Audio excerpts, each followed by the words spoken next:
The hour of 6:30 having come and gone, I will call to order the Common Council meeting of Tuesday, May 7th, 2024, and ask the clerk to please call the roll. Thank you. Alder Evers. Here. Alder Evers is present. Alder Field. Here. Alder Field is present. Alder Figueroa Cole. Here. Alder Figueroa Cole is here. Alder Govindarajan. Alder Govindarajan is here. Alder Ugair. Here. Alder Ugair is present. Alder Harrington McKinney. Get back to. Alder Knox. Get back to. Alder Latimer Burris. Here. Alder Latimer Burris is present. Alder Madison. Here. Alder Madison is present. Alder Martinez Rutherford is excused.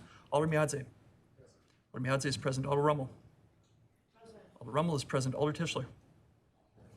Alder Tischler is present. Alder Revere. Here. Alder Revere is present. Alder Vidver. Here. Alder Vidver is present. Alder Wehelia. Here. Alder Wehelia is present. Alder Bennett.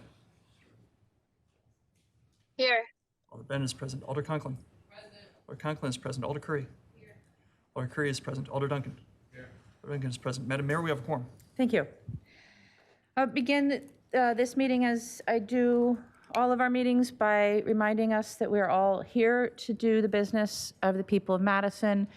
I would ask that we do that with kindness and respect for each other, and in particular, I'd ask that everyone concerned, staff, members of the council, members of the public, refrain from using profanity in your remarks this evening. We will start tonight with a presentation. I want to give a little context on this, just to remind folks. So if you cast your mind back in these chambers, we had a somewhat heated conversation about the content and structure of our meetings and whether we were paying attention to the most important things in them. And there was, I believe, a request from the body, which the previous council leadership took quite seriously, to see if we could shift that a little bit and bring some of the more important issues of the day in front of this body for presentation and discussion. It's not, I think, lost on any of us that our agendas are driven by things that need approvals, not necessarily by the full scope of the work that the city is doing. So working with the previous council leadership and now with the new council leadership, we have put together a series of presentations from staff on some of the major work that they're doing. And we'll be doing one of those presentations, I think, at every meeting for the rest of the year. So this is an opportunity for you to learn more. For some of you, this material will be very familiar. For some of you, based on your committee assignments, it may not be. So it's a chance for you to learn more about work that staff is doing, to ask questions, to discuss the issue, to give feedback. And I think for us to just generally try and focus a little bit more on the things that are important rather than things that are just urgent and before us on an agenda. So with that, I will ask Director Wachter to give a presentation on as an overview of current City of Madison housing market data and initiatives. Director Wachter, do you want to speak from there or from the podium? I'm fine right here, if that's okay. That's fine. Let's get this slideshow started. Yep, so as the mayor said, we'll start with just supply, demand factors, and then we'll go into our current housing initiatives in the city. So I think it's pretty clear when we talk about housing supply, we're talking about units of housing, but when we talk about demand, our unit of measure are households in the city, and when we talk about adding demand, we're talking about the growth of the city and a growing demand for housing. So this first part, growth, is really going to be the theme. So if we would look back, everything from the end of World War II through the Great Recession, the city of Madison grew at about 1% per year, every year in a very steady way. When the Great Recession happened, growth did not slow down in the city of Madison. In fact, it sped up slightly. And when we work with the state, when we work with the Applied Population Lab to try to project growth going forward, we've been consistently wrong because we have overshot those targets pretty consistently since the end of the Great Recession. And looking forward, there's no reason to think that this growth trend won't continue. So like I said, we were growing at 1% per year. If you look at the decade after the Great Recession, that jumped to about 1.4%. And that doesn't sound like a lot, but that is a pretty significant increase. And then if we look at just the last couple of years, we were growing at more like 2% per year. So almost double our previous rate of growth. And that growth is overwhelmingly in the form of renters. So that rental market growing at 2.4, 2.6% per year, that is a huge amount of demand pressure on our rental market. Another thing to take away is the growth is also very concentrated in our higher income households. So we're adding a lot of higher income people to the city of Madison.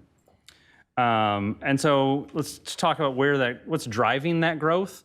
And a lot of it is our incredibly strong economy with a very low unemployment rate. So there are lots of jobs. And what that means is that it pulls people into our market who want to come here to work, but it also means that people aren't leaving. So students are coming here for school and they're staying here for jobs. So this is a good problem to have. But again, it's a lot of pressure on our housing market. And then, like I said, we're importing huge numbers of people aged 19 to 29. So again, if you look at, well, what are those jobs? A lot of those jobs are coming from the Epics, the Exact Sciences of the world, who are recruiting in lots and lots of young talent. And then again, people don't really leave after we bring them in their 20s to work here. And again, a lot of those are good, high-paying jobs. So incomes in the city of Madison are higher than the national average, and those are just trends going up. So if you add that together, we're adding a lot of people. A lot of them are young people who are a natural renter group, and a lot of them are higher income people. So that is what's driving our housing market, driving that demand. And so when we look over at what's happening on the supply side, which is in response to that demand, and over the last decade, we added about, on average, 2,200 or so new households per year. And as you can see, the permits we're issuing most of the time are barely keeping up with that demand. And if we look at in the last couple of years of census data, it's not 2,200 households, it's more like 4,000 or 5,000 households we're adding per year, which again, this amount of building permits we're issuing are barely keeping up with that growth of households. And that growth of supply is happening really all over the city, but units in general, if you look at downtown and the west side, that's where the majority of those units are being delivered. And so we think about what is holding back supply from meeting all of that demand. In the last few years, a certain part of that is going to be macroeconomic. It's going to be these higher interest rates are making real estate transactions that were okay, not feasible, or it's slowing people down because they're going to wait to see if interest rates come down. And those are things that we don't control. We just got to talk about, we've got a very low unemployment rate. That translates oftentimes into labor shortages, which makes it, again, hard to keep up that rate of construction because there just aren't enough people to do that work. And then, I guess, in the background of this, there are also still certain shortages happening in supply chains. So the lead time to get something like an electrical panel to build your building can be months and months and months. And that, again, drags out how long it takes to deliver those buildings. And then there's certain things that are regulatory. There's certain things that we put in place that are going to reduce the amount of supply that the market's able to deliver. And so when you take the supply and demand and you look at where they interact and that shows up in our vacancy rates and in prices. So in the United States, we think of a 5% vacancy rate to be a healthy rate in the rental market. And we haven't seen that in years. And if I pull this data back to 2013, 2014, we haven't had a healthy vacancy rate other than a blip around 2017, 2018 in over a decade. So our vacancy rate for the last few years has hung out, in more like a 2 to 3% rate. And what that means is that because there's so many people chasing so few units, one of the things that does is it squeezes out the most vulnerable people in our market who have maybe a shakier rental history, or they have a hard time coming up with their security deposit. So those are the people who get squeezed out of the market when vacancy rate gets this low. The shift of power between landlord and tenant definitely errs towards the landlord when we get to these kinds of low vacancy rates. And again, when we look forward at what's in the pipeline for permits and what's in the pipeline for growth, there's again no reason to think that our vacancy rate is going to go up significantly. So like the trend line we're looking at is to stay at the 2 to 3% range for the near future. The other thing that happens when you've got a very low vacancy rate is that you've got rents will tend to go up. And it looked maybe in 2023 like that was flattening, but then in 2024, it increased again. So for context, Madison has one of the lowest vacancy rates in the country.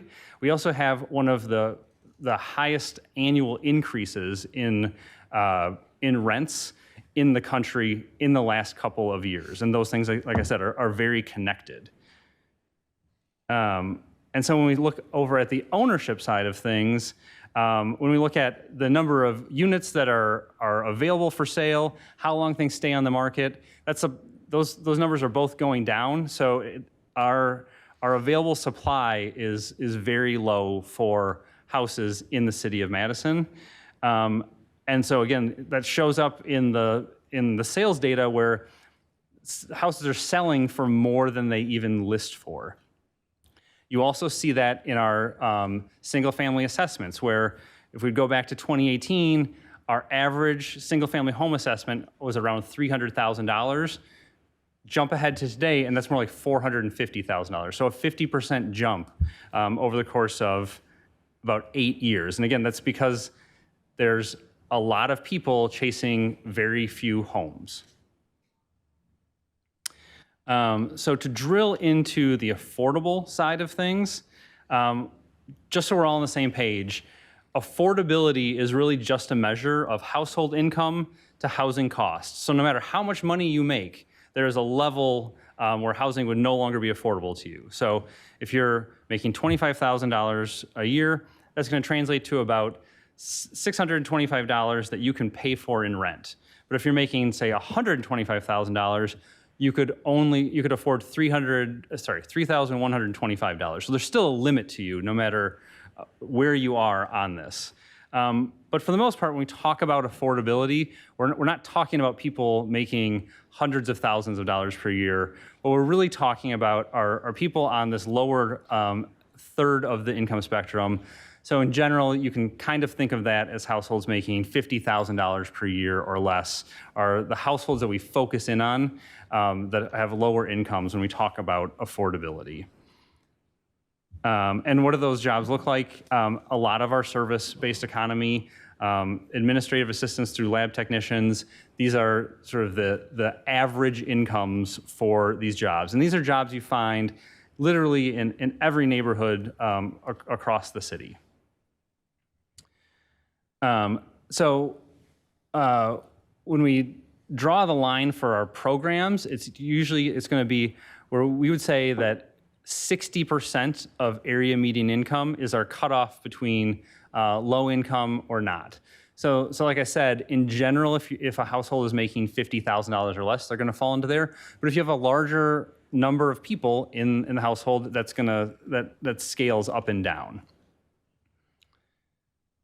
So when we talk about how much money can someone rent, there's a couple of things to take away. The market is very good at delivering units that are affordable to people on the right side of that line. So if you are a middle income person, the rental market delivers lots and lots of units for you. That's who the market in general is targeting, is the broad middle income category. A lot of our existing apartments rent at rates that work fine for households making maybe 60% of median income. But the market just can't deliver units down at 50% and below. By the time that they pay the mortgage, pay the insurance, pay the property taxes, keep the lights on, there's no profit left. So the market has a really hard time delivering those lower income units, and that's where subsidies from the city, state, and federal government, that's why we focus in on this end of the spectrum. And in the city of Madison, when we look at our renters, about half of our renters are paying more than 30% of their income in rent. And about 25% of renters are paying more than 50% of their income in rent.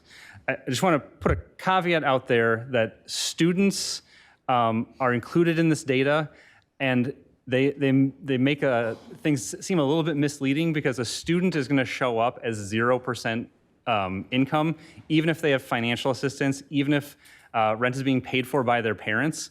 So we need to take out thousands of households when we do that. But setting that aside, it is still the case that we have thousands and thousands of households in the city of Madison who cannot technically afford their rent. And this doesn't change very much year over year, regardless of changes in the economy and all of the efforts that the city puts forward. This is a very large challenge, and as we'll get to, there aren't magic bullets for it. And we look at the ownership side of things. So if you're a household making, those incomes we talked about of, 50% of median income, there really aren't homes that are going to be technically affordable to you. But if you're a household making, say, $84,000, you could afford a home here at $225,000 per year. If you look at our median household, median house price that's in $425,000, you'd need to make, say, $127,000 to pay for it. So this is just an exercise to show sort of what it takes to afford a home in the city of Madison, with a couple examples of what that looks like for typical jobs. And again, if you have more than one person in the household bringing in income, again, that's how a lot of these become affordable. So that's just a quick snapshot of where we are with the data. And now we'll go into talking about, well, what are we doing? So for a long time, the city has had programs that fund housing. So we have the Section 8 voucher program, which serves 1,800 households. We have public housing and other CDA-owned properties, and that's about 900 units. Every year, we fund down payment assistance to 50-plus households. There's a whole other group of households who we're helping them renovate their homes to help them stay in them.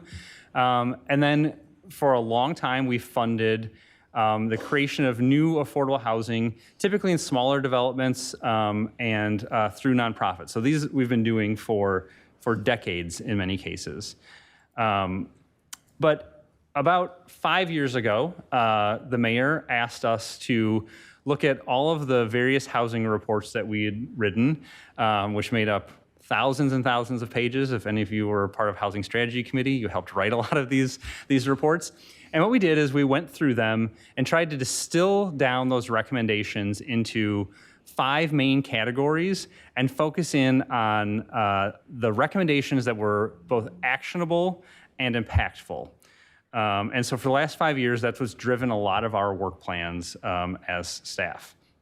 So on the side of increasing housing choice, a lot of this is about delivering a large number of units all over the city, and usually in a variety of housing types.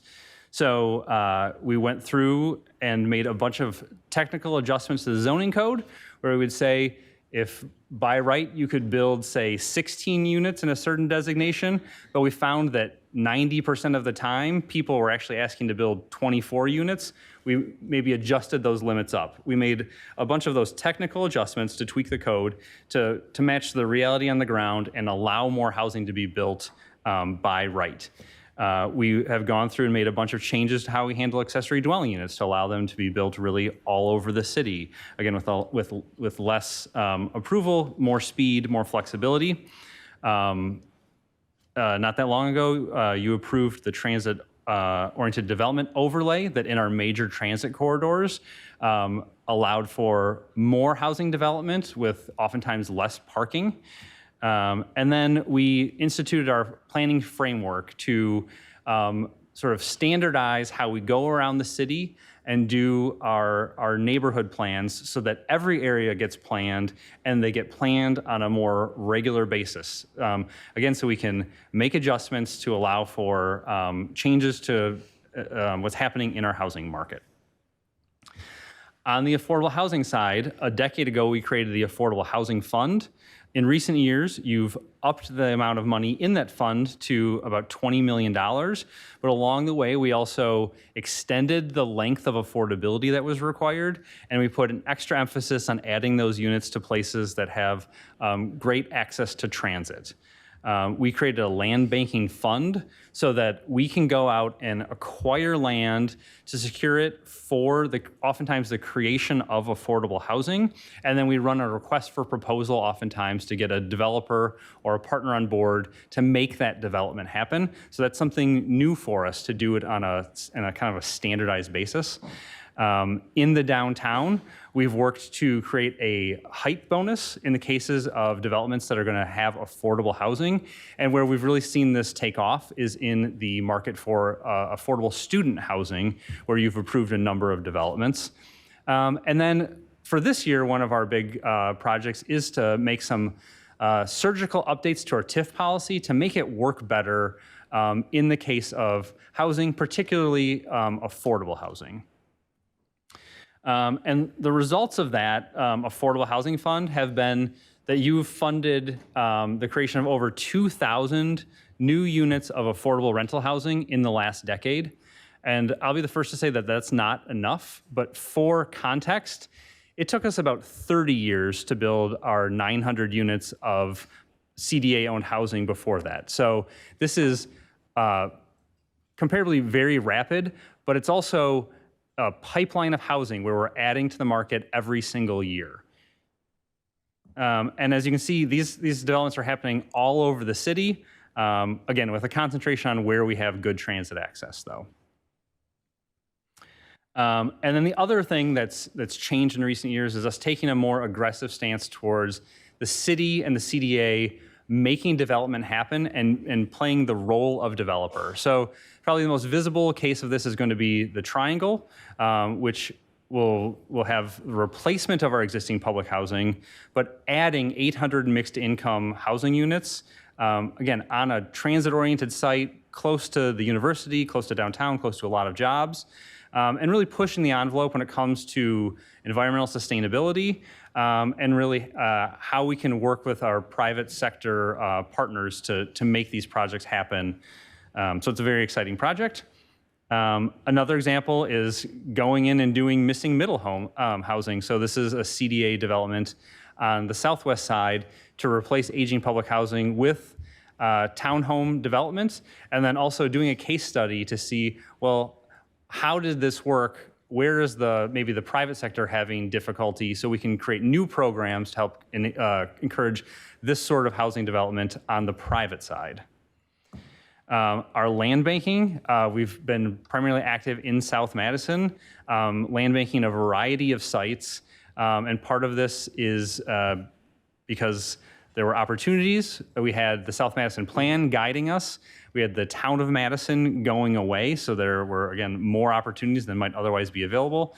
And we have a lot of our nonprofit partners doing exciting projects, so we could sometimes land bank next door and do things with them. So this is where we spent a lot of our land banking activity. The biggest project here being the South Transfer Point site, where the the CDA and city have partnered, and we're looking to do a large-scale development, including a new fire station and public health clinic in a public-private partnership, so a 4P, we'll call it. Another one is combating displacement and segregation. So these are going to focus mostly on the actual housing stock here. So you created an RFP to fund smaller scale development that's more focused on, within a neighborhood, nonprofits, a variety of housing types, not just large tax credit developments. You've created loan programs to help small developers, loan programs to do more rental rehab to keep our existing affordable rental stock viable and affordable into the future. And then we've also created the ACRE program in Madison. So really, we've copied what Milwaukee did to create a pipeline of new real estate professionals of color to do a lot of this work and, again, create more housing in the future. On the more of the people side of things, we want to make sure that people can stay stable in their existing housing. So the building inspection and civil rights have partnered on tenant protection work. Throughout COVID, you spent millions of dollars of funds to do rental assistance and eviction prevention during that time. You've created and relaunched a number of those rehabilitation programs, as well as programs to help pay the property tax bill for senior homeowners. And then we've also created programs to look at how we can do energy efficiency renovations to existing affordable housing to push down those energy bills to help keep the housing affordable into the future. And then on the homelessness front, a lot of those buildings that we saw that were funded through the Affordable Housing Fund have a portion of the units set aside for people who are exiting homelessness. So it might be 8 units in a 80-unit apartment building. So those are scattered throughout the city.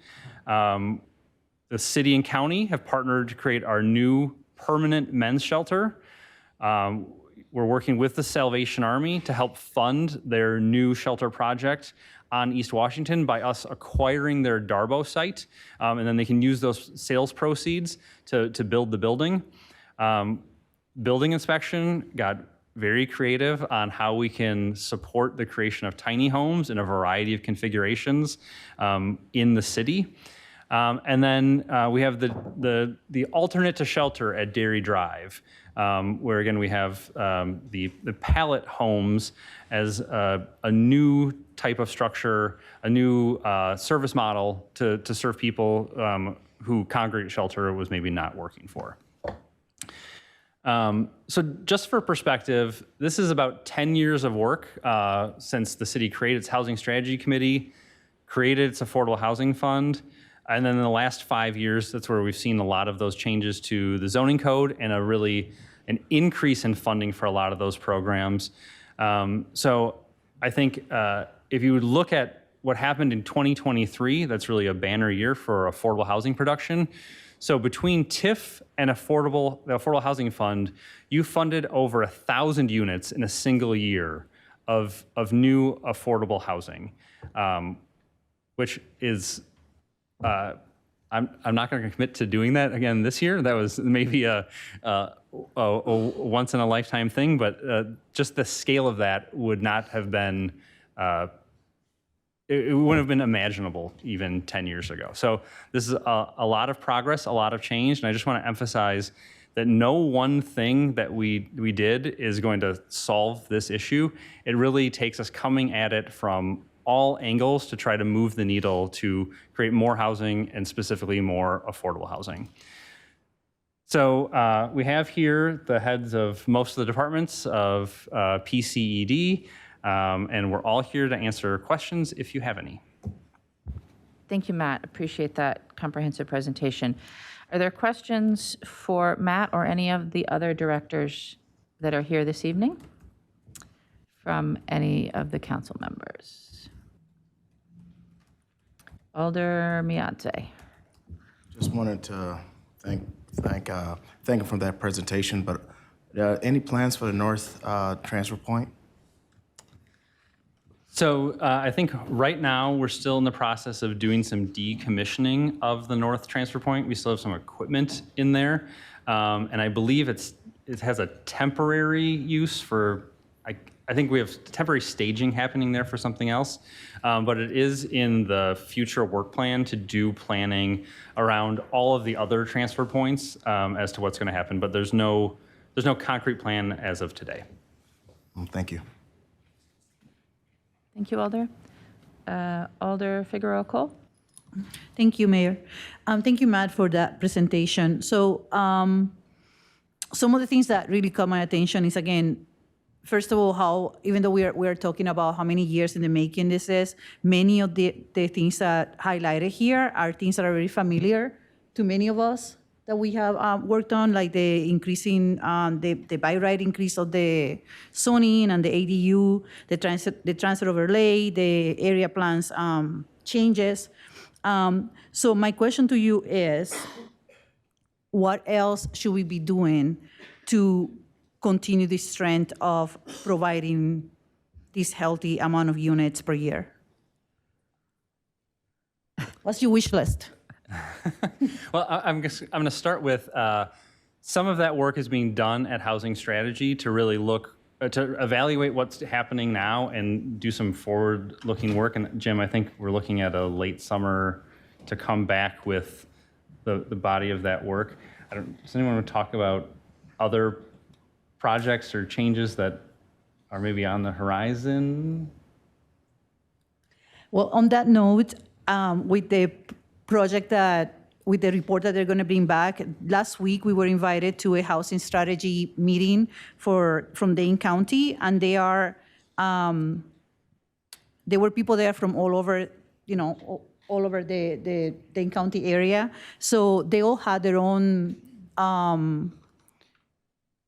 strategies to increase housing in their municipalities. It was very clear that this is not a Madison problem, this is a country problem, but it was very refreshing to see that Dane County is actually taking this to the level that acknowledging that we are on this together. So with these discussions that we're having with the Housing Strategy Committee, have we found alignment between the presentation that they released last week, which is all online, by the way, and I can send you the links if anybody else is interested to see that. But have you aligned on the goals of the county versus the goals of the city?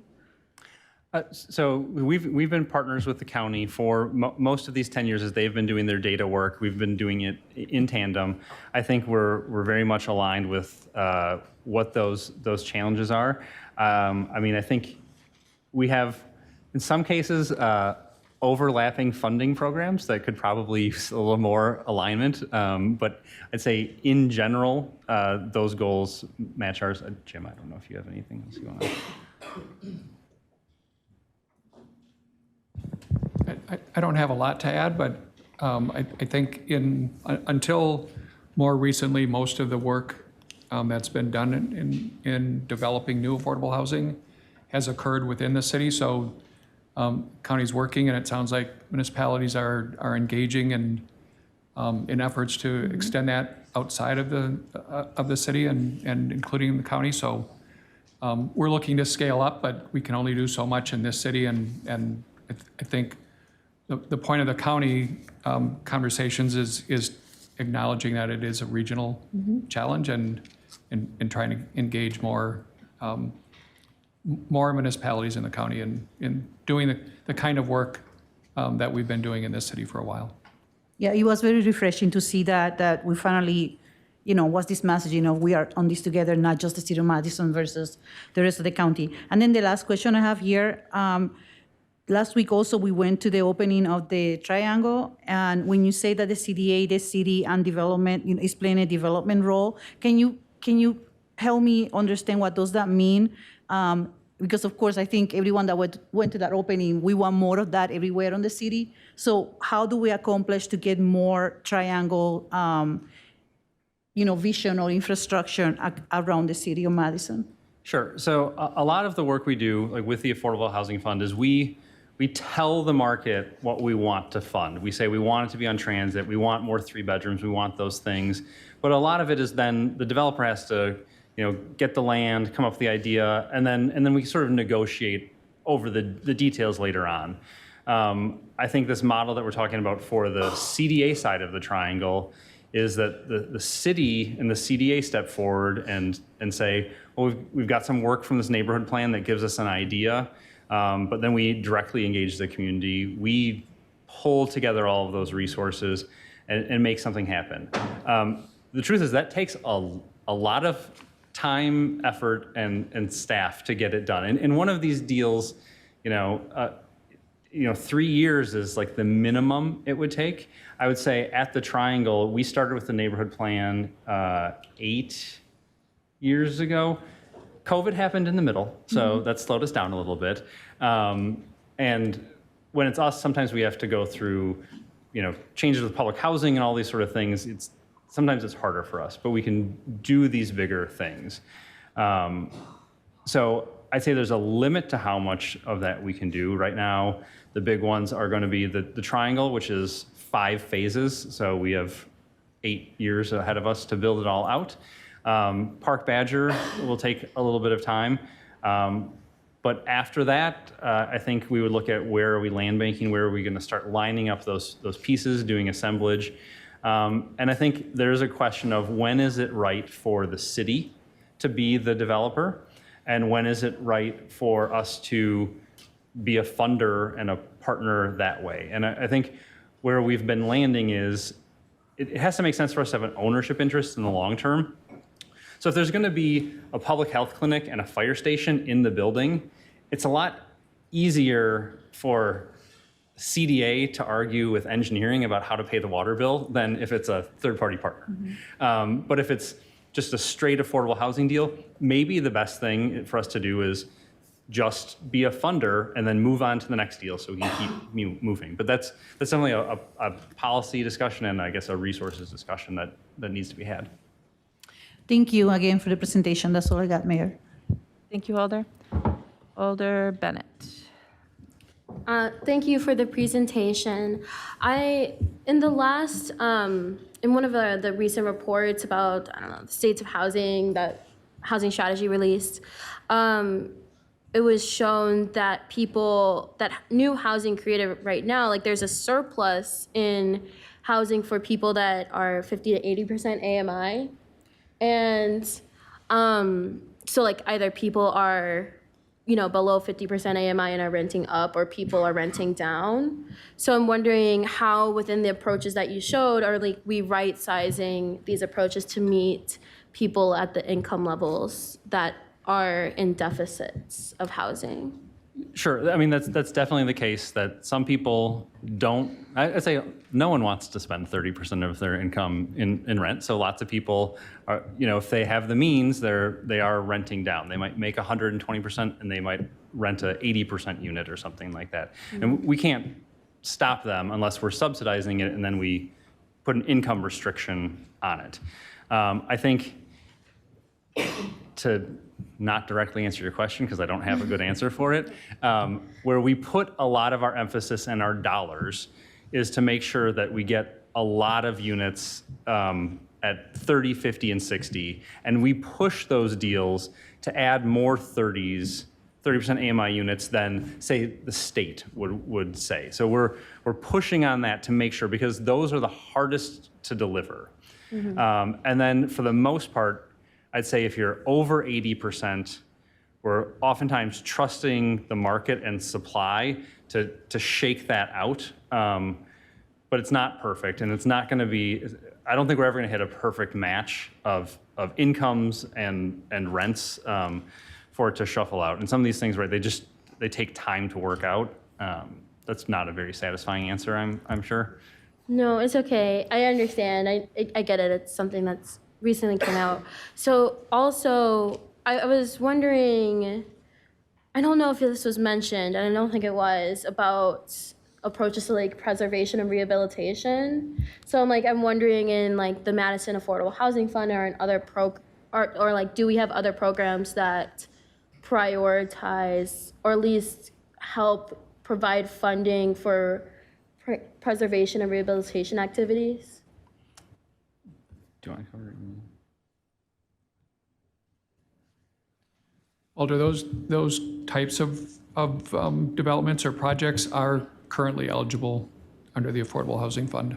So we solicit those proposals. Admittedly, we've not gotten strong responses or as strong as those we see for new development, likely in part because it's more expensive to rehabilitate existing units substantially than it is to build new often.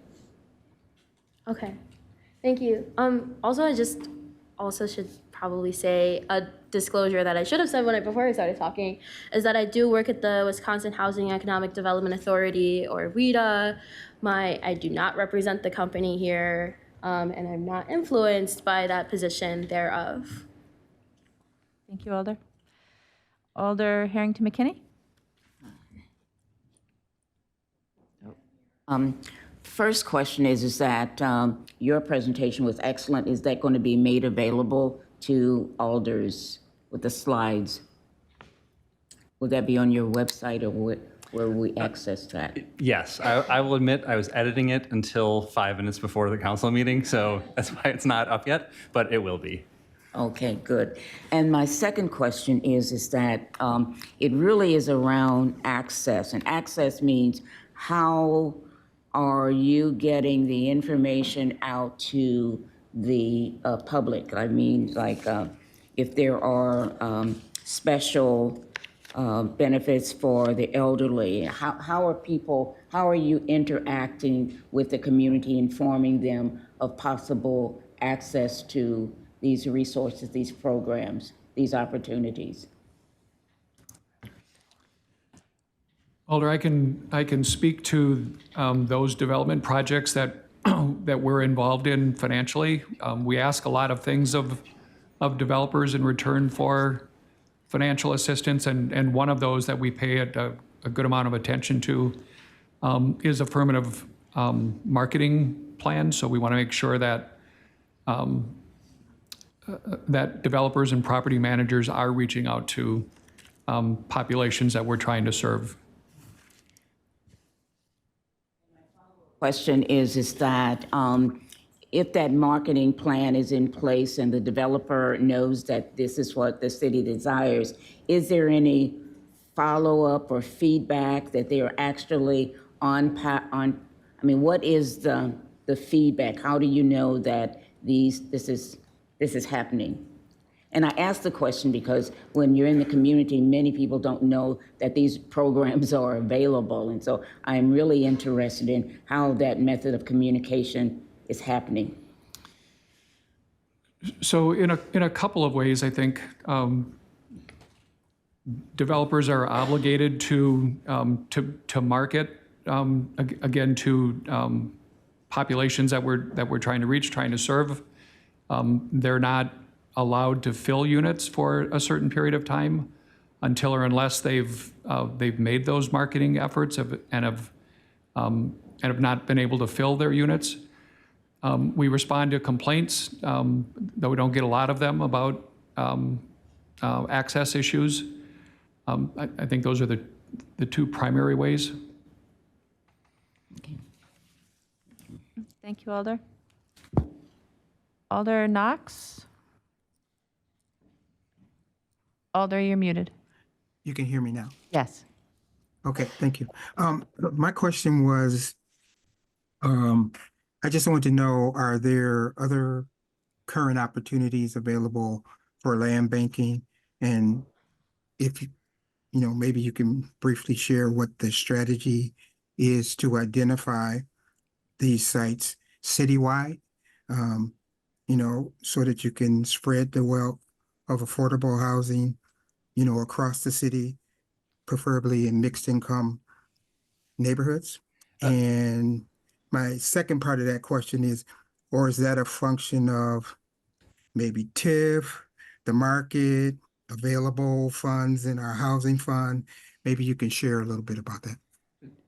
Yes, it's all of those things. So we have a policy, a land banking policy that gives some guidance. I'll admit it's fairly broad, but the things that we do pay attention to are, is it on transit? So is that that's going to help guide? Is it a good affordable housing site? So we are always looking, especially along the two BRT routes. Is it called out in a neighborhood plan as a area of change? We also look, to your point, if there's TIF available, that's another funding tool, so it makes it more attractive, certainly.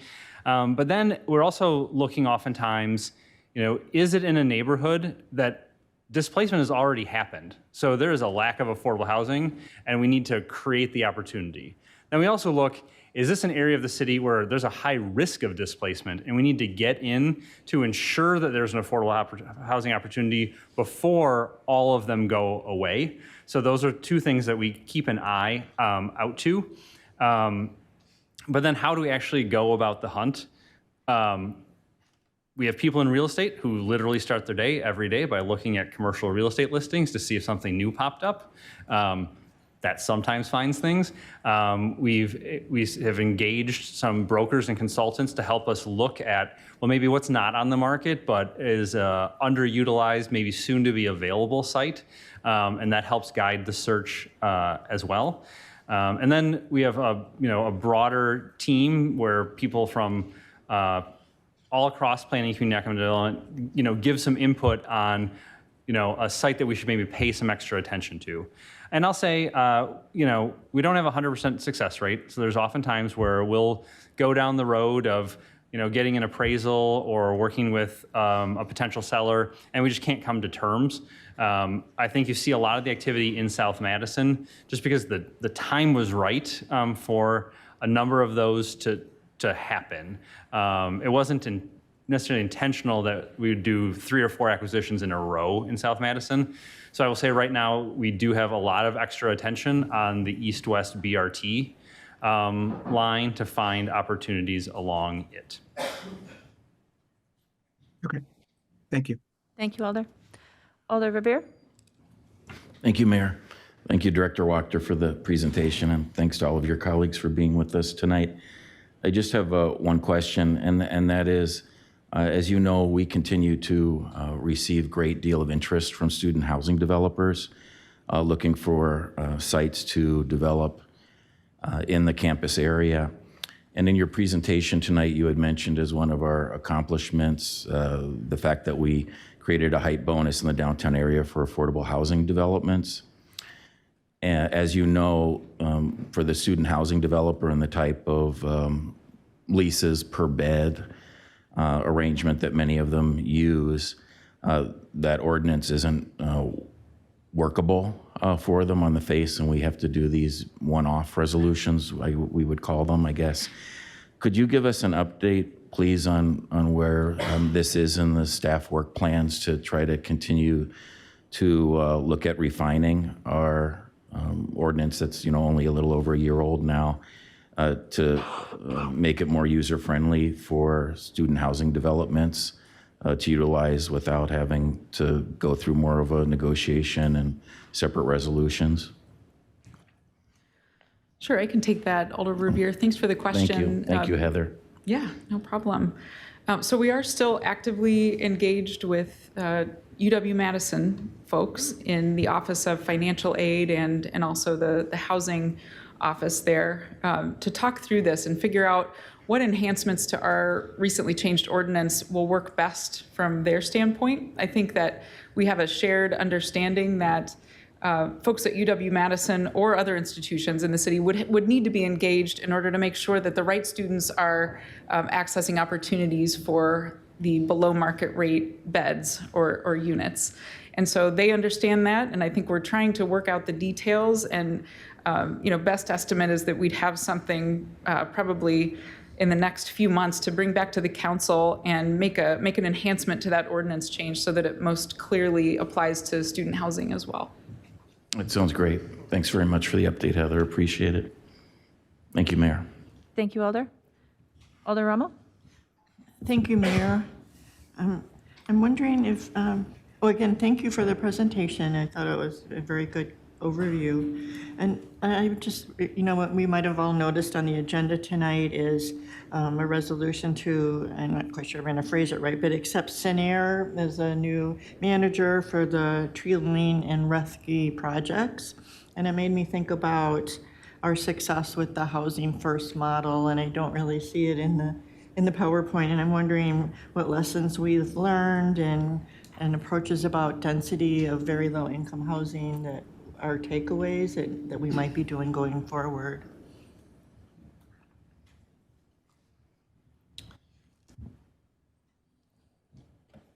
Alder Rommel, I'm not so much sure that it's something that we learned as much as it was something that was reinforced to us, and that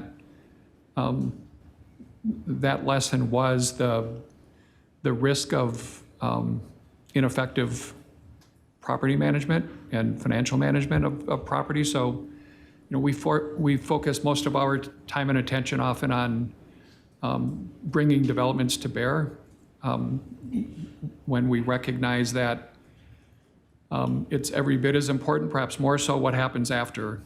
And so we've seen we've seen the consequences of deficiencies in property management. I think in some ways that those consequences were exacerbated by very high densities being served of tenants that have very high challenges and perhaps not adequate support services to address them. So we've moved away from the model of high concentrations of high need tenants in favor of something that Matt was describing earlier, a more balanced approach, mixed income approach, in which we designate some number, 10%, 15% of units in a development to support higher need tenants, but try not to concentrate all of that in a single location. So I think the importance of good property management. I think the risks inherent in high densities of high need tenants. Those are two of the chief takeaways from lessons we've learned at those two properties. And so just to follow up, we still would allow a housing first approach, which is you put people in housing before you deal with all their quote needs, and then you deal with their needs, you know, hopefully with good property management. Is that fair to say? It is, and it's a strategy that's a lot easier to practice in an environment where there is an adequate supply of housing and housing first housing units, because I think the experience among those that practice housing first is that it's often necessary for people to move out of a particular location to another. Perhaps things aren't working out, and a new start in a different location sometimes is helpful. We don't have the luxury in this city of having a large inventory of housing units dedicated to housing first, so that complicates, I think, the practice of that model. Thank you. Okay, thank you, Alder. I have no other, Alder Latimer Burris. Thank you so much, and you guys, thank you so much for the presentation. The more I learn about the city and what you guys do, the more I realize that you guys are experts and have been dealing with this literally for more than a decade. And just to comment on what Director O'Keefe said, you know, as far as the Housing First, that's a specialized property management. And I think that the city is very bold for trying it. We tried something different, and there's lots of lessons learned, and we correct course. I just want to summarize the takeaways that I heard and then just ask one question. It sounds like we need inventory for everything on every level, that we're under constraints, that the vacancy rate is not going to go away, the cost of housing is not going to go down, and we're always going to be a bit behind the 8 ball, but the reason that we stay with it is because our city could become highly unaffordable for everybody, including every single person in this room and works for the city. I don't know if that's a good summary, but that's what I look at when you were talking about the home ownership and the programs that we've done, and I was pulling out my handy dandy calculator on my phone. It looks like with these programs, we're able to hit about 2810, which is about 1% of our population, and I hate to think what would happen if we did not do anything. I had one question, actually 2 questions. Are we doing anything to focus on home ownership? What happens when the folks that are coming in and taking the epic jobs, what happens when they want to start a family or they want to move to a bigger place? That's one question. And then the other question I had was about the slide that dealt with 21. It seems like it was in 2021. There seemed like there was an outlier because the chart went super high. And I don't even remember what that was about. So home ownership, and then what happened in 2021? Is that when we did the ARPA funds, or why did we have that outlier there? Sure. Thank you. So your second question is the easier one. So the 2021 jump, I think part of that is COVID did some weird things. So some people held back on projects that they were going to do, and then some people accelerated. Like the timing of projects got kind of crazy during COVID, where some things jumped ahead because they wanted to get moving on it. We also had very low interest rates happen in the middle of this. So I don't know if that's pretty much it. It's just a weird abnormality. And sometimes the other thing that happens is, someone pulls their permit in January instead of December, so it just happens to fall, into a year when it could have gone either way, 2020 or 2021. On the home ownership front, we have seen, a slight increase of single-family home permits. We're in the hundreds.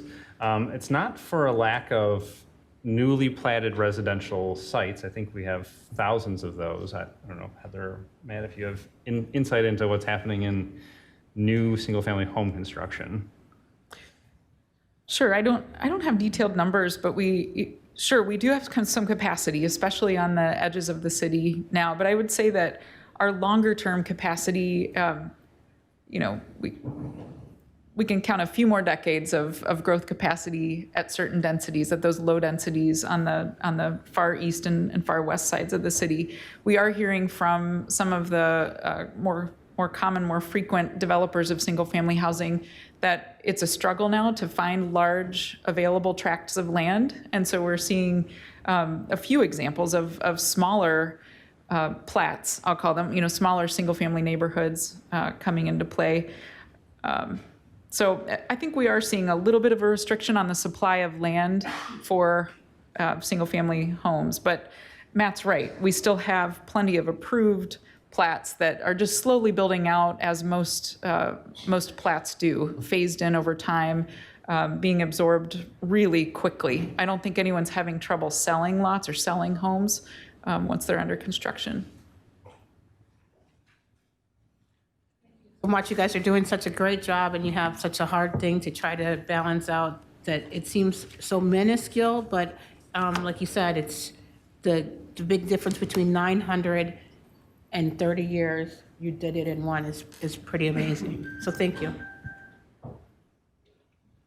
Thank you.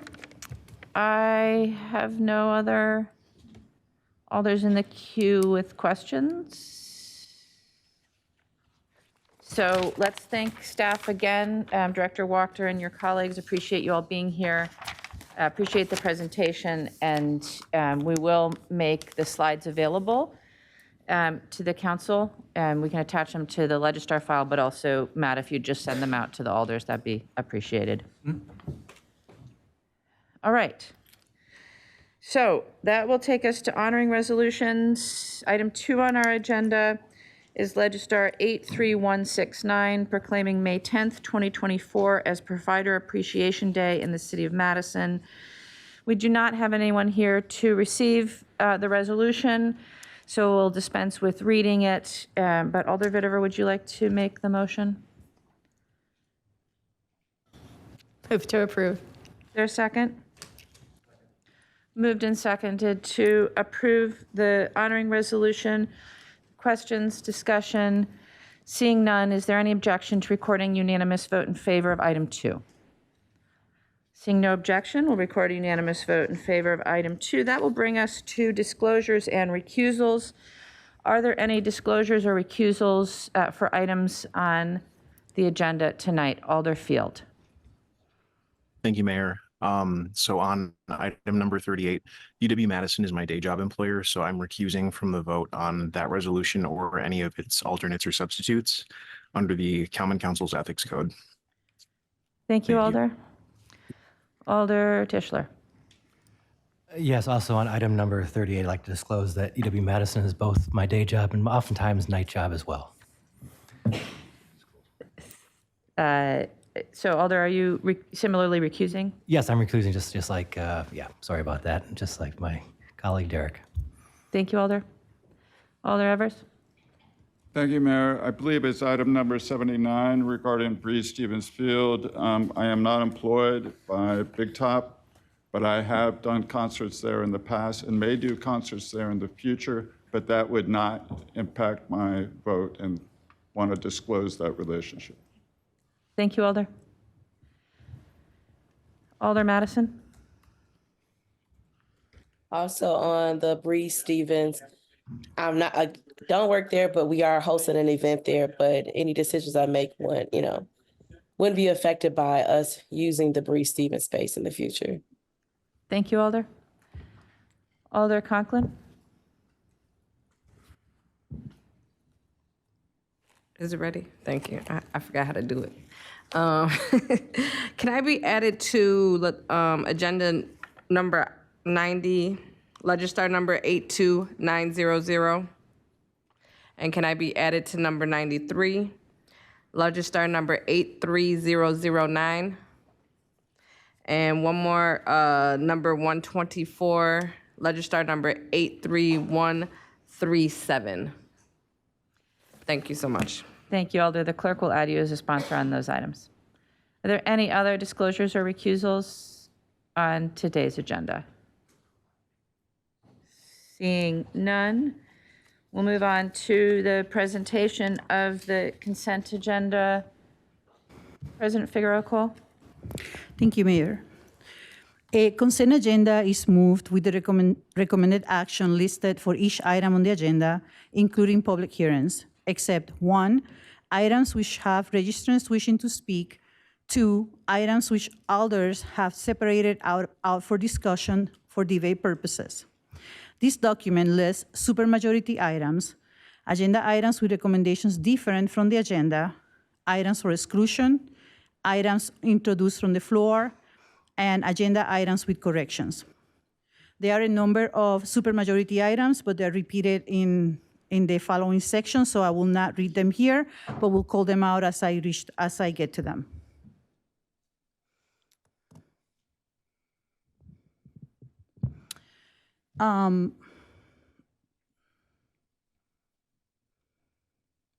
So agenda items with recommendations different from the agenda.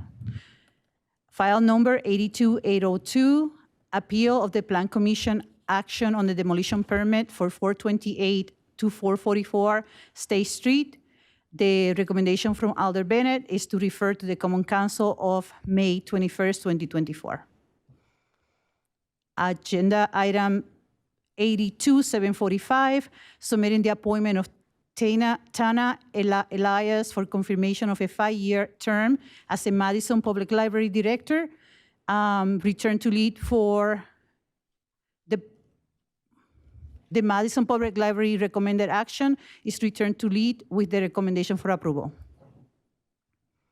For the following items, Finance Committee recommended action to council to adopt in yesterday's meeting. So I will go ahead and read the items without the recommendations, but they're all to adopt except a couple of them, and I will also call them out. And this includes some of those supermajority items.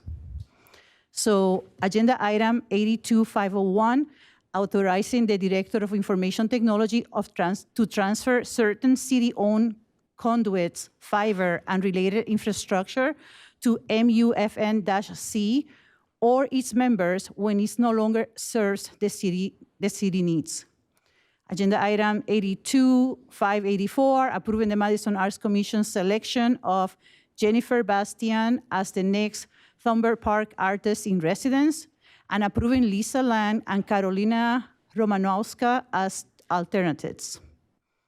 Agenda item 82586, reauthorizing the City of Madison's self-insured workers' compensation program as required by the Department of Workforce Development. Number 82638, amending the 2024 adopted budget for the Planning Division to add an additional $500 in Wisconsin Arts Board grant revenues, and seeking Common Council approval of the 2024-2025 Arts Grants Awards. And this is a 15-item vote. The recommended action was to adopt. Agenda item 82711, authorizing the Parks Division to submit, and if awarded, to accept a grant of $4 million from the State of Wisconsin grants for local projects programs for the Breeze Stevens Field Improvement Project, and authorizing the mayor and the city clerk to enter into a contract with the State of Wisconsin to accept the grant award, and amending the 2024 adopted capital budget of the Economic Development Division and the Parks Division. This item, the recommendation is to refer to the Board of Parks on May 8th and to the Finance Committee on May 13th and back to Common Council on May 21st. Agenda item 82753 is also a 15 votes required for the recommendation to adopt. It's authorizing the City of Madison Streets and Urban Forestry Division to apply for and accept a grant from the Wisconsin Department of Natural Resources for $500,000. And if awarded, amending the Streets 2024 capital budget and authorizing the mayor and the clerk to sign the resulting grant agreement. Agenda item 82754. Approving double fills for 3 transit utility workers for up to 8 months due to 3 retirements in the classification in January 2025. Agenda number 82820, create the classification of Community Development Manager in CG 18, range 15, delete the classification of Community Development Grants Supervisor from CG 18 R15, recreate the 1 FTE position number 111 and number 4252 as Community Development Manager, and relocate the employees. Agenda number 82821, recreate position 1471 of Account Clerk 3 as the Administrative Assistant in CG20, range 14, in the Parks operating budget, and relocate the employee. Number 82836, delete the classification of Employee Assistant Program Manager from CG18 R15 in the salary schedule, and recreate the classification in CG21 R18. Recreate the 1 FTE position number A62 as EAP Director, CG21 R18, and relocate the employee.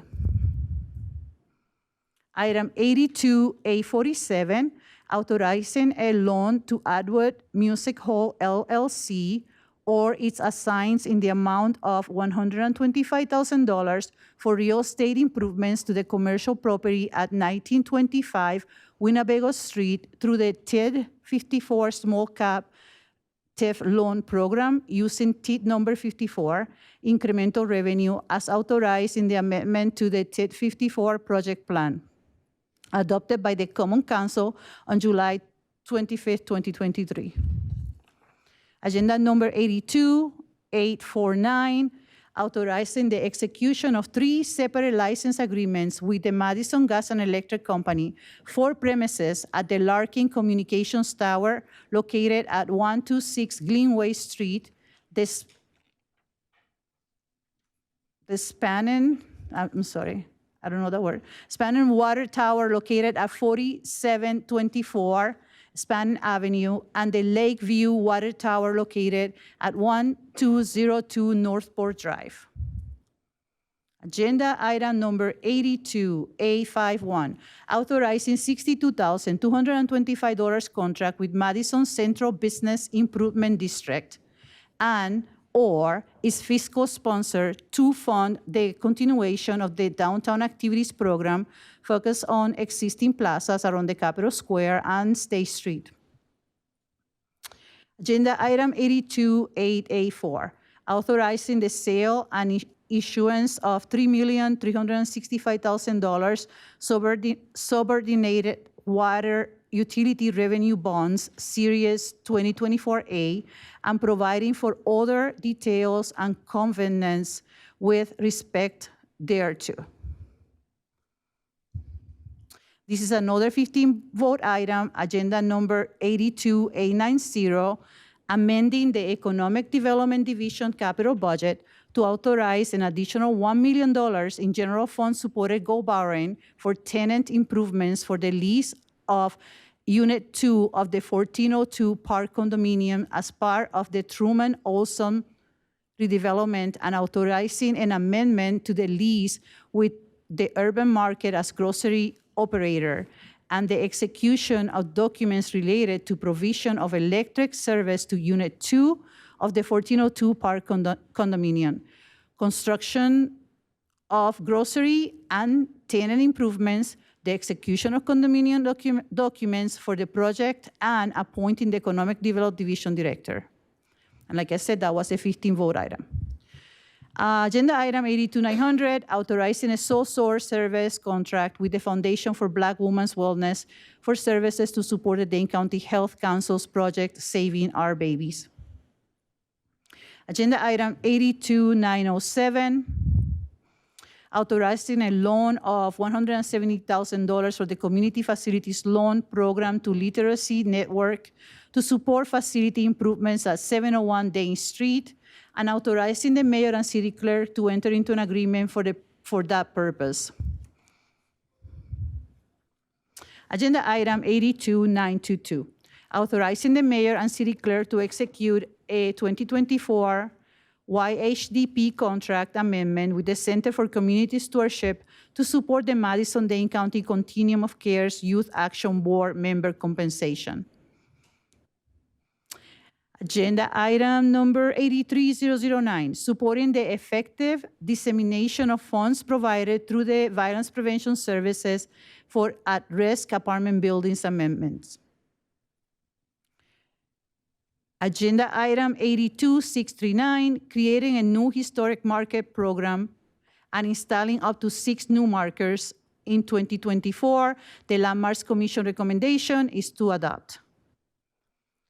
Agenda item 82889, amending section 3.04 and section 3.54 9B of the Madison General Ordinance related to Employee Assistance Program to change the title EAP Administrator to EAP Director and EAP Director to the list of non-civil services CG21 managerial employees.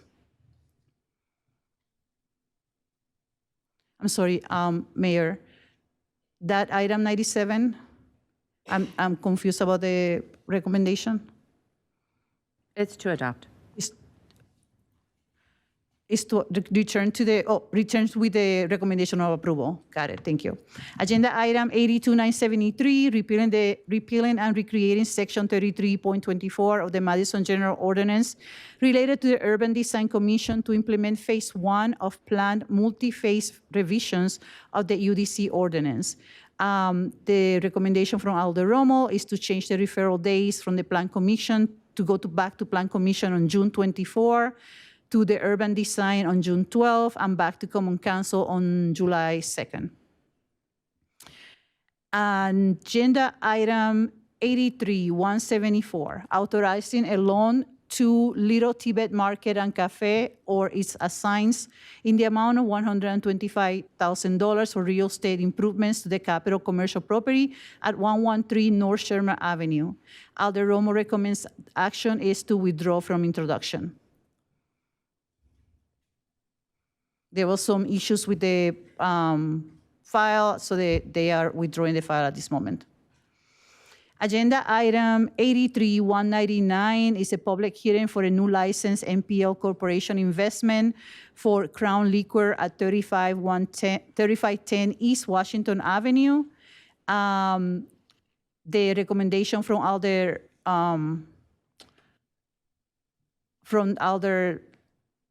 Amani. Sorry, thank you. It's to change the dates, and those dates are a public hearing on the license, the ARC for May 15, 2024, and back to Common Council on June 4th. Wait, hold on for a second. Let me make sure that is correct.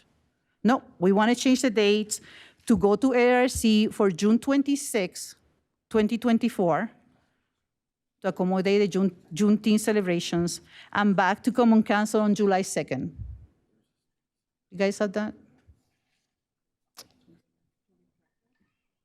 Can you get the Legistar number on that again, please? The Legistar number is 83-199, is the line item 149. That's not it.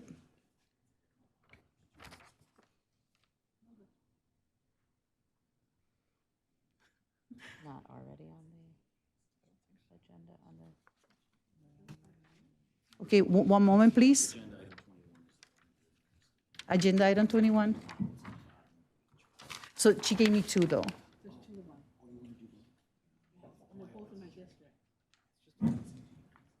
Good? Oh, okay, good, perfect. Okay, so then for agenda, okay, and then we are going to go. I'm sorry, Alder, we need to rewind for those two ALRC items. Can you just read those again, please? For the clerk doesn't have them. Okay, so agenda item, item 149, 83-199, and the ask is to change the date for the ARC, to refer back to the ARC for 6/26, and back to the Common Council on July 2nd. Thank you. Okay?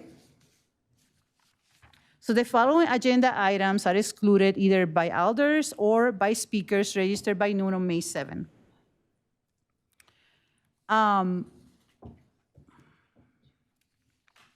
So the first item is the appeal of the Plan Commission action for demolition, but that is that was moved to refer to the next meeting. We still have speakers. Okay. Agenda item number 21, 82A71, which is a license for the refuel pantry in 2702 East Washington Avenue. We have speakers also in the queue, and the Alder has requested a date change. Let me know when you're ready for that. Okay. So for that item, May 15 to go back to the ARC, and May 21st to come back to Common Council. You got that? Okay, got it? So if I can get So it's apologies if I could get the Legistar number on that one again. Say that again? 82871, Got it. 15th and 21st. Got it. Thank you, Alder. Okay. Agenda item 82-925, approving plans, specifications, and schedule of assessments for Doncaster Drive, Beverly Road, and Danbury Street Reconstruction Assessment District 2024. We have speakers registered. Agenda item 83-214, reaffirming support for a permanent ceasefire and supporting student protesters. We have speakers registered, I'm sorry. And then agenda item 109, I had requested for that item to be pulled, but I will not, I got my questions already answered.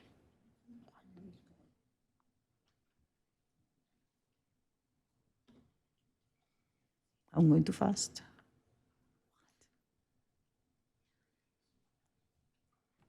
Okay. So agenda item 109, we can leave that out of the consent agenda. That can go in, that I don't need that to pull that one out. Then lastly, we have items introduced from the floor.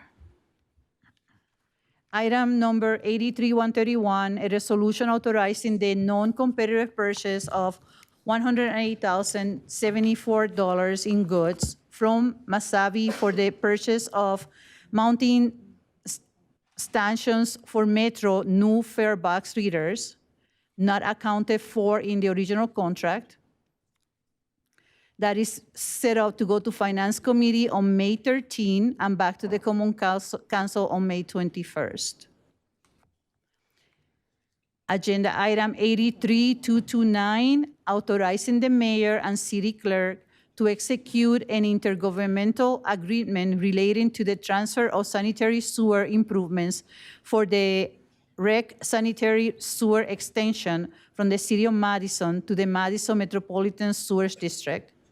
That is scheduled for the Board of Public Works on May 8th and back to the Common Council on May 21st.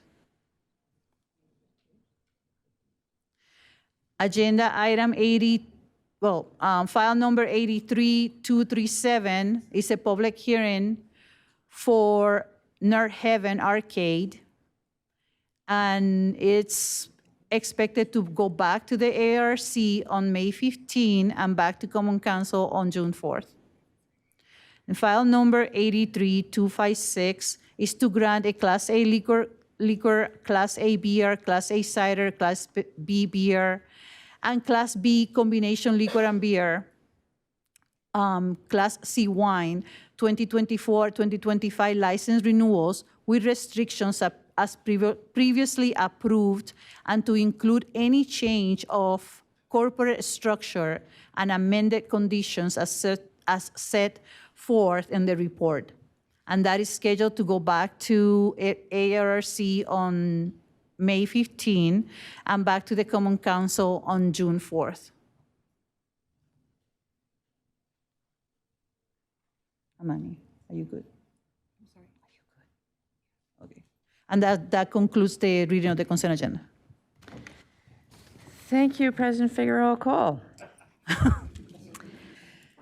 I hesitate to ask, but are there additional items that alders would like excluded from the consent agenda? Alder Harrington McKinney. Thank you, Madam Mayor. Item number 79 was referred, is that correct? 82711? The intention is to refer item number 79, but we do have speakers, so we'll address that. Okay, in a minute. thank you. Do you wish to have a different action, Alder? No, if we have, I want to exclude that. Let me back up. Do you want it excluded or do you want it referred? I want it referred. Got it. Thank you, Alder. Item number 82753. Item number 89, 82890. Item number 93, 83009. I think we might need those again, Alder. The agenda item first and then the Legistar file. Agenda item 80. Okay. File number 8275. 5.3. Got it? Agenda item 8.9.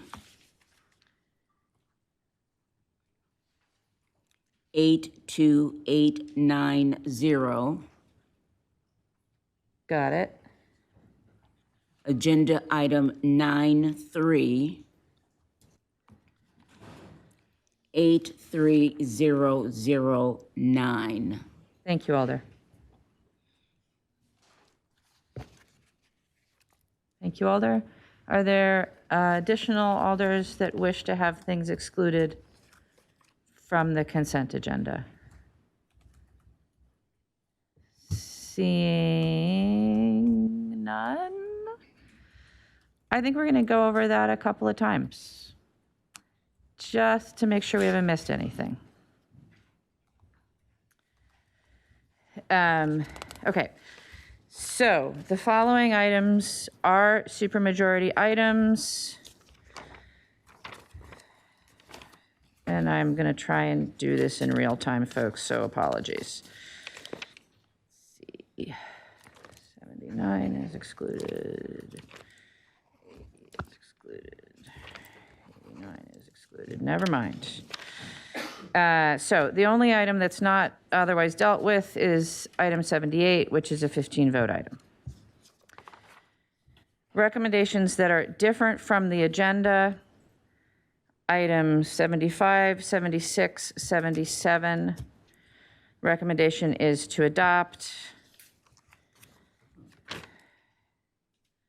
Item 78, the recommendation is to adopt, 15 votes required.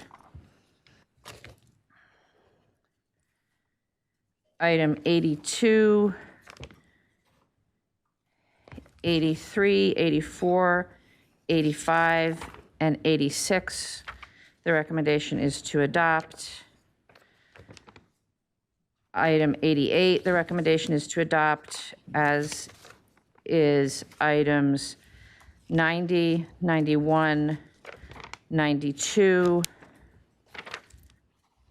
95, 97. And then on item 98, the recommendation is refer back to Plan Commission on 6/24, to Urban Design on 6/12, and to Council on 7/2. On item 129, the recommendation is to withdraw from introduction. And on item 149, the recommendation is to refer to the ALRC meeting of 6/26 and the council meeting of 7/2. Everybody with me so far? Okay. The following items will be excluded from the consent agenda. Item 5, and I will note on item 5 that the recommendation will be to refer to the 5/21 Common Council meeting. Item 21, where the recommendation will be to refer to the 5/15 ALRC and the 5/21 Common Council meeting. Item 27, item 35, item 38, item 79, where the recommendation will be to refer to Parks on 5/8, Finance on 5/13, and Council on 5/21. Item 80, 81, 87, 89, 93, and 109, because despite the president's kind suggestion, we now have speakers.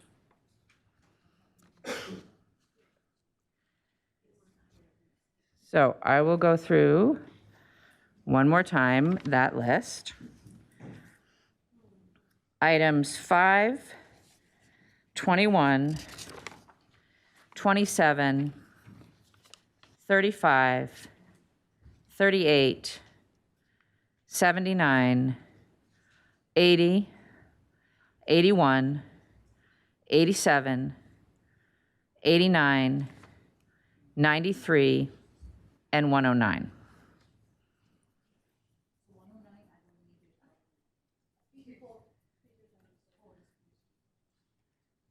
One more time? Yeah, maybe just in case. The following items will be excluded from tonight's consent agenda. Items 5, 21, 27, 35, 38, 79, 80, 81, 87, 89, 93, and 109. Okay, and then we have 4 items that are being introduced from the floor as printed on your consent agenda document. Alder Bennett. Just a point of information for those that are registered to speak on agenda item 5. If they speak tonight, then they would not be allowed to speak again on the same item when it's referred. They would be allowed to speak twice if we vote to allow speakers on that item tonight. So thank you for the prompt, Alder. And I'm sorry if I haven't quite caught up with all of the exclusions here, but on items 5 and 79, because they are listed in the consent agenda document as being for referral, I think those are the only ones. Technically, your rules say that we should not take up public comment tonight on those 2 items, but rather simply refer them and ask the members of the public to return to the meetings to which they will be referred. So should we ask to, do we have to make a motion to not? So if you wish to take public comment on items 5 and 79, and I will ask for this in a minute, yes, you would need to, someone would need to make a motion to allow that public comment tonight, in addition to the public comment that will be available in the meetings when they are referred. I'm going to say that one more time. Okay, good. Okay? Some time ago, you changed your rules so that if an item is listed on the consent agenda document as up for referral, you will not take public comment on it unless the body affirmatively votes to allow public comment on that item. There are 2 items on tonight's agenda for which this is the case, items 5 and 79. Let me put it this way. I'm going to assume that we will keep 5 and 79 on the consent agenda for referral unless somebody makes a motion in the next few minutes to allow public comment on those 2 items tonight as opposed to the meetings at which they are being referred. Alder Wahili. Thank you, Mayor. So if we allow them to speak tonight, then the same body cannot come back. They absolutely can come back. They can come back. Okay. Thank you. Thank you, Alder. Alder Harrington McKinney. Thank you, Madam Mayor. Could you tell me how many are registered on 5 and on 7? There are 2 folks registered on item 5 and 2 folks registered on 79. And so my motion is to allow them to speak if they have made the effort to come out tonight. I think it would be disrespectful for us to not allow them to speak.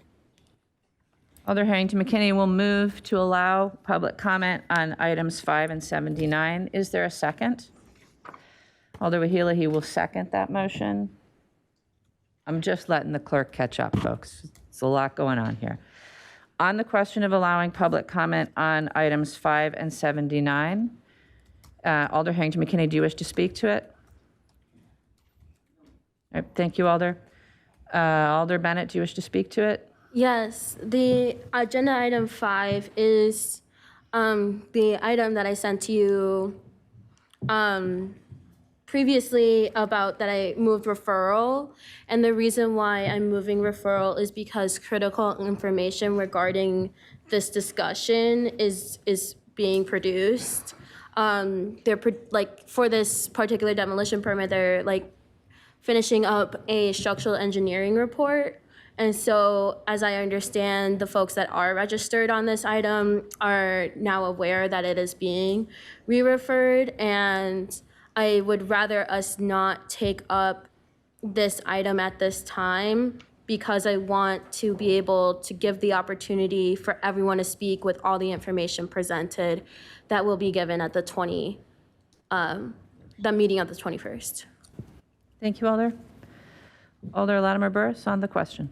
Yeah, and it's probably doesn't apply, but number 21 and number 149 would be affected. Those are the liquor licenses. I know no, it would not? No, because they weren't printed on the consent agenda document as being referred. Okay, thank you. Thank you, Alder.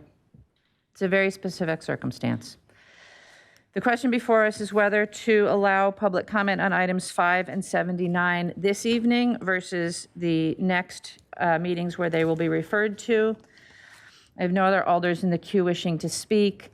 The motion is to allow public comment. It's been properly seconded. Is there objection to recording unanimous vote in favor of allowing public comment? Hearing objection, we'll have a roll call. So all those in favor of allowing public comment will say aye. Those opposed, no. As your name is called, and the clerk will please call the roll. Thank you. Alder Evers. Aye. Alder Evers, aye. Alder Field. Aye. Alder Field, aye. Alder Figueroa Cole. Aye. Alder Figueroa Cole, aye. Alder Govindarajan. Alder Govindarajan, aye. Alder Ugar. Aye.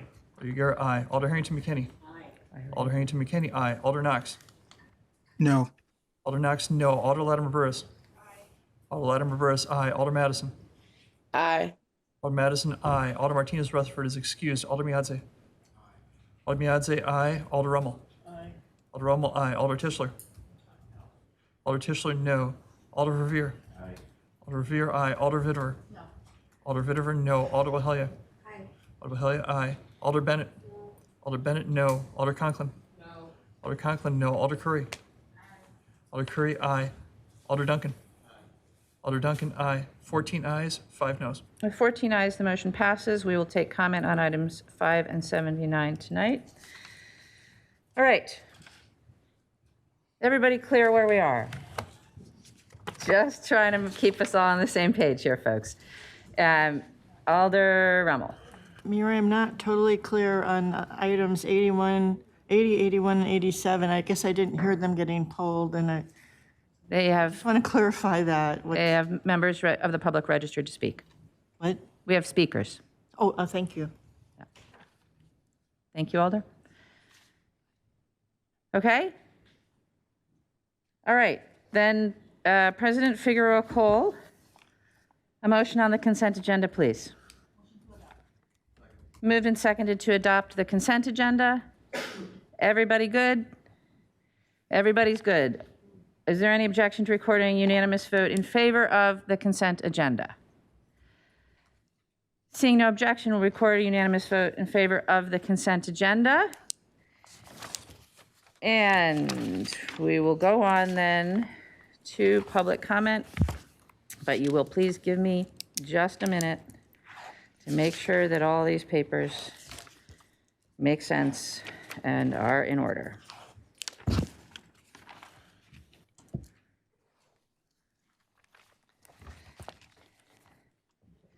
Okay, before we start public comment this evening, just an orientation for folks who may or may not have been here before. We have two microphones for folks in the room, one on either side of the dais.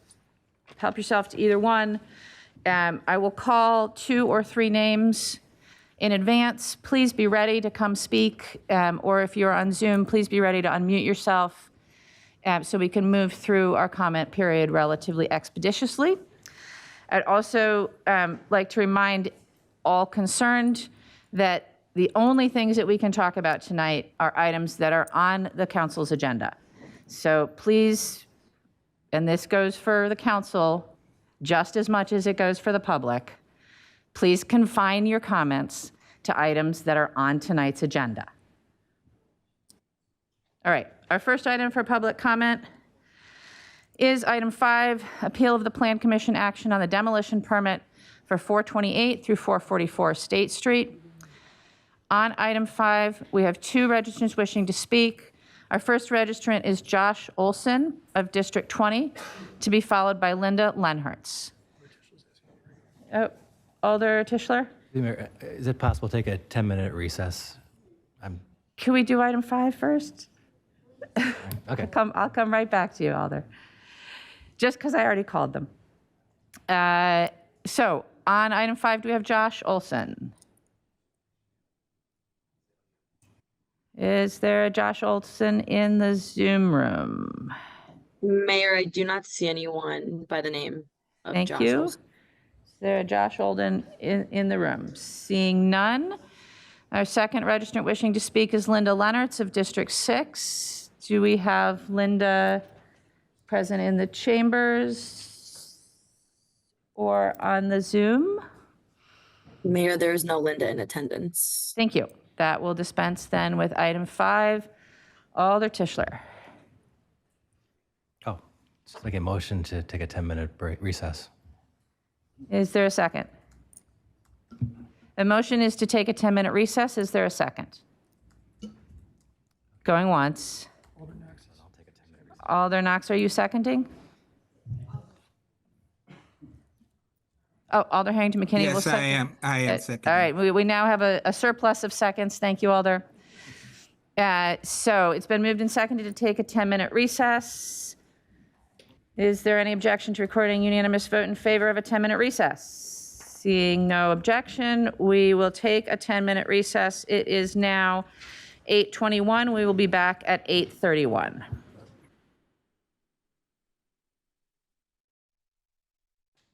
All right, if I can have the alders on Zoom come back and turn your cameras on so we know you're there. If I can have the alders in the room, please take your seats. It's been 11 minutes.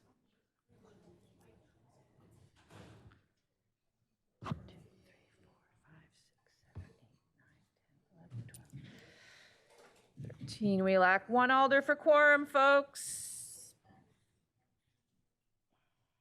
I need to see up. There we go. Thank you, Alder Fields. You win the prize. All right, I'm going to call the meeting back to order and ask the clerk to please call the roll. Thank you. Alder Evers. Alder Evers present. Alder Field. Here. Alder Field is present. Alder Figueroa Cole. Here. Figueroa Cole is present. Alder Govindarajan. Alder Govindarajan is present. Alder Ugair. Here. Ugair is present. Alder Harrington McKinney. Catch up in a moment. Alder Knox. Here. Alder Knox is present. Alder Latimer Burris. Here. Alder Latimer Burris is present. Alder Madison. Here. Madison is present. Alder Martinez Rutherford is excused. Alder Miadze. Alder Miadze is present. Alder Rummel. Catch up in a moment. Alder Tischler. Oh, Alder Tischler is present. Alder Verveer. Here. Alder Verveer is present. Alder Vitever. Here. Alder Vitever is present. Alder Wahelia. Here. Alder Wahelia is present. Alder Bennett.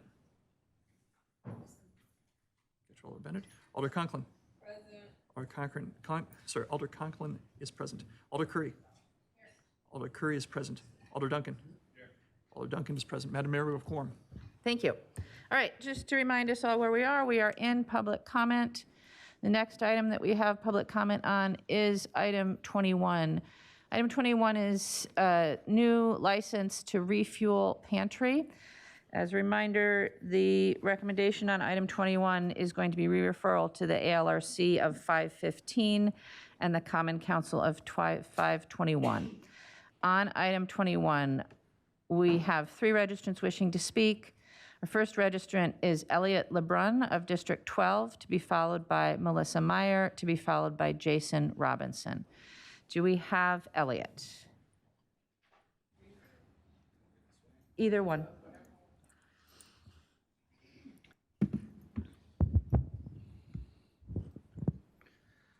My name is Elliot. I own and live in one of the apartments of a triplex on Kedzie Street, the only residential property abutting 2702 East Wash. The decision to grant a liquor license can significantly impact the well-being and safety of the neighborhood and needs to be considered carefully. At the Alcohol License Review Committee meeting, there was no opposition. I know this because I watched the meeting the day after because my neighborhood received the notification cards in the mail that same day. In the photos I sent to Municipal Clerk Eric Christensen this morning, you can see my postmark notification. The buildup of piles of liquor bottles and trash, both within and around the property, not only invites more trash, but also breeds environmental hazards. I pick up trash for 20 to 30 minutes several times a week. I found dozens of, if not hundreds, of small drug baggies and several hypodermic needles. The presence of a grease disposal bin caked with grease buildup that hasn't been cleaned since I moved in 2 years ago. 12 55-gallon drums that were dumped on my property, and a mysterious broken municipal pipe and dislodged sidewalk pieces raise further concerns about potential environmental contamination and public nuisance. The property has become a hotspot for illicit activities, as evidenced by reports from my tenants of drug use and sex acts behind their building. The last time I went there, the door was blocked from the inside and covered in plywood, and when I asked what happened to the door, the employee simply stated he did not want people to see in. The constant instances of screaming matches, physical altercations, and drug dealing behind the dumpster paint a disturbing picture of the safety hazards already associated with the property. Moreover, a 2-block stretch west of the property already has 2 liquor stores. I've had difficulties retaining renters. The views from my apartments overlooking the gas station, so everything that happens behind their dumpster, behind their building, from drug dealing to public indecency, are glaringly obvious to my tenants and myself. I had an apartment showing fall through when rats appeared in my backyard. We have also had several car break-in incidents by gas station loiterers. Granting an alcohol license to the property only increases the frequency of these events and makes it harder for me to succeed. It is also pertinent to note that the property is currently embroiled in multiple regulatory investigations, cases with the city building inspector and public health of Dane County underscore the persistent issues plaguing the property, ranging from maintenance neglect to potential health code violations. Granting a liquor license under these circumstances would only compound existing problems and signal a disregard for regulatory compliance and community welfare. From environmental and safety hazards to regulatory violations and the saturation of liquor licenses, I believe that the case against issuing such a license is solid. I urge denial. Repeated and ongoing Madison Municipal Code violations with the property include Chapter 2509, Chronic Nuisance Premises, Chapter 2601, Public Indecency, Chapter You have about 30 2705. seconds left. Safe and sanitary maintenance of property. I'm done. Thank you. Yeah. Our next registrant on this item is Melissa Meyer of District 12, to be followed by Jason Robinson. Melissa? Okay. Check. Hello, my name is Melissa. I live on the corner of Kedzie and East Lawn Court. My kitchen and bedroom windows look out on the gas station and food business at 2702 East Washington Avenue. I'm also a daily dog walker, which gives me plenty of opportunities to observe activities in our neighborhood. I've lived on the east side for 30 years, 8 years at my current address. I couldn't attend the licensing committee meeting due to the last minute notice. We got our postcards the day before. I am deeply, gravely concerned about the property at 2702 East Washington as it is currently run with no alcohol license or no alcohol sales. Code violations currently in question include chronic nuisance, public indecency, safe and sanitary maintenance of the property. Elliot gave you the chapters. The decision to grant a liquor license will only exacerbate existing unresolved problems. The property itself is mismanaged and left to deteriorate. In spite of repeated complaints from health department, the owners ignore litter and debris on the property. This is unsightly, it attracts vermin and poses health hazard to the community. Despite efforts to address the problem, the situation has not improved for years. The addition of an alcohol license will only exacerbate these issues. Along with the usual food wrappers and napkins, I routinely find empty pocket shot bottles, condoms, and needles. Lately, they've added latex gloves, baby wipes. I don't think we're changing diapers back there. Shopping cart, an empty fridge is now there, added to the debris with no sign of it moving. Words do not do justice to the amount of actual filth sitting in this parking lot daily for years. Their dumpsters are not maintained at all. Piles of litter, including food waste, are left on the ground for months at a time. To my knowledge, their grease bin has never been cleaned. There's a picture that I didn't send in time. I can't have a bird feeder or compost at my house because of the rats who make their living at 2702 East Washington. Their fences are broken, random pieces of broken concrete are piled up, not $1 or 1 minute of effort has been put into maintaining or securing the property. I've never seen an employee or owner clean any debris. It's an extreme statement, I know, but it's true. There's zero security in the parking lot. Drug deals happen daily there. I routinely hear shouting matches and scuffles, especially after dark, which is 4:30 here in the winter. Owners have made no discernible effort to keep customers safe or the public safe. I'll walk 5 blocks out of my way to avoid this parking lot. It is simply not safe. Let's talk about saturation. We have 2 liquor stores within a 1/10 of the mile, You have about 30 Rockies and seconds left. Trixie's. I urge you to take this matter seriously, deny the license for this location. Adding alcohol sales to a business already fostering drug sales, prostitution, and vermin is just not a good idea. Please deny this license. Thank you. Our last registrant wishing to speak on this item is Jason Robinson of District 12. Do we have Jason? Don't see Jason in the room. Is Jason online? Mayor, there's no Jason in attendance currently. Thank you very much. So are there questions for either of our registrants? Alder Madison? Thank you, Mayor. I just want to ask for more time for Elliot LeBron if he had more to finish, as well as Melissa Meyer, because I am interested in any more that they may have to share. Did either one of you want to conclude anything? Elliot? I spent a lot of time crafting that for 3 minutes. So.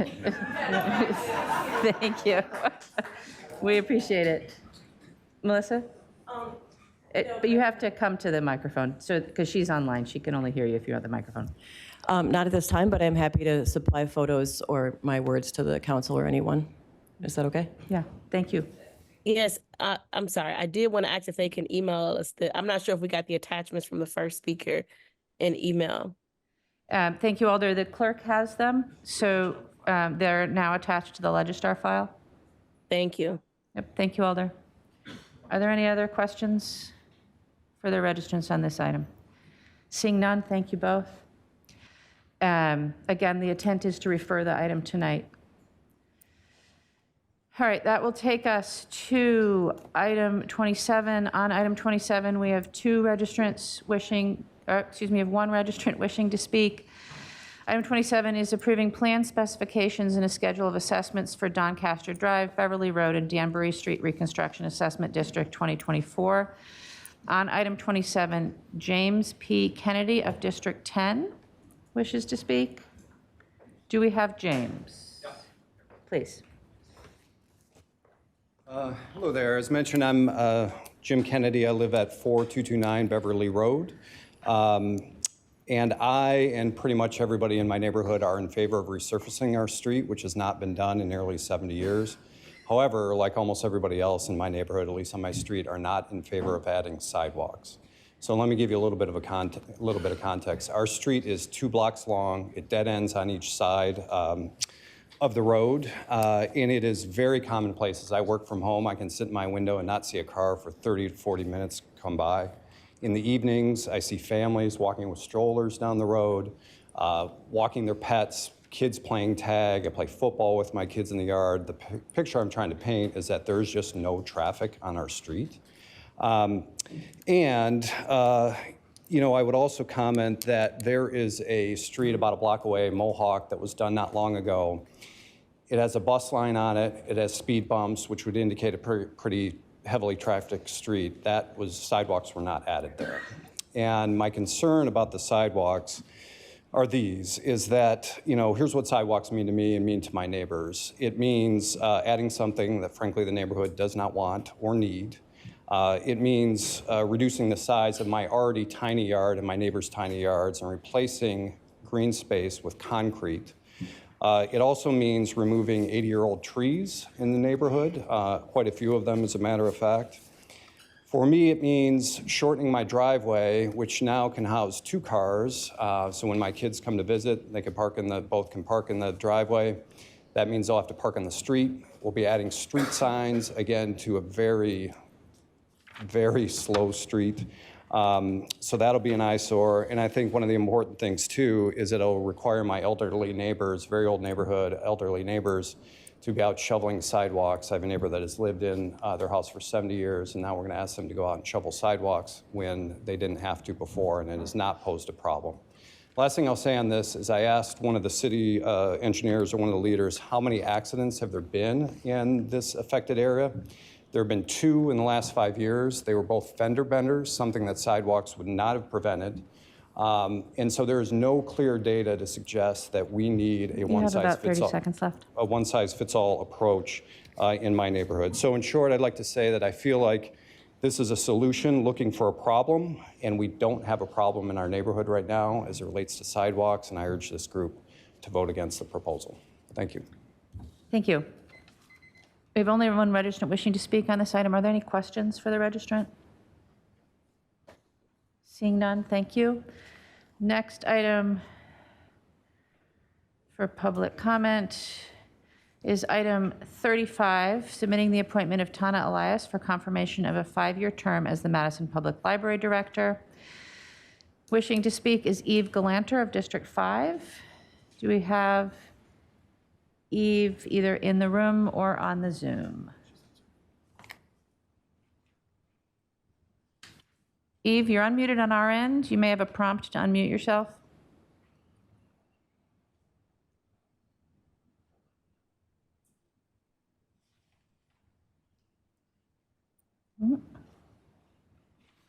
Eve, we've lost you.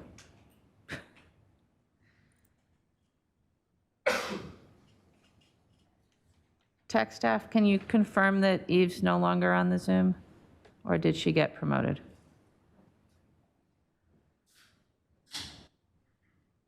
Eve should be allowed to speak. It looks like they're unmuted.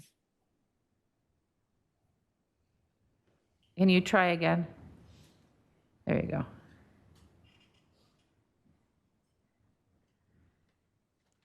Eve, you are unmuted on our end. We cannot hear you. So if you look maybe under a window, there should be a prompt to unmute yourself.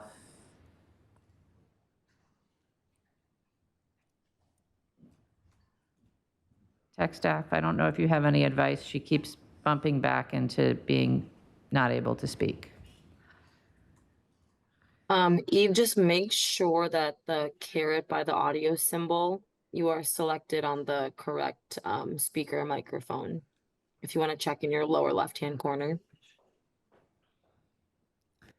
I don't see her currently as being unmuted on our end. Again, tech staff, there we go. Try again, Eve. There you go. We got you now. Yeah. All right. As the immediate past president of the Madison Public Library Board, I enthusiastically support the decision made after a rigorous search.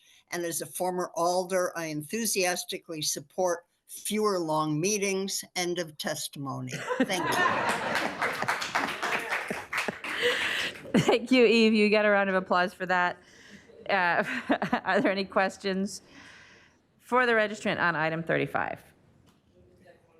Seeing none, then on to agenda item 38, reaffirming support for a permanent ceasefire and supporting student protesters. On item 38, our first registrant is Andrea Zeitko of District 12, to be followed by Michael Nicandro Rosenthal, to be followed by Aiden Gardill. Do we have Andrea? Yeah. Hi.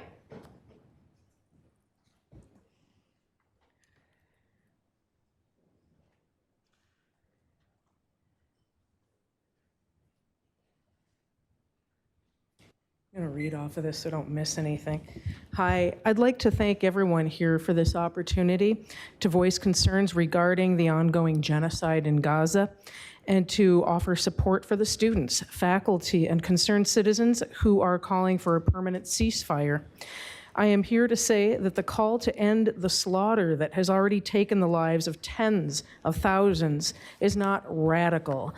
The accusation against war peace activists as hateful is untrue. We are told that there are no innocents in Gaza. We have seen displaced civilians told to evacuate only to have their safe places bombed. We have seen hospitals bombed, patients shot by snipers, doctors performing surgeries and amputations without anesthesia, mass graves filled with patients still attached to tubing, suggesting that they were buried alive by bulldozers. Essential aid is blocked, and when it is made available, people are shot while accessing food, as we saw with the February 29th flower massacre. Last Wednesday, the encampment on Library Mall was dismantled by the police, who went further and physically assaulted a professor who was protecting the students. I went later that day, and what I saw was a grassroots movement of people of all ages and walks of life peacefully assembled. I have and will continue to tell my elected representatives that I do not consent to have my tax dollars spent on weapons to kill civilians in Gaza. I support the students' call for divestment from Israel until a permanent ceasefire can be reached. I would also like to thank Representative Mark Pocan for his courage, humanity, and conscience in his interactions with his constituents. Thank you. Thank you. Our next registrant, please refrain from any applause. We'll never get through it. We have a lot of people here to speak. Our next registrant is Michael Nicandro Rosenthal of District 6, to be followed by Aidan Gardale, to be followed by Gabrielle Cornish. Michael? Good evening. My name is Michael Nicandro Rosenthal. I'm a graduate student, an educator, and a researcher at the University of Wisconsin-Madison. I'm also proudly Jewish and Filipino American. Over the past 7 months, I have watched in horror as my identity has been leveraged to justify the slaughter of tens of thousands of innocent people. And as this council likely knows already, including over 10,000 children. As we speak, my identity is being weaponized yet again to justify the bombing and the invasion of Rafah, the last refuge for Palestinians in all of Gaza. Currently, there are over 600,000 children in Rafah attempting to shelter. To give that context, there are roughly 25,000 children in the entirety of the Madison Metropolitan School District. So that's 24 Madison school districts worth of kids. That is the scale of destruction and inhumanity that our leaders so far have been either unable or unwilling to prevent. For the past 7 months, I and many like me have been calling our representatives, including Senator Baldwin, including Congressman Pocan, to call for a ceasefire, and we have seen that many, including this council, have responded with calls of their own. But still, the slaughter of innocent lives has continued. For decades now, students have been calling in non-disruptive ways for divestment from Israel in the wake of its well-documented practices of apartheid in the West Bank and of the blockade of Gaza, and yet these apartheid and blockade continue. So in the face of this lack of urgency from both our federal government and our university, last Monday, students lost a popular university for Gaza, a community space for protests designed to echo the sit-ins and the teach-ins and marches and other disruptions that ended, among other things, Jim Crow. The most violent thing, as has been said, to happen at this otherwise peaceful protest came when our chancellor, who was entrusted with protecting our students, called the police upon us, including state police. These police then beat and arrested students and faculty, leading to at least one hospitalization. And so you might ask, how have our students and faculty responded to this violent action? Did we respond with more violence? Of course not. We responded by rebuilding, by providing free community meals, by providing free community healthcare, by holding dances and teach-ins and speeches, and very importantly, by protecting religious protesters, both Muslim and Jewish alike, while they freely exercise their faiths. We have taken literal beatings and responded with compassion, with commitment to justice, and to each other, and that is the kind of strength of character that I want my university and my city to stand for. A vote for this resolution will enshrine the truth as a matter of public record that the encampments across our country are categorically not anti-Semitic. About 30 seconds left. The UW Chancellor Jennifer Mnuchin has the power to listen to and work toward meeting her students' and faculty's demands, and to declare that our peaceful movement is legal as it should have been declared to begin with, that the use of disproportionate force against peaceful protesters is wrong, and above all, that the calls for justice for Palestine and an end to the Israeli genocide should be supported and maintained at all levels of public life. Thank you. Please vote yea and free Palestine. Thank you. Our next registrant is Aidan Gardale of District 20, to be followed by Gabrielle Cornish, to be followed by Stefan Sontsev. Do we have Aidan? Doesn't look like we have Aidan in the room. Is Aidan on Zoom? Hello, yes. Yes, Can you go hear me? ahead. Yep, go ahead. Perfect. Thank you. My name is Aiden Gardell. I'm a UW-Madison alumni from last year and now live in District 20. Thank you to the past two speakers who, centered on Palestine as well. I just wanted to share my support for this resolution, supporting the students protesting at Library Mall and reaffirming Madison's call for a permanent ceasefire. First of all, from my visits to the encampment protests at the Library Mall, the group of students, faculty, and community members is incredibly friendly, peaceful, and organized. And any accusations you might see saying that there is violence or discrimination or hate made about this group don't properly represent the majority of people at that encampment. Secondly, I just want to share, I've seen a lot of discourse around the concern that allowing this encampment to remain would set an exception to campus rules and regulation. But I want to use my comment to show that this exception already occurs and that there's no need for forceful enforcement of it now. So first of all, on February 4th this year, WKO W27 ABC reported that multiple sports fans had camped overnight outside the Kohl Center for a Wisconsin versus Purdue match, and there was no police called and no one was concerned about rules being broken at that time. Additionally, I've been to multiple special promotions at stores or shops around Madison where people camp outside to be, first in line in the morning. The most recent one that I was at was for Record Store Day on April 20th at Strictly Discs on Monroe Street. And people were out in tents, before the event started, likely there hours before, starting much before dawn. And again, no one was concerned about this rule then. So for any community members against this resolution and demanding forceful action to remove the tents at Library Mall, I want these examples to show that there have been multiple other occasions where tents have been pitched on UW's campus, and there was absolutely no call for police action. So this current pressure to enforce this rule is completely hypocritical and distracts from the point of these protests. So I hope that our alders will pass this resolution to show support for the students protesting for the disclosure and divestment of the UW-Madison from war profiting investments. Thank you. Thank you. Our next tradition is Gabrielle Cornish of District 12, to be followed by Stefan Sontsev, to be followed by Rabbi Jonathan Beich. Gabrielle? Hi, can you hear me? Yes. Wonderful. My name is Gabrielle Cornish, and I'm a resident in District 12 in favor of reaffirming support for a permanent ceasefire and supporting student protesters. I'm speaking today of my own concern as a private citizen, but I am also a faculty member at UW who has seen the student protests up close. To reiterate, though, I do speak today of my own accord and not as a representative of UW. I, like many others, was deeply disturbed to watch firsthand the police assault on the UW student encampment on May 1st of this year, and I reaffirm the students' rights to peacefully protest, tense or otherwise, and to voice their political views. I watched and videotaped how police officers specifically targeted faculty of color, injuring several. But I believe these students would be the first to say that their protest matters far less in our discussion today than the safety, health, and well-being of millions of Palestinians currently under Israeli occupation and bombardment. I need not reiterate the horrifying statistics of murdered, maimed, and tortured civilians, nor do I need to explain to the members of this council that despite Hamas's attacks on 10/7, this is a 75-year-old conflict that has persisted because of the Israeli state's apartheid system. Yes, anti-Semitism exists. My mother must go through active shooter training before working as a greeter at her temple's holy days.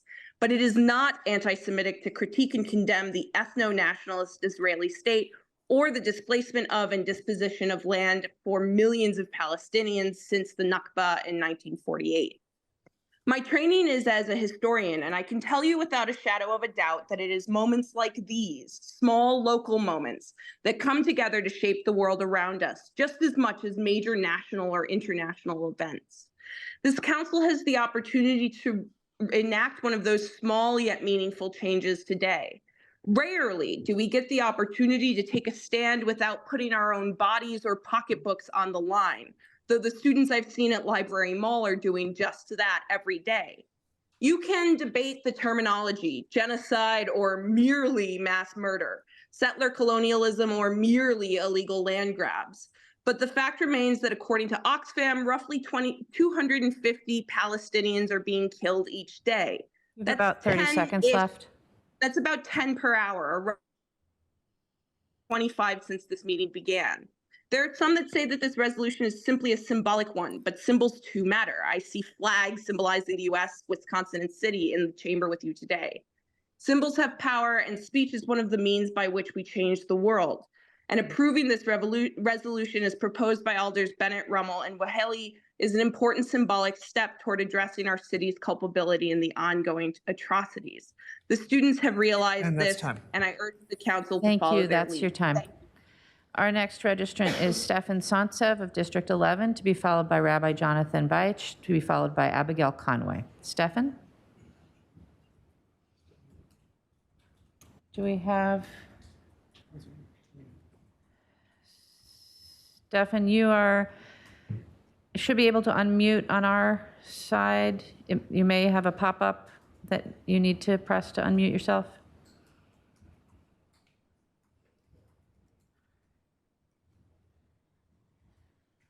Stefan, we need you to unmute yourself before we can hear you.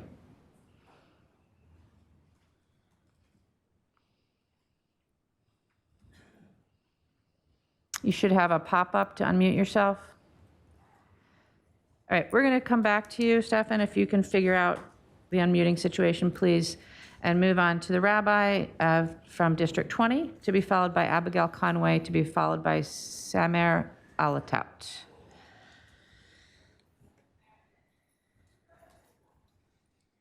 Thank you. Good evening, everyone. My name is Rabbi Jonathan Beich, and I've lived and worked in Madison for almost 19 years. Printed at the top of your agenda for tonight's meeting are 4 questions, which I presume are your firmware intended to underscore every discussion held and every decision made here. Who benefits? Who is burdened? Who does not have a voice at the table? How can policymakers mitigate unintended consequences? Good questions. I offer my comments on Resolution 83214 as published earlier today, with these questions on my mind. To begin, I note that the text of the resolution has evolved much before coming before this body. An earlier version was, I believe, inflammatory, very inflammatory, and would have ignited many more passions among our citizens. So I am deeply appreciative of those 3 alders who presented this to us for your diligent work to bring a lot more reasonableness to this issue. Still, I would urge the council to consider 3 specific additions to your resolution.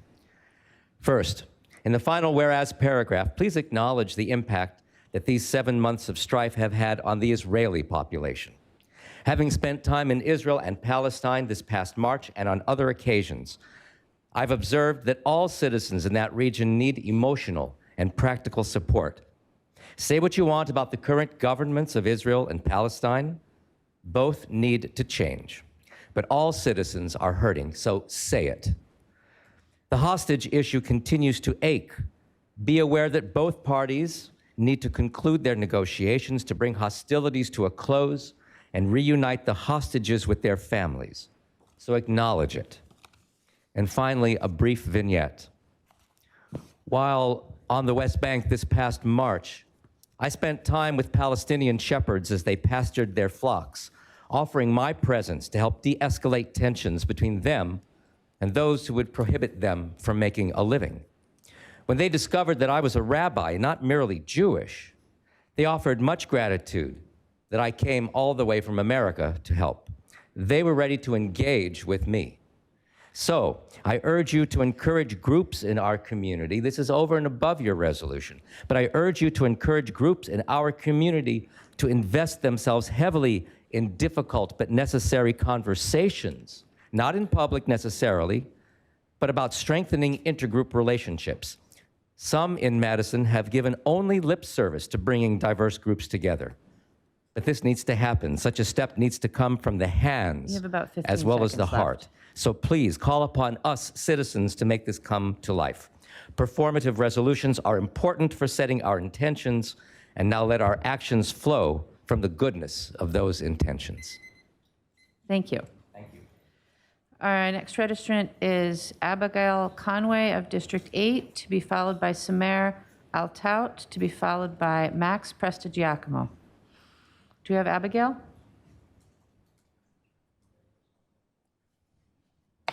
If not, do we have Samer Altout of District 20?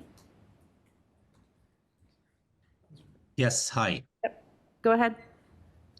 Yeah, I'd like to support the resolution, and I cannot really eloquently speak as much as Andrea, Michael, um, Aiden, Gabrielle. All of them have spoken really eloquently about the atrocities that are taking place now in Gaza, and especially with the imminent attack on Rafah. And we are talking about here, what we're talking about is ethnic cleansing and genocide, which is very different from what the rabbi was talking about. So I would like you to support this, but I would like to convey some like comments about the encampment itself. I was one of the faculty of color who were targeted with the attacks by the police violently. And of course, many of you probably have seen the pictures and that made the rounds. And I'd like to offer two things about that. One is that there is don't forget that whenever the police is involved, whether the racial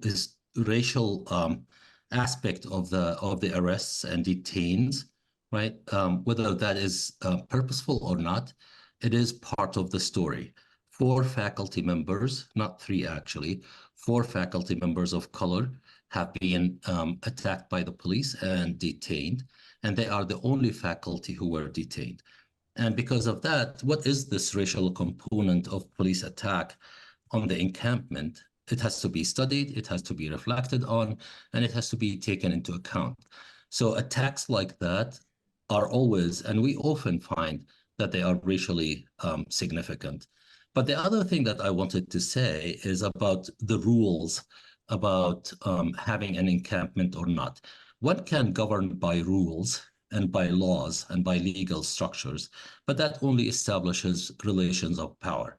And what I'd like to suggest to the university and to the city is that we call on everyone that we relate to one another, not in terms of power relations, who has more power than the other and who can call police violence on the other. We have about 30 seconds left.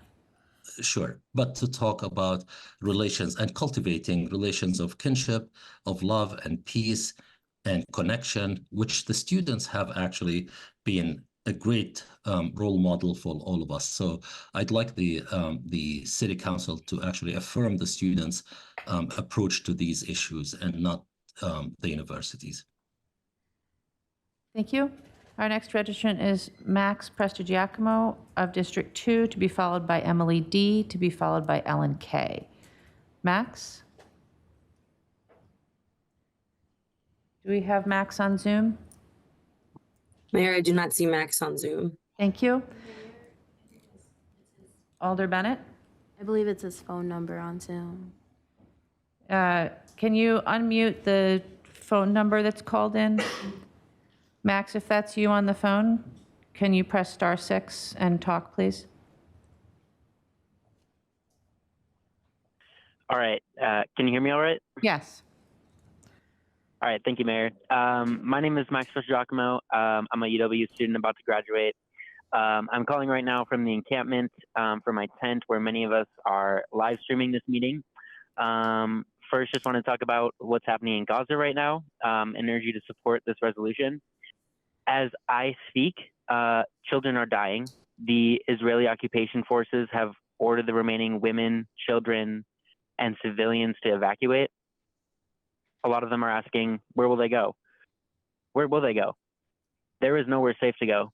With the unconditional backing from the U.S., the IOF continues to slaughter innocents, forcing imminent starvation and mass death. This resolution is something you can do now. I just want to say that I don't want to see this council waste time debating semantics and wording on this resolution. And I think I speak for a lot of the protesters here as well. As far as I'm concerned, this is just one thing you can do. There are so many others, and this vote shouldn't really matter to you, and it should be easy. It should be very, very, very easy for you to make this vote.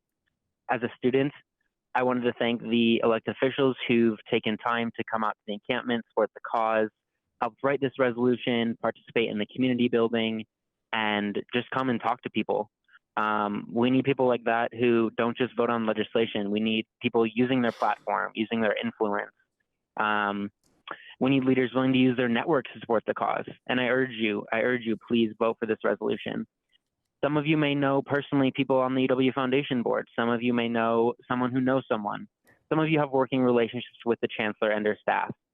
We need elected officials going above and beyond their official duties to remind the chancellor the meaning of the Wisconsin idea. If the chancellor thinks what's going on in Gaza is such a tragedy, as she has said so many times, why is it so hard for her to refuse to work in good faith with protest organizers? I think this resolution goes one step in urging her to do so. But I ask that you reach out, use your platforms. The UW administration refuses to ask the foundation to come into these meetings. They refuse to be transparent.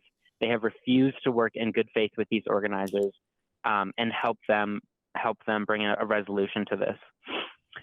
We build up these barriers between work and politics and personal life when we really should be comfortable enough having these tough conversations. Electeds should not worry about how their actions will impact their ability to govern or their ability to maintain over their legislative futures. Alders have to vote according to their conscience. Pass this resolution. You have about 15 seconds left. Don't put your own personal comfortability above the needs of civilians in Gaza. How do you feel about the hundreds of thousands of children being carpet bombed? Don't waste time debating words, please. They That's don't your matter time. to the Thank children you, in Wafa. Max. Pass this resolution. Our next registrant is Emily D. of Winnequa Ave, to be followed by Ellen K., to be followed by Maisel Ginsburg. Do we have Emily? Hello, can you hear me? Yes. Hi, my name is Emily. I am a UW-Madison alumni and a Jewish Madisonian, and I am speaking in opposition to this resolution. This resolution is one-sided and disrespects the reality that these protests are at times verbally violent and makes inappropriate demands that would, and I'm afraid will, move the needle further in the wrong direction. It also makes a couple of claims that are pretty ghastly and are unconfirmed, to say the least. On the first read, the resolution paints a beautiful picture. Students are doing, quote, out-of-class education and community building. There's art, prayer, dancing. The students are noble warriors of the Wisconsin ideal. Who wouldn't be for that? Well, the problem is this doesn't always match the reality on the ground. Theoretically, where people could respectfully protest the Israeli government, and while making all the Jews and Israeli students and Madisonians feel safe and valued, this isn't the inclusive paradise painted by this resolution. Jews like me are heartbroken by the attack of October 7th, or heartbroken by the suffering in Gaza, or heartbroken by the rise of anti-Semitism in the US. I am scared to be visually Jewish in public now. I know other Jews who have taken their mezuzahs off their doors and who no longer wear yarmulkes in public in Madison. And Jewish people are saying this everywhere if you just care to look. And before anyone says, but there are Jews there are Jews who have spoken tonight. The resolution even mentions Shabbat. That's true. It's also true that objectively, the views of the Jewish people who are there are far out of the Jewish American mainstream. Talk to the Jewish Federation of Madison if that surprises you. But we really don't need to get bogged down in exactly how representative this encampment is to make my point. There's something that has clearly hurt a sizable number of Jewish Americans across the country and here at home. I urge the council to vote against something that is so painful to so many of our Jewish residents and students. Next, looking beyond this framing, what does the resolution actually call for? It makes various statements in support of some concepts which are not really in the council's purview to influence, as a local body with no foreign policy authority. As much as the council wishes they could change things in Gaza, that's really not your job. And then substantively, it boils down to requesting that the UW Chancellor, Jennifer Mnuchin, quote, prioritize protecting free speech and allow the encampments to continue. In other words, this resolution is wading into UW-Madison issues on UW-Madison grounds covered by state law specifically and not local law, and trying to make demands of the leader of an independent institution in our city. I take some issue with that. Chancellor Mnuchin has shown herself to be thoughtful and level-headed. I watched her town hall with the faculty and I was pretty impressed. You have about 30 seconds. Trust Councillor Mnuchin, and I think it's frankly a little bit rude to issue a passive-aggressive demand like this. And I think as a city, we want to be on good terms with the largest institution and employer in our town. This resolution will not alleviate the suffering in Gaza. All it will do is inflame tensions in the city further, making Jewish Madisonians a target. Please, Council, let's stay local. Let's trust Chancellor Mnuchin, and let's give our support to Jewish Madisonians. Thank you for listening. Thank you. Our next registrant is Ellen Kay of District 15, to be followed by Maisel Ginsburg, to be followed by Kate Mallory. Ellen? Can you hear me okay? Yes. Okay, thank you. So I thank you for giving me the chance to speak tonight. I will not be speaking as eloquently as some of the other people, but I wanted a chance to make my voice heard. I want to tell you a story. My grandfather came from a very old Jaffa family. In about the turn of the century, his family moved to Cairo, which was like the New York City of its day, so that wasn't unusual, and lived there prosperously and happily. And then came Arab nationalism. The twist in the story is that my grandfather was Jewish. And when Arab nationalism rose in Egypt, he and every Jew from this thousands of years old community were expelled. On the other side, my grandmother lived a happy, flourishing childhood in Berlin. And we know what happened there. And when that happened, there was nowhere in the world that would take her and her family and her compatriots except Israel. And my grandparents from these very different backgrounds met and married in Israel because that is the only place they could go. Later, they left Israel, and I have had the good fortune to grow up as an American and a Madisonian of many years. But what I would like to say is that I don't think we're actually hearing the voices of many Jewish Madisonians here, many Israelis here, many Israelis of Sephardic and Mizrahi backgrounds who make up half of all Israelis. I want to say that I vehemently reject the idea that Israel is, as they say, a settler colonial state. I do not apologize for being Israeli. So I want to put that voice out there.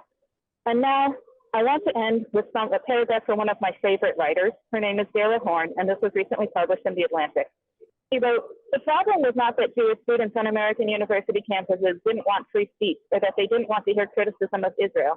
Instead, they didn't want people vandalizing Jewish students' organizations, buildings. They didn't want people tearing down their mezuzahs from their dorm rooms. They didn't want their college instructors spouting anti-Semitic lies and humiliating them in class. They didn't want their posters defaced with Hitler caricatures or their dorm windows plastered with 'fuck Jews.' And that is what this is about. These encampments are welcoming for the right kind of Jew. But for a Jew like me, who in fact represents the American mainstream, I am not welcome there. This is not an inclusive paradise. I urge you to not just be swayed by the loudest voices in the room, but to actually learn what Jewish Madisonians and Jews across America are saying. When I ride down Williamson Street You have on my about 30 bicycle, seconds left. and in front of my favorite cafe, I see a poster glorifying someone who is part of an organization who is sworn to kill Jews, who has murdered people who are just like me. I could have been one of those persons if it were not for an accident of history. I feel like it is a slap in the face. I urge you to think about local issues. And furthermore, I think, as Emily said, we can, Emily who spoke before me, we can trust Chancellor Thank you. Mnuchin. That's Thank your you very time. much. Our next registrant is Maisel Ginsburg of District 10, to be followed by Kate Mallory, to be followed by Fred Gantz. Do we have Maisel? Yes, I'm here. Thank you. Go ahead. All right. First, I'm just going to say for the record that most of the sentiment that is being expressed here in against the resolution is just rooted in racism and bigotry and anti-Muslim sentiment. And as a Jewish person and a person of conscience, proudly born and raised in the city of Madison, I implore you to support the UW student encampment and to halt any and all disciplinary action against these remarkable and courageous students who are willing to risk everything to protest the Israeli state-sanctioned genocide against Palestinians that is being funded with our very own tax dollars. I hope you are all as proud as I am of the tremendous tenacity of our students. I remain in awe of their bravery and steadfastness in the face of the police violence and repression. I implore you to support an immediate and permanent ceasefire to end the genocide now. I implore you to support the student calls for disclosure and divestment from the university. The university has absolutely no morally good reason to be invested in the maintenance and execution of a settler colonial apartheid state, which endangers the safety and security of every single person who lives within the enforcement of its borders. It is because of the values imparted upon me by my public school education in the Madison Metropolitan School District and because of my Jewish ancestral tradition, which yearns eternally for justice, that it sickens me to my core to watch the people and institutions and rabbis I thought I once respected support and or remain silent on unconscionable and ultra-violent actions against the innocent civilian populations, be they our cherished UW students or our sacred Palestinian siblings. I implore you to be on the right side of history. This is not an issue of anti-Semitism. This is an issue of human rights violations and, by and large, our own community's non-consensual complicity in cold-blooded mass murder. With every fiber of my being, I must demand that never again mean never again for anyone. I'm often reminded of the words of the Honorable Elie Wiesel, ZL, Nobel laureate, author, and Holocaust survivor. Action is the only remedy to indifference, the most insidious danger of all. There must be times when we are powerless. There may be times when we are powerless to prevent injustice, but there must never be a time when we fail to protest. I swore never to be silent whenever and wherever human beings endure suffering and humiliation. We must always take sides. This is what we must do, not to sleep well when people suffer anywhere in the world, not to sleep well when someone's persecuted, not to sleep well when people are hungry all over here or there, not to sleep well when there are people sick and nobody is there to help them, not to sleep well when anyone somewhere needs you. May we not sleep well until we see a free and liberated Palestine in our lifetime. May it be so. Please support agenda item 38. I believe the very soul of this ostensibly great city depends on it. Thank you. Our next registrant is Kate Mallory of District 5, to be followed by Fred Gantz, to be followed by Jeremy Tunis. Kate? Hello, can everyone hear me all right? Wonderful. Thank you for having me here, Common Council members. I am a community member, local organizer, and a constituent in District 5 here in Madison. I'm speaking here today about item 38 to both state my support for the solidarity with student protesters expressed in this resolution and strongly encourage the Common Council to urge the University of Wisconsin to consider the demands of the popular University for Gaza at UW-Madison. And I guess I get to be the first one to read them in total, I believe. These demands are divest from occupation, borders, and prisons, disclose all of the UW Foundation's investments, cut all ties with Israeli institutions, call for an immediate and permanent ceasefire, get cops off campus, and stop the land grabs and cease expansion. I'm aware that the council has previously voted in favor of a ceasefire resolution and want to applaud the members of this council for doing so at a time when fighting for liberation is not always popular. At the same time, I want to encourage this council to take inspiration from the students who I've spent the past couple weeks getting to know, many of whom have chosen again and again to risk their jobs, their academic standing, and in the context of an increasingly militarized local and state police force, their lives, in order to fight for a more just investment on the part of their university. I've heard Muslim students tell me that the encampment is the first place they felt truly safe in Madison, been fed again and again by local restaurant owners and Palestinian mothers out of nothing but a desire to feed those fighting for their families, and found myself Googling concussion symptoms on my phone half an hour after a friend of mine was hit in the head by a riot shield while trying to help up one of his professors who had been knocked to the ground. 34 of your constituents were arrested on Wednesday morning, including 4 faculty members, based on a deeply held belief that as Americans, as Wisconsinites, as residents of Madison, they have the privilege and the power to demand better than complicity in genocide. This is a conversation that goes beyond the student-university relationship and into the broader community of which we are all a part. And although I am encouraged to see the conversations being started in this space by the proposal of this resolution, I would ask the members of this council to take a stronger stance in the face of an ongoing genocide in recognition of the concrete demands your constituents have put to the university so much of the infrastructure of the city circles around. Thank you for your consideration. Thank you. Our next registrant is Fred Gantz of Middleton, representing the Jewish Federation of Madison, to be followed by Jeremy Tunis, to be followed by Sarah Boker. Fred? Good evening, and thank you, Mayor. My name is Fred Gantz, and I am an attorney by profession and the incoming president of the Jewish Federation of Madison. I'm speaking in opposition to this resolution. The resolution asks the Madison Common Council to congratulate and endorse lawbreaking by the protesters who set up an extended encampment in violation of state law and university policy. In addition, there is no mention of Hamas's culpability for starting the hostilities or criticism of Hamas's savagery. There is no mention of Hamas's responsibility for 1,000 of civilian casualties by the location of tunnel system and placement of weapons and fighters in densely populated civilian areas, and that includes hospitals.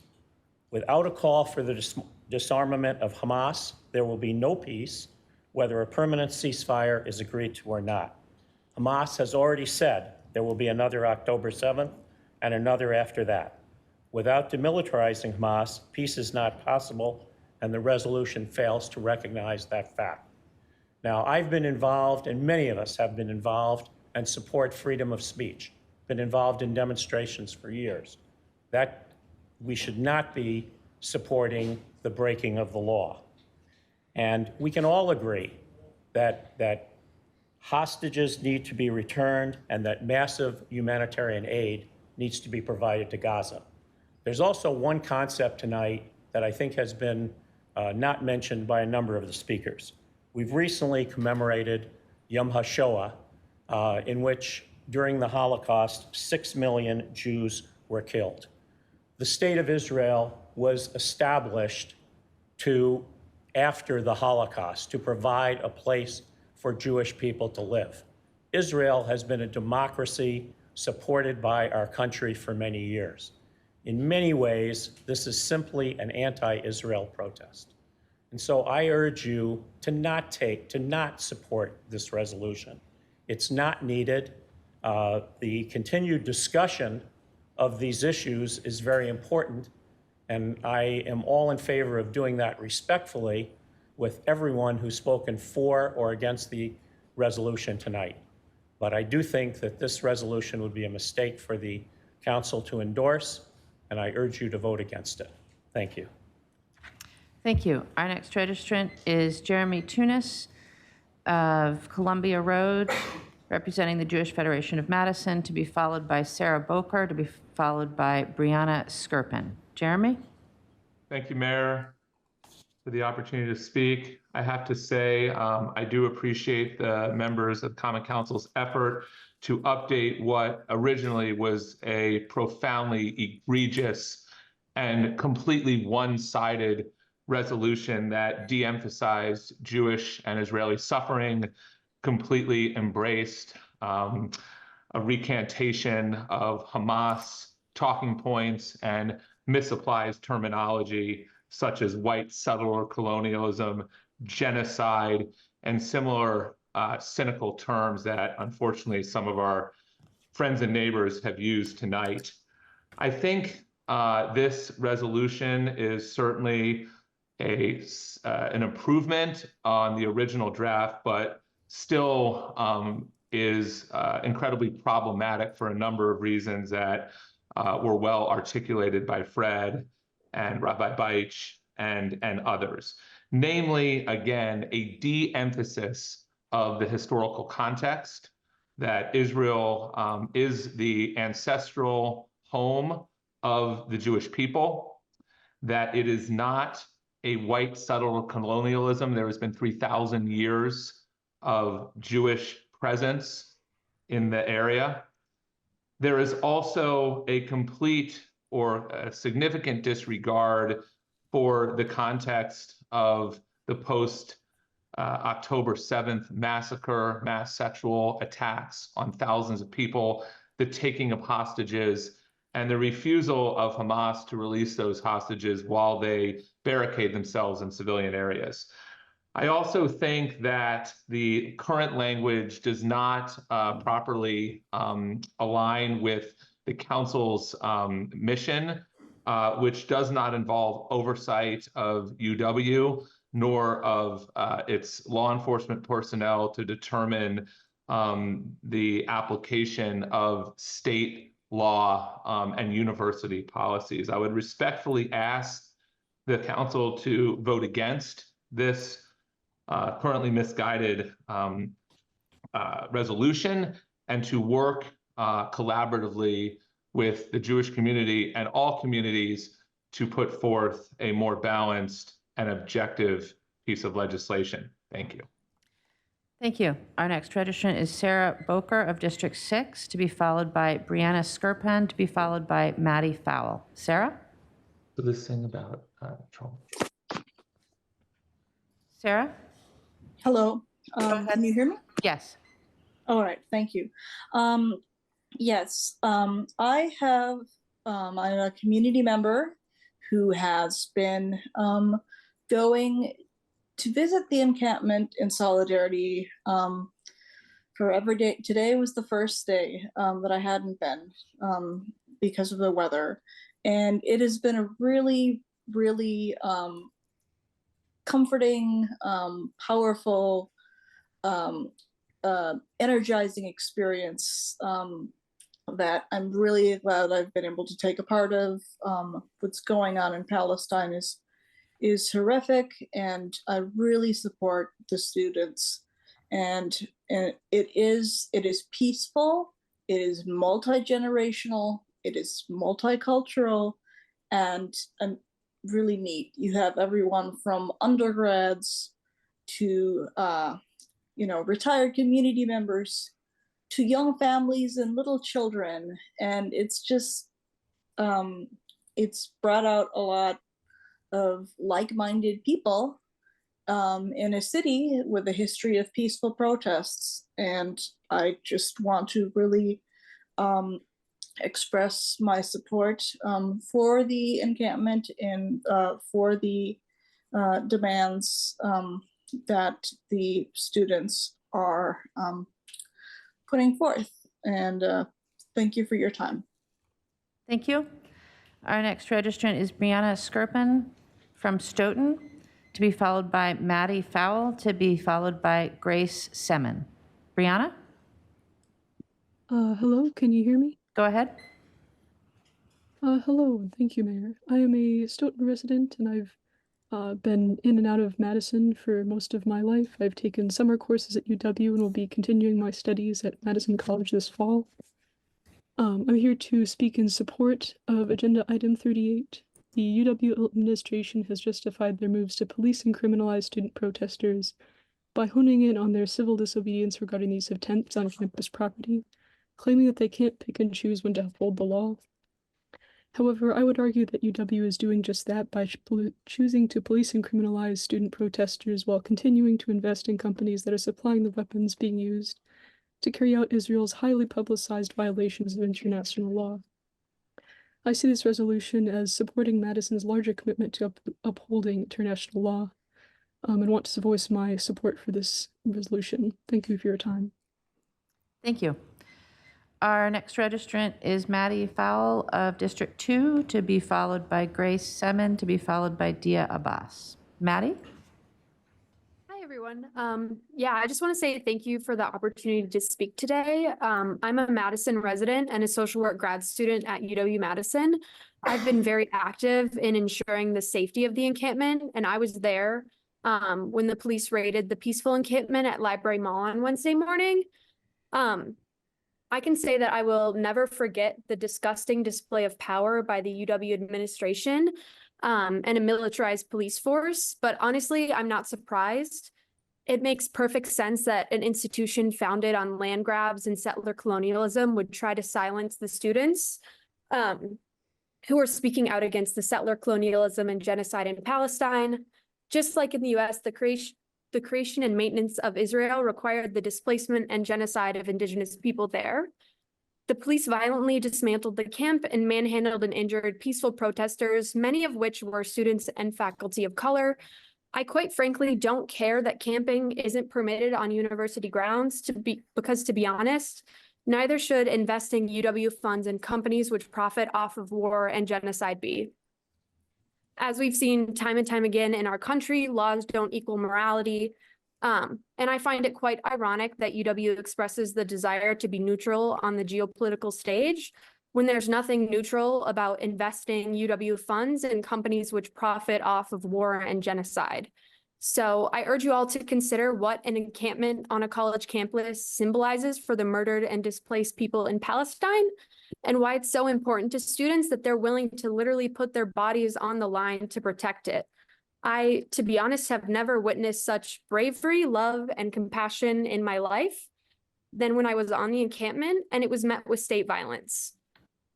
These students should not face legal or academic repercussions, so I urge you all to vote yay for the resolution presented in Agenda Item 38, which reaffirms support for a permanent ceasefire in Palestine and supports student protesters. Thank you. Thank you. Our next registrant is Grace Semin of Fitchburg, to be followed by Dia Abbas, to be followed by Sam Shea. Grace?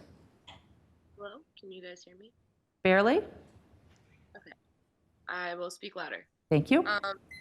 Dear Common Council members, my name is Grace Simon. I am both a student and a non-academic staff member at the university and a constituent here in Madison. I am here to speak about Item 38. I would like to state my support and solidarity with student protesters expressed in this resolution while strongly encouraging the Common Council to stand with the demands of the Popular University for Gaza at UW-Madison. Those demands are as follows, and as were read before: to divest from occupation, borders, and prisons from Palestine, to by divesting from all companies on the American Friends Services Committee list, to disclose all of UW Foundation's investments, cut all ties with Israeli institutions, call for an immediate and permanent ceasefire to end the ongoing genocide and to end the siege in Gaza, get cops off of campus, and stop the land grabs and cease expansion in order to house our community. As both a student and a staff member, I am here today speaking up for Palestinian liberation for a number of reasons. To start off, I am a proud, queer, Iraqi-Irish woman who has personally faced the hate, discrimination, and dehumanization that Middle Eastern and North African people face on a day-to-day basis. The feeling of being called a terrorist to my face is not new to me, but the occurrence of it happening within the workplace is unique to this university alone.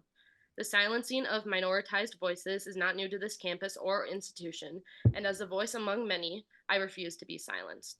Just as Palestinians refuse to give up hope for the decolonization and return of their land, I refuse to sit silent and complacent with the atrocities that this administration, institution, and country make regarding investments with genocidal countries, using student resources to brutally violate student and faculty rights via unlawful detainment and arrests, and manufacturing weapons to be used in aiding the Israeli occupation forces in their ongoing genocide against the Palestinians. And while we are here debating whether or not to pass and strengthen this resolution, 1.4 million internally displaced refugees in Rafah are being bombed and invaded in their tents by the Israeli occupation forces, with approximately 600,000 of those 1.4 million being children. I applaud the strong stance that this council has taken in the past in favor of a ceasefire and urge the council to stand with the concrete demands of its constituents. We, the students and faculty, need you. Gaza needs you. Thank you for your consideration. Thank you. Our next registrant is Dia Abbas of District 2, to be followed by Sam Shea, to be followed by Claire Hopp. Dia?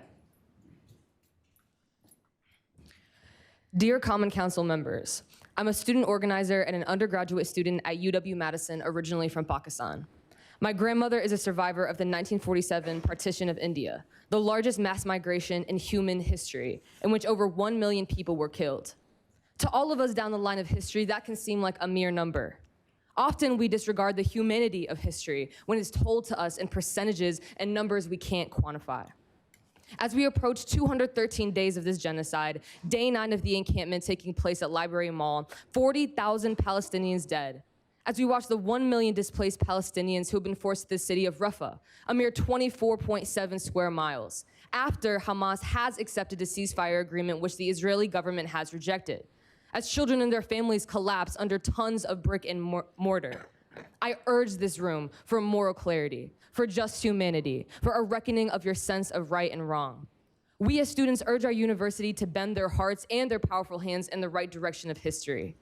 The answer often comes to us that there's someone more powerful than them making these decisions, that it's someone else's job. Then whose is it then? How many excuses until it's too late? Until an entire nation of people's families, names, history, food, music, and identity are gone? How dare we go on with our American lives? My grandmother never speaks of the war, of her family, of her husband who lost his eyesight while crossing the border because of chemical warfare. These traumas do not disappear when we decide to turn our phones off or fall asleep. They will continue for generations. It is the first time we as a nation, as a world, lay witness to their suffering on our phone screens. We make the decision every day to turn off our phones and go to sleep. While our privilege lays to rest, who is searching for the body of their mother in a hospital? Who is left without their husband, their wives, their children, their name? Each of us in this room, in this nation, are complicit to this genocide. I urge and I ache with my bloodline of violence to do what you can, to do the hardest thing, to refuse empire, to name colonialism for the liar that it is, to do everything in your mortal power to stop this unjust and unspeakable violence, to be on the right side of history and use your privilege and your responsibility to call an end to this genocide. I urge the council to stand with its constituents. Thank you for your consideration. Thank you.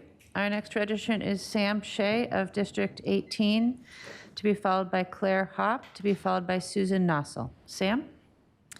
Good evening, Common Council members. I'm a community member, alum of UW-Madison, class of 2012, educator, veggie grower, and food systems worker, and I live here in Desjop, so-called Madison, on the north side, right across from Troy Gardens. I'm speaking here today about item number 38 to both state my support for the in solidarity with student protesters, and I strongly encourage the Common Council to stand with the demands of the Popular University for Gaza at UW-Madison. These demands are, which have been read, divest from occupation, borders, and prisons, disclose all of the UW Foundation's investments, cut all ties with Israeli institutions, call for an immediate and permanent ceasefire, get cops off campus, and stop the land grabs and cease expansion. As a former history teacher and educator at our schools, and as a veggie grower, a community builder, I'm committed to honoring life, land, and community, and to building a world where real care, safety, and peace support everyone to thrive. Palestinians have been systematically cut off from food, ancestral land, connection to earth, and their families and loved ones. The so-called US has backed and provided weapons for the murder of at least 35,000 Palestinians just since October 2023. And now with over 1.5 million people living and sheltering in Rafah, Israel will continue its genocide, and we must escalate to stop it. How many lights, how many futures have been extinguished? Every day this continues, my heart breaks. We must stand and say not one more. I got into growing food for my community and into land work and into education because I wanted to be part of building a world where everyone has what they need and where we can connect and gather over food, where mutual care and reverence for each other and the world around us grounds and guides our actions. Bombing, murdering, forcing people off ancestral land, attempting to kill culture, bombing hospitals, bombing universities, colonially extracting resources, policing, throwing people to the ground, starving people will never get us to that world. And we who allow this violence, who continue to support this, will never be safer for it. This type of violence kills our collective spirits. This is why we must put teeth to our demands, listen to our students calling into being this world of collective care, life, and real community, stand with their demands. I applaud the strong stance this council has About 30 taken seconds left. in the past in favor of a ceasefire, and I urge the council to stand with the concrete demands of its students, of its constituents. Thank you. Thank you. Our next registrant is Claire Hopp of District 8, to be followed by Susan Nossel, to be followed by Zebulon Fazel. Claire? Hi, can you hear me all right? Please speak up just a little bit, please, Claire. Hi, sorry. Thank you. So I am a freshman here at UW-Madison, and I wanted to show my support for item 38 and also suggest strengthening it. As a freshman, I have a long journey ahead of me at this university, and I cannot bear the thought that the money that I am spending to get the education I was so excited for could be being spent on the use of weapons to kill innocent civilians, including children. When I hear about the horrific events happening to these children, I think of my little niece who loves playing with cats and little ponies, and I can't believe that there's a possibility, strong possibility, that my money could be going to killing children just like her. So please approve this statement and do whatever you can, both as a council and as individuals, to stop this senseless slaughter. Thank you. Thank you. Our next registrant is Susan Nossel of District 13, to be followed by Zebulon Fazel, to be followed by Jesse Ransom. Susan? Good evening. Good evening, everyone. I most strongly urge you to vote for the Madison Common Council resolution before us here tonight. I first also wanted to express my condolences to those in our community who have lost family and friends, both Palestinians and Israelis. I'm a Madison resident, Jewish American, and I want to express my utmost horror at the atrocities that the Israeli government is committing against Palestinians in Gaza with the military and financial assistance of the United States. The situation, I also will share that I'm a staff member, academic staff member at UW-Madison, but I want to make it clear that I'm only representing myself here.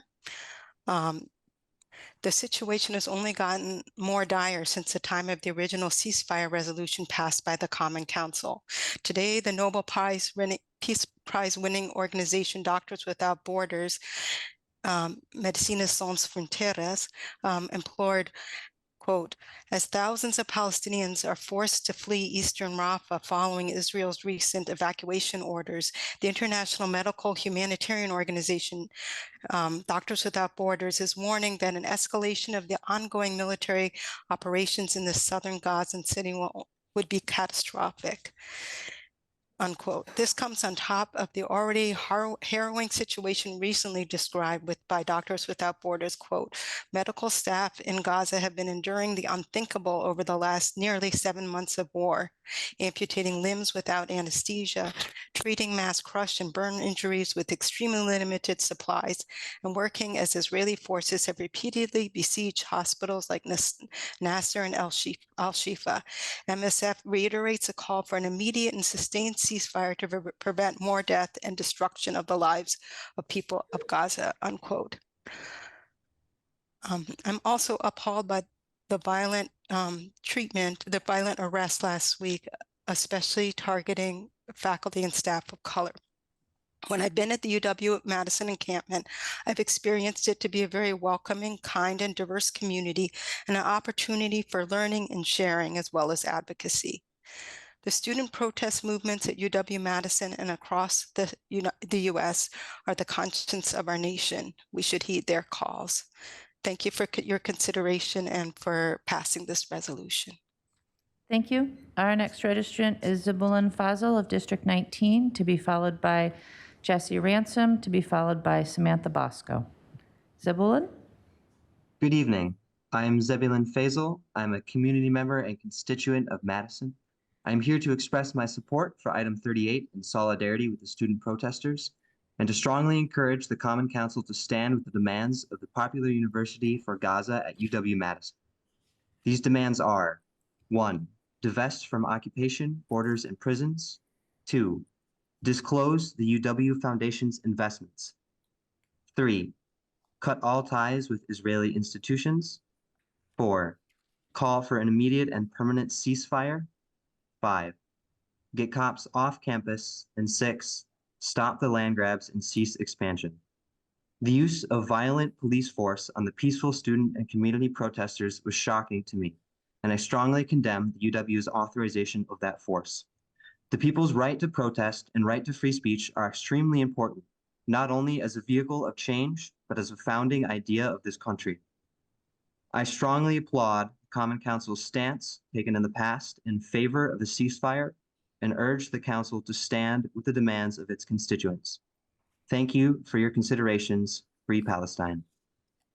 Thank you. Our next registrant is Jesse Ransom of Middleton, to be followed by Samantha Bosco, to be followed by Bonnie Rowe. Jesse? Hello. As of today, 35,000 people have died in Palestine, most of them being women and children. I have over 1.2 million people that want answers from recent action by the city of Madison towards protesters. I was down there on the day MPD and other districts assaulted protesters. I was sure surprised to see multiple MPD officers under internal affairs investigations for already targeting protesters, again targeting protesters. Sorry, I suck at speaking out loud.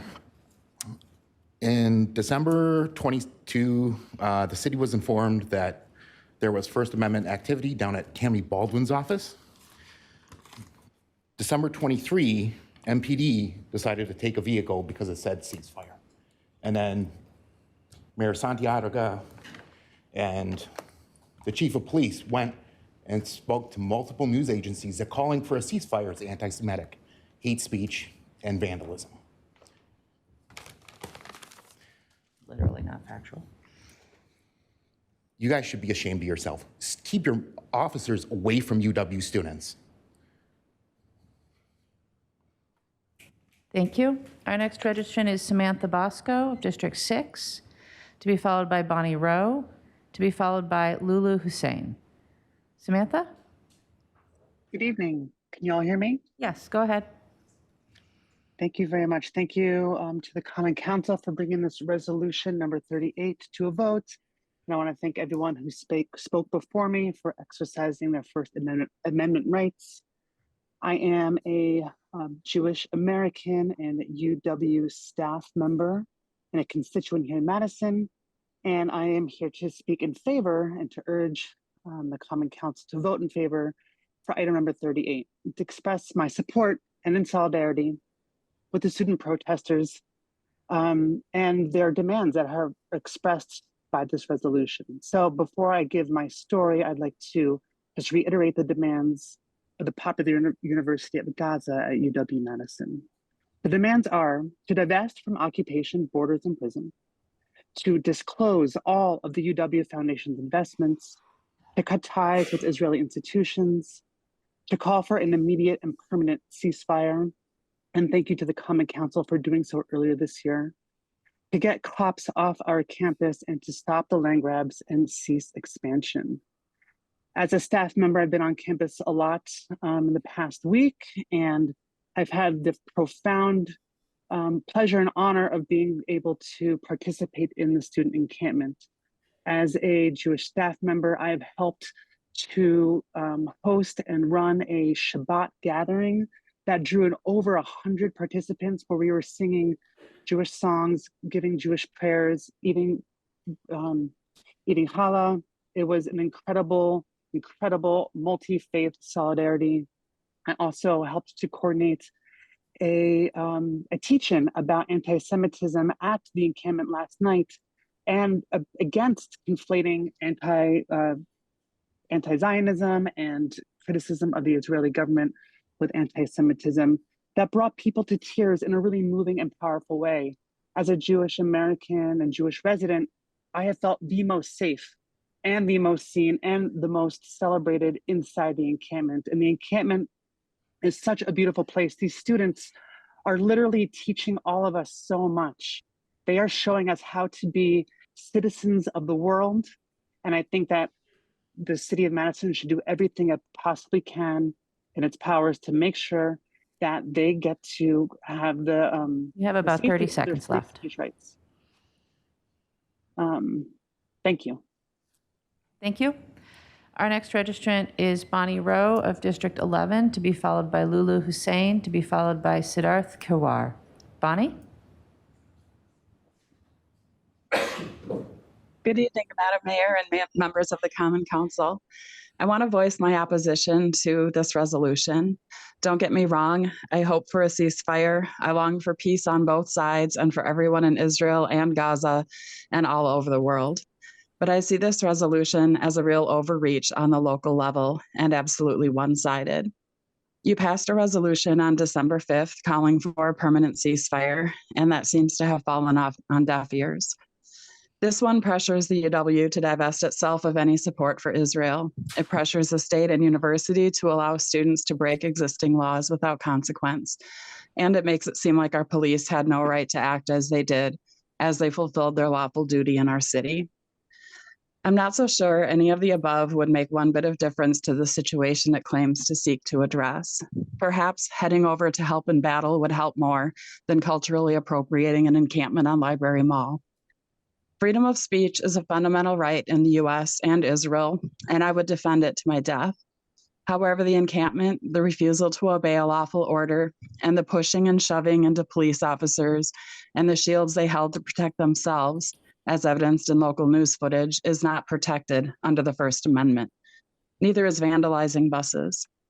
Worst of all, this resolution says that the Madison Common Council commends those engaging in civil disobedience, activity not protected under the First Amendment. It's not something I would want to support as an elected member of the Common Council. The Constitution does not guarantee any right to engage in civil disobedience, which by its very definition involves the violation of laws or regulations.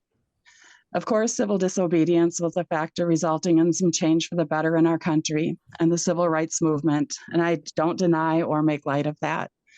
Yet having the top elected officials commend and praise others for disobeying laws in our city and state is not in the best interest of our city or your constituents. Please vote no on this resolution, and thank you for your time. Thank you. Our next registrant is Lulu Hussein of University Bay Drive, representing Students for Justice in Palestine, UW-Madison, to be followed by Siddharth Kirwar, to be followed by T. Clearwater. Lulu? Hi, everybody. So first, I want to say that personally, as a Palestinian, I really appreciate that we are taking time today to finally address the devastating genocide in Gaza that comes after decades and decades of injustice and cruelty that Palestinians have been facing on their ancestral lands, on top of the dehumanization of their communities in the US and the complete disregard for their suffering, which needs to change here starting today. Next, I want to read a statement on behalf of the organization Students for Justice in Palestine. Students for Justice in Palestine at UW-Madison stands in support of several of the core principles behind the Madison Common Council Resolution 83214. We applaud the Common Council's call for a permanent ceasefire and are encouraged by this response to support and affirm the rights of student activists to demand transparency and divestment from the University of Wisconsin-Madison's administration. The Gaza Solidarity Encampment is made up of students, faculty, staff, and community members of all backgrounds and faiths, and we are appreciative of the broader Madison community's support. However, we also call on this Common Council to specifically affirm the demands of the Gaza Solidarity Encampment. We are demanding that the University of Wisconsin-Madison divest from occupation, borders, and prisons from Palestine to Dejope, disclose all of the investments of the University of Wisconsin Foundation, cut all ties with Israeli institutions, which are institutions involved in genocide, apartheid, colonialism, and occupation, call for an immediate and permanent ceasefire to end the ongoing genocide in Gaza, and call for an end to the siege on Gaza. Get cops off campus, stop the land grabs, and seize expansion in order to house our community. While we are heartened by the Common Council's broader support for student rights to protest, we also call on this body to affirm these demands and recenter the reasons for which we have gathered: UW's complicity in the continuing devastation of Gaza and the genocide of the Palestinian people. More than 34,750 people have been killed and robbed of the right to life in Gaza. Our administration is complicit in their deaths, and support for student rights to protest on campus without retaliation and police action We have about 30 seconds left. Is linked to support for an end to this complicity. We urge the Common Council to support student demands for divestment, and in addition, we also call for the demilitarization of our campus community, and we urge the Common Council to call for the charges against protesters to be dropped and the use of force by the university against protesters to be denounced. Thank you. Our next registrant is Siddharth Kirwar of District 4, to be followed by T. Clearwater, to be followed by Henry Brown. Siddharth? Do we have Siddharth present or on the Zoom? Mayor, I don't see Siddharth, but I see someone with their hand raised named Patron. I'm not sure what that's about. Well, folks need to register to be on Zoom with the name in which they registered. So if you're under a different name, please come back in under the name that you registered. All right, our next registrant is T. Clearwater of District 6, to be followed by Henry Brown, to be followed by Rabia Azam. T? Do we have T on the Zoom? Mayor, I do not see T on the Zoom. Thank you then. Henry Brown of District 13, to be followed by Rabia Azam, to be followed by Ali Khan. Do we have Henry? Hello, Go ahead. my name is Henry Brown, and I'm a community member in Madison. As others have pointed out, the crimes we are seeing in Gaza, where Israeli soldiers are shooting infants in their mother's arms, are despicable. In U.S. brokered negotiations, Hamas has agreed to return all hostages in exchange for a ceasefire, but the Israeli government has only ramped up the violence. As the Israeli government has continued to ramp up the violence, we watch in horror. They've declared that every male over the age of 15 has to stay in the areas of Rafah that are currently under mass bombing and about to, have a land invasion. We've seen mass graves full of zip-tied bodies in hospitals. We're watching a nuclear-armed government backed by our own government whose soldiers carry out massacres of fellow human beings they call animals. Students, faculty, staff, and community members are right to protest. A broad coalition of Jewish, Christian, Muslim, and other progressive students have come together in opposition to genocide. This is a mainstream position. The vast majority of American students and a significant majority of Americans overall support a permanent ceasefire and free speech. If you object to this protest or support attacks on protesters by police on the grounds that encampments violate university policy, I'd also like to point out that picnics on campus violate the same university policy, but I have never seen riot cops beat up a student for eating a burrito. The decision to send riot police to clear peaceful protesters was an unconscionable assault on free speech. People were injured, people's phones and medicine were taken, and the chancellor made it all happen.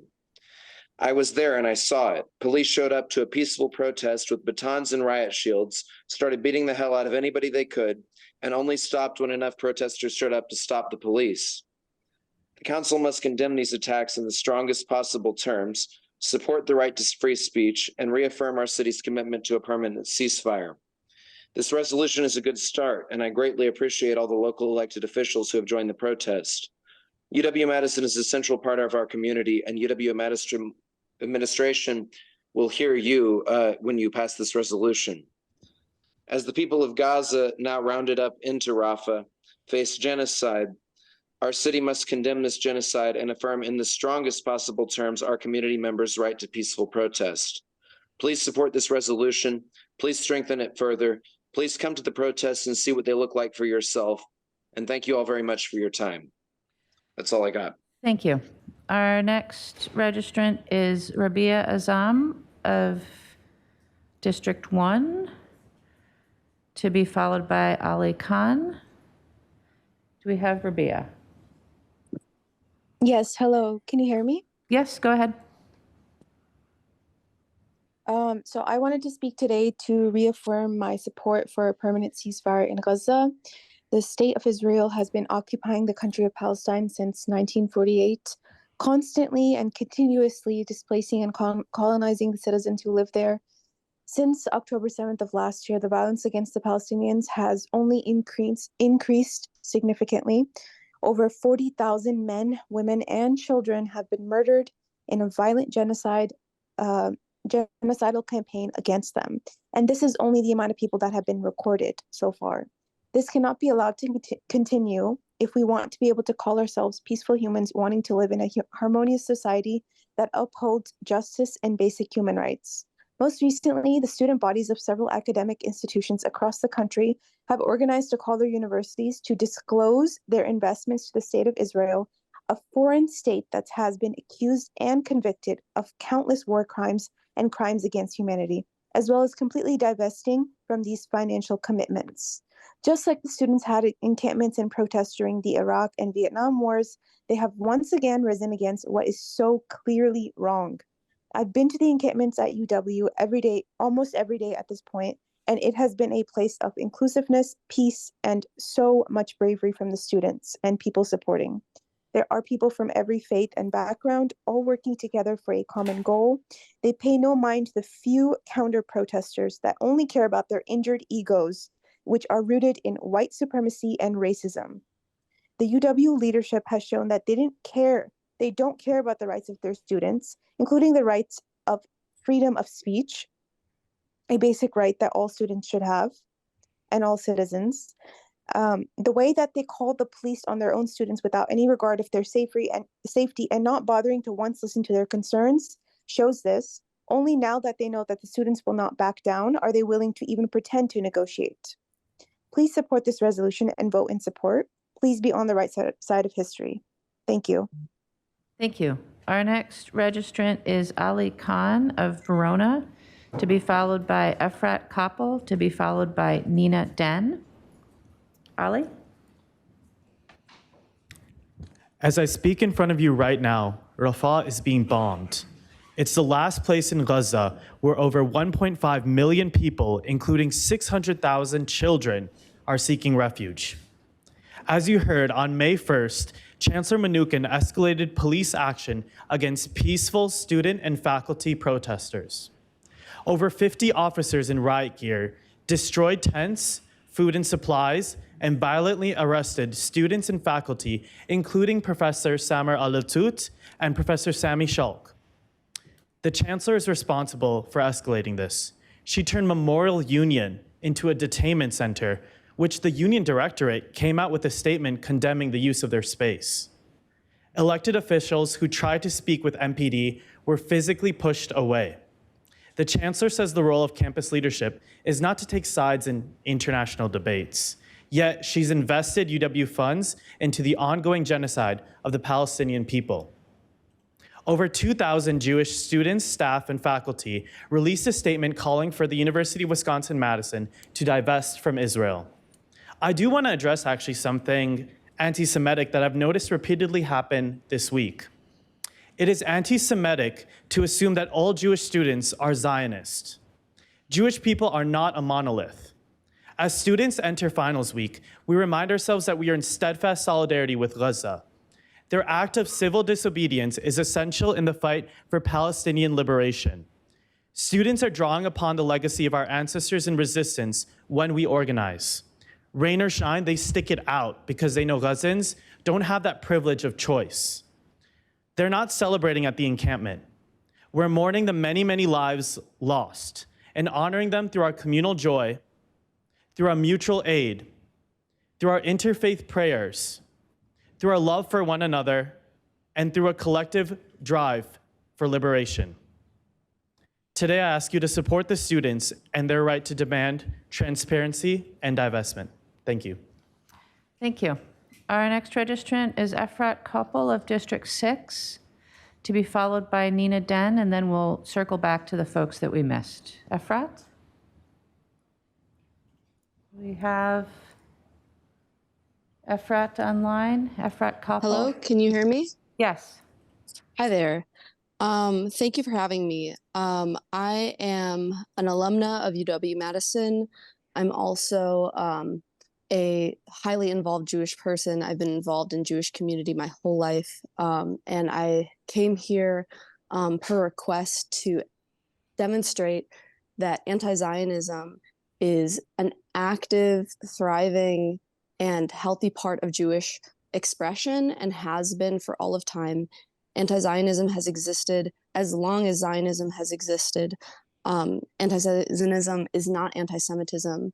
And the reason that is because when it comes to Jewish safety, the existence and creation of a colonial power that displaces and kills an indigenous population does not create Jewish safety. What would actually create Jewish safety would be addressing anti-Semitism, actual anti-Semitism, such as neo-Nazism and white supremacy globally.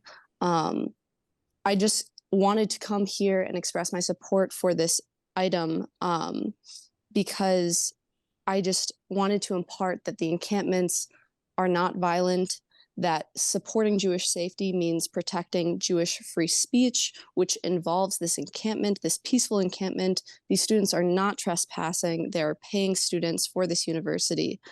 And I just want to promise you that the Jews who are protesting in solidarity with Palestinian liberation movements are doing so not in spite of their Judaism or religiosity or faith, but because of it. Like my Torah and my relationship with God drive me to do this work because we cannot support a genocide simply because our people have been subject to one at the hands of white supremacy.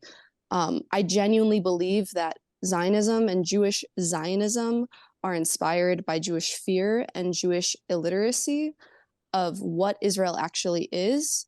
Like growing up, I grew up in a very Zionist community and only learned about the truth of Israel once I came to UW-Madison and learned from other Jewish anti-Zionists. American reporting of Israel is very like propagandistic and supports Zionism.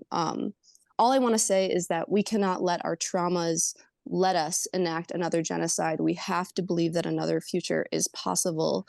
You have about And 30 all I seconds ask left. is that if you support Jewish students, you will understand that they are just as much, if not, like they are an extremely vibrant part of our Jewish fabric in the United States, the anti-Zionist Jews. They deserve your protection, and as a result, the encampment deserves your protection. They're a growing body. They're not going anywhere, and they deserve your representation and your backing. Thank you. That's your time. And that's all. Thanks. Our next registrant is Nina Den of District 13, representing the Teaching Assistants Association. Nina? Hello. Go ahead. All right. Hello, my name is Nina, and I'm speaking to you today as a community member, graduate student at UW-Madison, and as co-president of the Graduate Student Labor Union, the TAA, or AFT Local 3220. I would like to speak in favor of the resolution today. Many UW graduate students and my fellow union members have been at the encampment day and night, peacefully protesting the genocide in Gaza, demanding UW disclose investments, divest, call for an immediate and permanent ceasefire, and pushing to get cops off campus. On May 1st, several of our members, alongside other UW-Madison students, faculty, and community members, were violently arrested. Chancellor Mnuchin authorized UW-PD, Madison PD, Dane County sheriffs, and Wisconsin state troopers to come into the encampment while people were sleeping, giving only 15 minutes notice for campers to remove their belongings. While forcibly dragging tents from the camp, police took students' phones, medications, and laptops. I witnessed those police disproportionately target students and faculty of color, dragging them out of a peaceful line of students and faculty surrounding the encampment. Why is it that camping out for football tickets or for student housing is perfectly allowable, but peaceful protesters require police with riot shields? We must protect the rights of student protesters at the encampment. We must condemn all acts of violence against peaceful protesters, especially those disproportionately targeting protesters of color. I urge you all to support this resolution. We need the Chancellor to know that her actions on May 1st were completely disgusting and unacceptable. Thank you. Thank you. We'll circle back again then for folks that we missed and see if anybody is here now, starting with Stefan Sontsev of District 11. Do we have Stefan? Mayor, I do not see Stefan in attendance. Okay. Then how about Abigail Conway of District 8? Does not look like we have Abigail. So then Siddharth Karwar of District 4. Hello, can you hear me? Yes. Hi. So I am calling for standing in complete solidarity with the protesters at the encampment and calling for an immediate and permanent ceasefire in Gaza. Criticizing a government is very familiar to me because as an Indian, I've often been called Khalistani. My people have been called Khalistani for standing up for their rights. And I've sometimes been called anti-nationalist. But criticizing a government does not mean that you hate a country. And criticizing any government does not mean that you hate the people of that community. I very much so send out all the love and all the best wishes for the Jewish community and for the people of Israel. But the Israeli government is carrying out what one can only look as a genocide if one looks at it from an unbiased point of view. Over 10,000 children have been massacred and have been sniped, have been taken down by drones, have been looted, have been dragged across streets in front of their parents. And this is what one can very clearly say is a hate crime. So I request the community and the council to please divest from the occupation, borders, and prisons from Palestine to the Hope, divest from all companies on the AFC list, disclose all of UW Foundation's investments, cut all ties with Israeli institutions, including the Binational Agricultural Research and Development Fund, Mosaic Graduate Exchange Fellowship, and study abroad programs. Call for an immediate and permanent ceasefire to end the ongoing genocide and an end to the siege on Gaza, and to get cops off campus. And lastly, I would also like to address the point that the You have about protests were, 30 seconds left. that the protests were perhaps unlawful and weren't in the ambit of law. But almost all the protests which have caused a social change have been those which have not come from the ambit of law or which have directly contested those laws. Martin Luther King Jr. never protested in the ambit of law, neither did Gandhi. Thank you. Thank you. That was our last registrant wishing to speak. Are there questions for any of the registrants on this item? Alder Bennett? Yes, I have a question for Kate Mallory, or a few. Hello again. Hello, thank you. I know that we've received differing accounts about communications with university administration. So I'm wondering if you could speak to, from your perspective, as being someone that has been at the encampment and deeply involved, have UW admin been operating in good faith? First of all, absolutely not. I've been deeply concerned by the way that the university and the administration has exhibited a complete lack of respect for student protesters, many of whom are Palestinian themselves and have direct stakes in this action. I know that there have been multiple meetings with the administration. I know that negotiations are ongoing, and I know that at multiple meetings, student negotiators and faculty members have shown up to those meetings and found that the administration has not read student demands. I believe at the first meeting, the administration had not yet read student demands. It's deeply concerning and displays a deep lack of respect for the students that are really exercising their freedom of speech. Thank you for sharing. And speaking of the demands, there's been questions about what the first demand about divestment means. So could you help explain that to everyone here? Absolutely. So divestment from industries, from companies that are invested in harmful activities is a practice that has been demanded of universities for many, many years. There's a very strong history around demanding that universities, including UW-Madison, divest from not only Israeli apartheid, but many years ago, South African apartheid, from fossil fuels. And in this case, the protesters are specifically asking that the university divest from all companies on the American Friends Service Committee list, which is a list maintained of organizations of companies that are investing significant operations in the development of weapons in the business of occupation. Alder Bennett, I'm just going to ask you again to please limit your questions to the things that are actually part of the resolution. Okay, thank you. And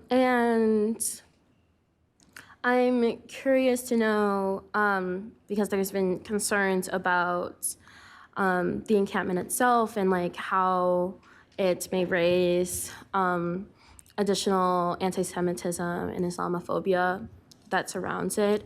Could you speak to how within the encampment itself, bad actors have been handled? Absolutely. So there is a strong set of policies and strong set of community guidelines around the folks that are allowed in the space, the kind of language that is allowed in the space. It is also one of the most multicultural interfaith spaces that I've ever seen in Madison, quite frankly. And there has been a very consistent and ongoing conversation that that protesters have had about how best to take care of one another, how best to keep each other safe in this space. And we have a set of safety marshals to deal with the constant flow of anti-Palestinian protesters that are coming in and out of the space. Yeah, thank you. Lastly, there's questions about if what council says here means anything. So I'm wondering, what does it mean to you for council to say something? I think similar to the ceasefire resolution that was passed back in December by this council, as much as resolutions can at times feel like small gestures, can at times feel symbolic, symbols do mean something. And I think that it is a signal to the broader community, to the UW administration, to Palestinian students, to Palestinian faculty members who have been brutalized by police, that their elected representatives really do stand with them and stand in favor of their ability to peacefully protest. Thank you. And I have, that's all my questions for you right now, Kate. Hold on, and we have another, are there questions for Kate? No, okay. Thank you. Thank you so much for coming to speak. Thank you. I also have questions for Professor Samir.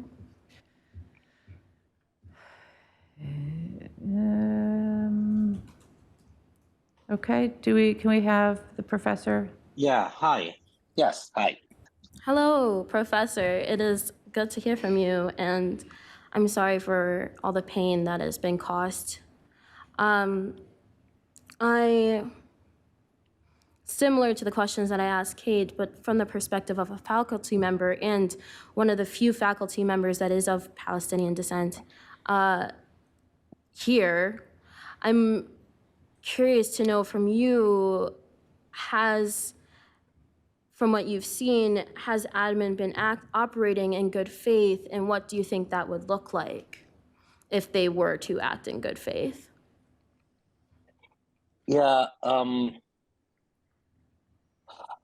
to tell you the truth, before Wednesday, I don't think admin can be said to have acted in good faith. So the discussions between the students and the administration on Monday and Tuesday, that included faculty and staff also, centered on the administration saying that the encampment has to go down, and that without the encampment going down, there is no talking, that the chancellor will not talk to the students. And we were, I was hoping that we can de-escalate and try to convince the chancellor, one, that within the regulation, which is Rule 18, she can actually declare an exception. That's one. Another option would be to delay action, right? Not to act immediately. Or a third option is to actually understand and talk to the students, because what we are trying to figure out is how to make the university become a community of its constituents, right? Students, faculty, staff, and the administration, and to have a community that is trying to build up relations of solidarity, relations of empowerment. And so it wasn't that way before Wednesday. After Wednesday, things shifted a little bit. Initially, it was tentative shift, with a 24-hour kind of extension. But then now the administration, I feel like, I'm not I'm not in the room because I actually withdrew from the room after what happened to me on Wednesday. I still advise the Students for Justice in Palestine, and I am collaborating with the group of faculty and staff and the students who are negotiating with the administration, but I'm not in the room. But I think that the administration has been much more willing to put in good faith, although that will depend on what happens in the negotiations themselves. It's very much about the detail, the devil is in the detail. So we will see what happens in the next few days. Okay, thank you, Professor. And one last question, similar to the one that I asked previously. Again, there's concerns and questions about what council action here means. We don't have jurisdiction over the chancellor, this and that. I'm, again, asking a similar question to you. What does it mean to you for council to say something here today? Yeah, perfect. Very good question. I mean, I think that one thing that needs to be clear is that all of us are residents of Madison. So it's true that you might not have control over the university, but you have control over the Madison police. You have an interest in how your residents are treated, whether they are students, faculty, or staff. And I think the council has an interest also in cultivating a different kind of community that is not based on oppositional relation between administration, which is backed up by police violence, and students and faculty or staff on the other side. So I think the city council sure cannot demand that the university does something, but the council can and should come out in defense of its constituents, students, especially students, but also faculty and staff. It should come out with a statement about how they prefer to have a city that is peaceful, that is collaborative, that brings out the good in everybody and tries to build a new world where everybody is really relating to one another in love and peace. Thank you. And that's all my questions for you. Thank you for coming, and apologies You're again. welcome. Yeah. Thank you. Thank you, Alder. Alder Wahili? Yes, for Summer too. Professor, yes, it's you again. Hello, Summer. Okay. First of all, I want to send my thoughts and prayers for all the staff, faculty, and students who endured pain on May 1st. So I know you have endured a lot of pain, but before I ask my question is, can you elaborate more on exactly what happened? And if you don't feel comfortable talking about it, that's okay. But for the council, I know 3 minutes is not enough for you, because what we heard is you have been hospitalized. So can you elaborate more of what happened? I actually hasn't been. Professor Stami Shulk has been.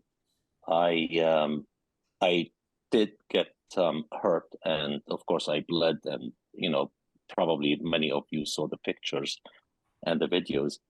But what I would say is that I particularly worry about the fact that I was targeted. Now, the university might say he wasn't, or the police, I don't know what they would say, but a number of us heard them pointing to me and saying, grab him, I want him, right, and talking about me. And that was the first kind of surge of police against the kind of human chain that was around the encampment. So, and that worries me, not worries me because of me, myself. I mean, I don't care really.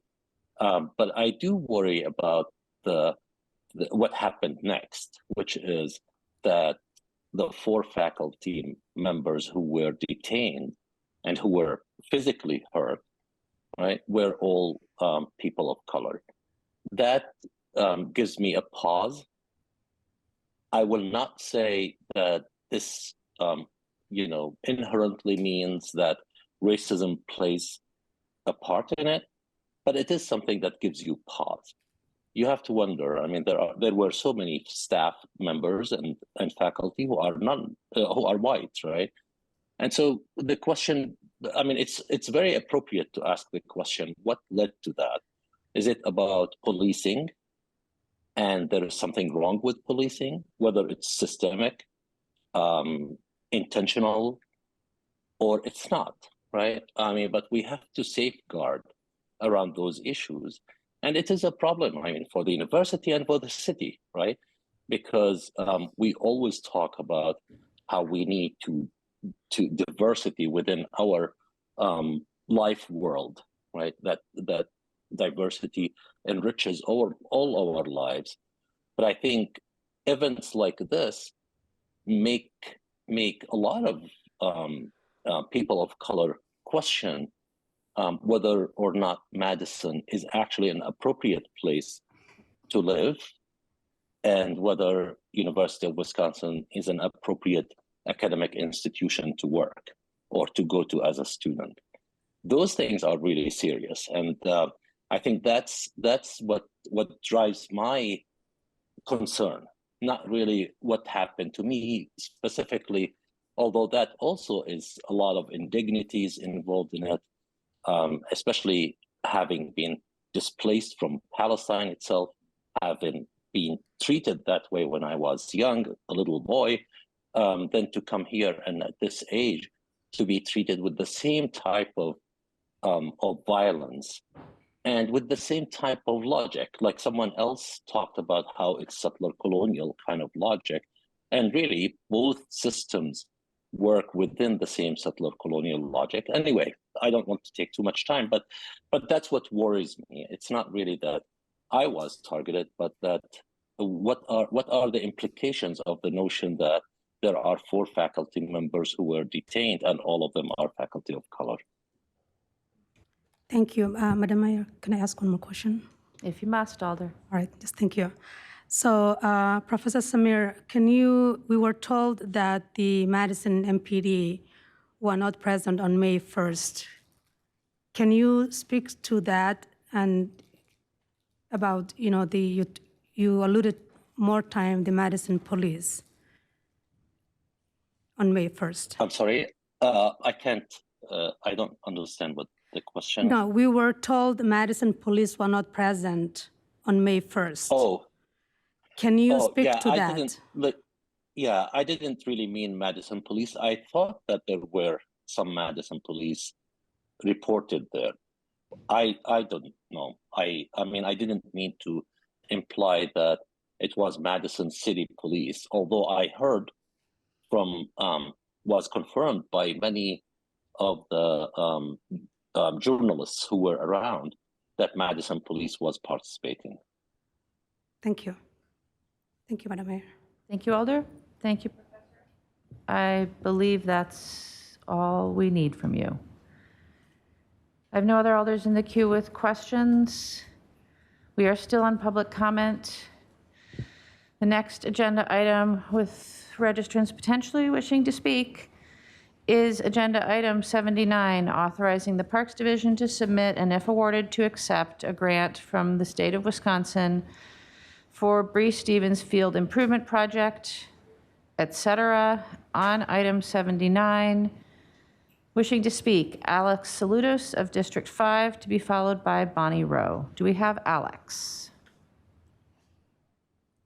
Does not appear that Alex is in the room. Is Alex on Zoom? Mayor, Alex is not on Zoom. Thank you. Then Bonnie Rowe of District 11 on item 79. Good evening again. I'll keep this short. I know it's late. But I do oppose number 79. I think if the state wants to invest taxpayer funds of $4 million to give a well-funded for-profit enterprise that's great, I guess. But if the city is required to give a $4 million match out of taxpayer dollars, I guess I'd like to know what that's for. What are the improvements to Breeze, to the stadium, and who benefits? Why not invest the $2 million TIF funding into housing if we desperately need it? And how much will the interest be on the $2 million in GO borrowing? I think those are important questions to discuss before making a decision, considering the size of the structural deficit. Thank you for your time. Thank you. Are there any questions for the registrant on item 79? Seeing none, we'll move on then to item 81, which is approving double fills for 3 transit utility workers for up to 8 months due to 3 retirements in the classification in January 2025. On item 81, we have 1 registrant wishing to speak, Bonnie Rowe of District 11. Bonnie? Hello. Okay, so I'm not sure if I support or oppose this. At face value, I feel like I oppose it because 3 overfills for 8 months and $150,000 seems like kind of a long time and a lot of money. And I'm wondering if the retirements were a surprise, or does it take that long to hire and train a transit utility worker? I mainly just wanted to pull this off the consent agenda and hear you talk about it as a body, because back in 2022, Metro Transit had 1 chief level comp group 21 employee, General Manager Justin Sternberg. In 2023, that number, the number of chief level comp group 21 positions grew to 5. 4 were hired on and started in 2023, approved in the 2023 budget as comp group 44 positions for salaries of $104,000 and $109,000. But then before they were hired, it passed on the consent agenda, and those salaries went from $104,000 to $153,000 and from $109,000 to $160,000. So it's a lot of money in management, and I think it's worthy of a good discussion on whether these overfills are needed for that length of time and that amount of money. Thanks again for your time. We have no other registrants on item 81. Are there any questions for the registrant? Seeing none, then on next item is item 87, authorizing a contract with Madison Central Business Improvement District to fund the continuation of the downtown activities program focused on existing plazas around the Capitol Square and State Street. We have 1 registrant wishing to speak, Jesse Ransom of Middleton. Jesse? Is Jesse still here? Oh, I just signed up for this by accident. I was trying to talk about other stuff and I couldn't find it, so it's all right. Okay, thank you. Then on agenda item 89, which is amending the Economic Development Division capital budget to authorize additional borrowing for tenant improvements for the lease of Unit 2 of the 1402 Park condominium as part of the Truman Olson redevelopment, et cetera. We have 1 registrant wishing to speak, Bonnie Rowe of District 11. I have some budget concerns, as you can probably tell. And number 89 seems like it was a pretty sticky situation. It's not clear to me exactly what happened, but it seems from a quick look that maybe someone in the city dropped the ball on some pretty necessary design features, to name one, a loading dock. If not, if it was the fault of the developer, I would hope we wouldn't be so quick to throw another $1 million in GO borrowing at this project. I'd like to know how much will our taxpayer investment be over the length of that borrowing? How much interest will we pay? And I hope those can be discussed when we discuss this later. Thank you for your time. Thank you. Are there any questions for the registrant? Seeing none, then the last item for public comment is agenda item 109, responding to WISDOT's I-39-9094 project concurrence point 2. 1 registrant wishing to speak, Chuck Litweiler of District 17. Do we have Chuck? Do we have Chuck online? Mayor, I do not see Chuck on Zoom. All right. That will bring us to the conclusion of public comment. Pausing to see if anybody would like to make any motions at this point in time. If not, No, it's entirely up to all of you. Alder Govindarajan. Motion for a 10-minute break. There a second? Second. Moved and second to take a 10-minute break. It is 10:40. We will be back at 10:50. See you in 10 minutes.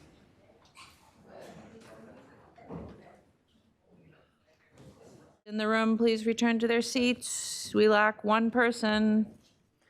Okay. 1, 2, 3, 4, 5, 6. Okay. I will call the meeting back to order and ask the clerk to please call the roll. Thank you. Alder Evers. Alder Evers is present. Alder Field. Here. Field is present. Alder Figueroa Cole. Here. Figueroa Cole is present. Alder Govindarajan. Wait on him. Alder Weger. Here. Alder Weger is present. Alder Harrington McKinney. Here. Alder Harrington McKinney is present. Alder Knox. Here. Knox is present. Alder Latimer Burris. Here. Alder Latimer Burris is present. Alder Madison. Here. Alder Madison is present. Alder Martinez Rutherford is excused. Alder Miadze. Alder Miadze is present. Alder Rummel. Get back to you. Alder Tischler. Alder Tischler is present. Alder Revere. Get back to you. Alder Vitterer. Alder Vitterer is present. Alder Wahelia. Alder Wahelia is present. Alder Bennett. Alder Bennett is present. Alder Conklin. Alder Conklin is present. Alder Curry. Alder Curry is present. Alder Duncan. Alder Duncan is present. Madam Mayor, we have a quorum. Thank you. All right. We'll start with item 5, which is Legistar 82802. This is the appeal of the Plan Commission action on the demolition permit for 428 to 444 State Street. On item 5, President Figueroa Cole, a motion, please. Motion to adopt. Motion to refer. To refer, I'm sorry. I don't know what I'm doing. Motion to refer to the 521 council meeting. Thank you, Mayor. Thank you, Alder. Is there a second? Moved and seconded to refer to the 521 common council meeting. Is there questions, discussion? Seeing none of either, is there any objection to recording a unanimous vote in favor of referral? Seeing no objection, item 5 is referred.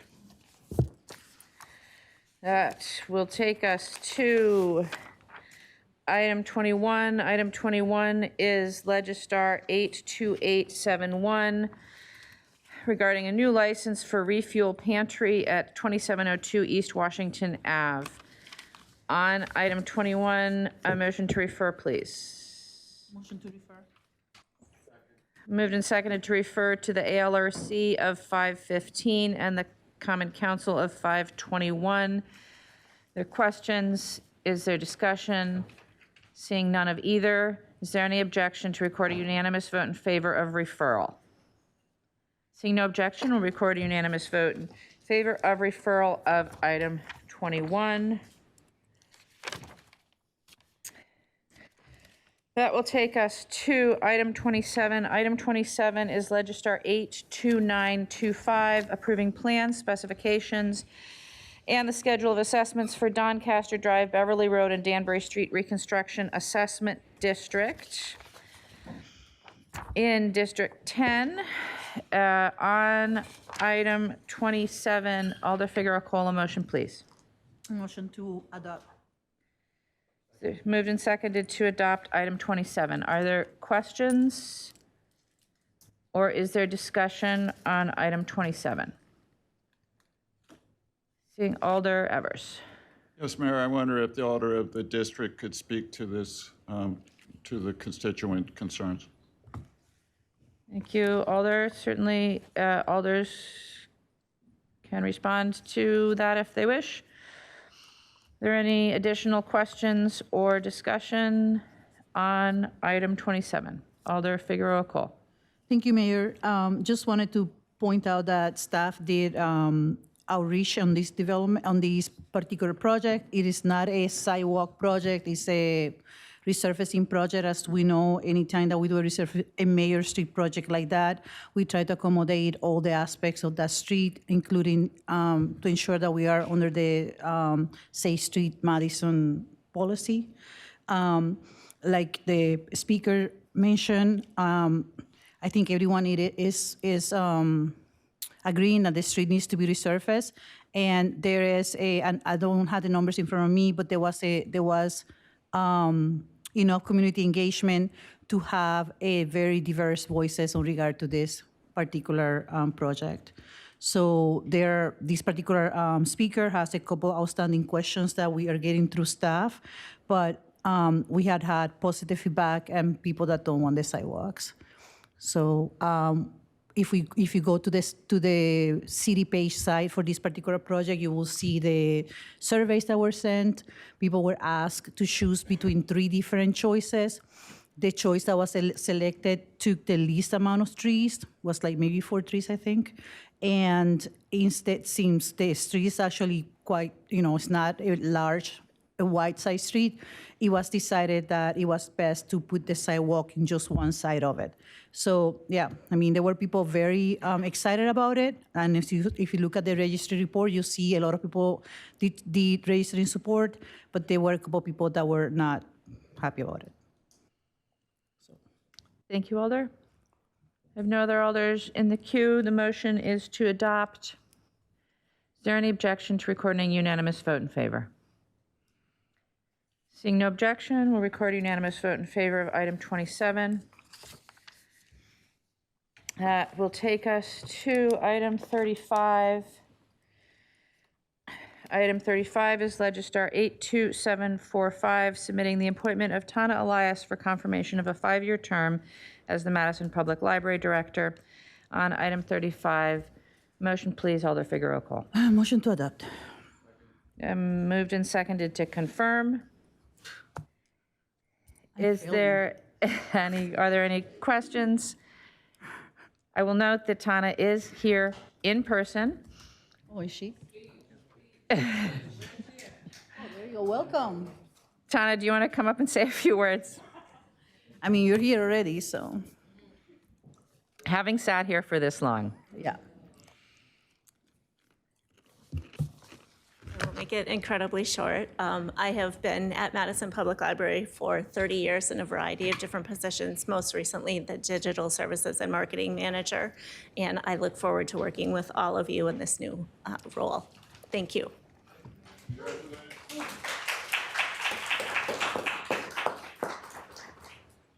Thank you, Tana. The motion is to confirm. Is there any objection to recording an enthusiastic, unanimous vote in favor? Seeing no objection, we'll record that vote enthusiastically. And we will move on to item 38. Item 38 is Legistar 83214, reaffirming support for a permanent ceasefire and supporting student protesters. On item 38, President Figueroa Cole.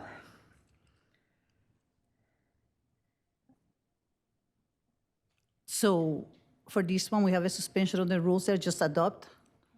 Yes, so Okay, motion to adopt. this is sorry, thank you, President Figueroa Cole. This is an item that is introduced under suspension of the rules.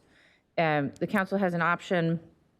You can take up the question of suspension separately from the question of adoption, in which case the vote to suspend requires 14 votes. The vote to adopt would require 11. You can take up the questions together, which would require 14 votes for the entire item.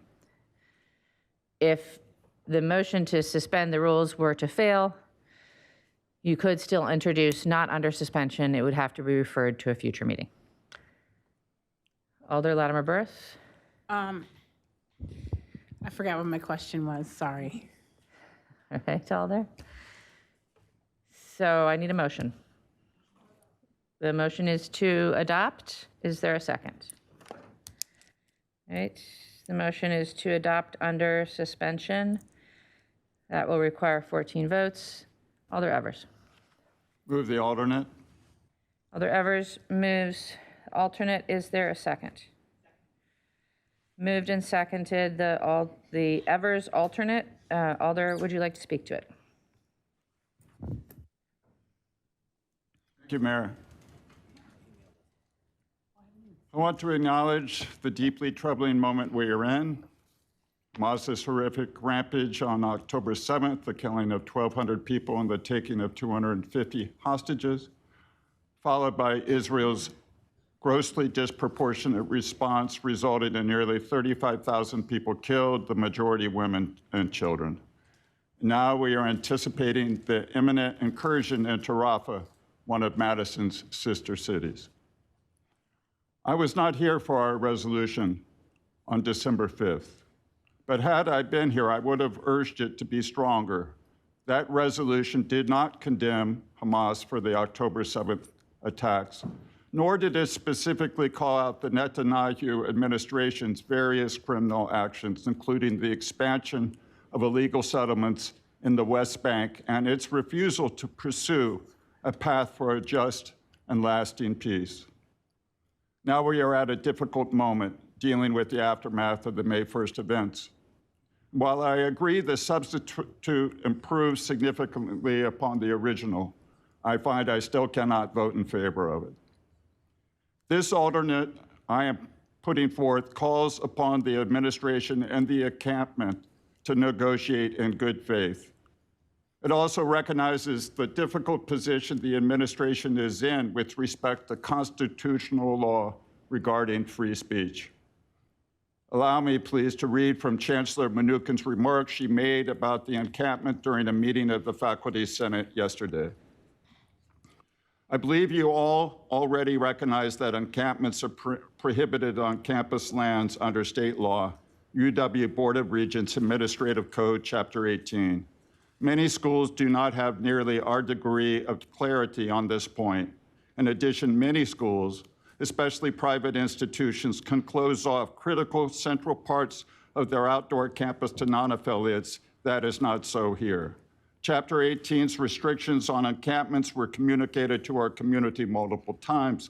I want to note that Chapter 18 does make reference to the possibility of exception, and a number of people have asked, why can't I just allow the encampment to stand? This is really important for everyone here to understand. I cannot authorize a singular exception under Chapter 18 for one organization to protest in this manner unless I am prepared to make the same decision for all other groups who might want something similar. The reason is straightforward.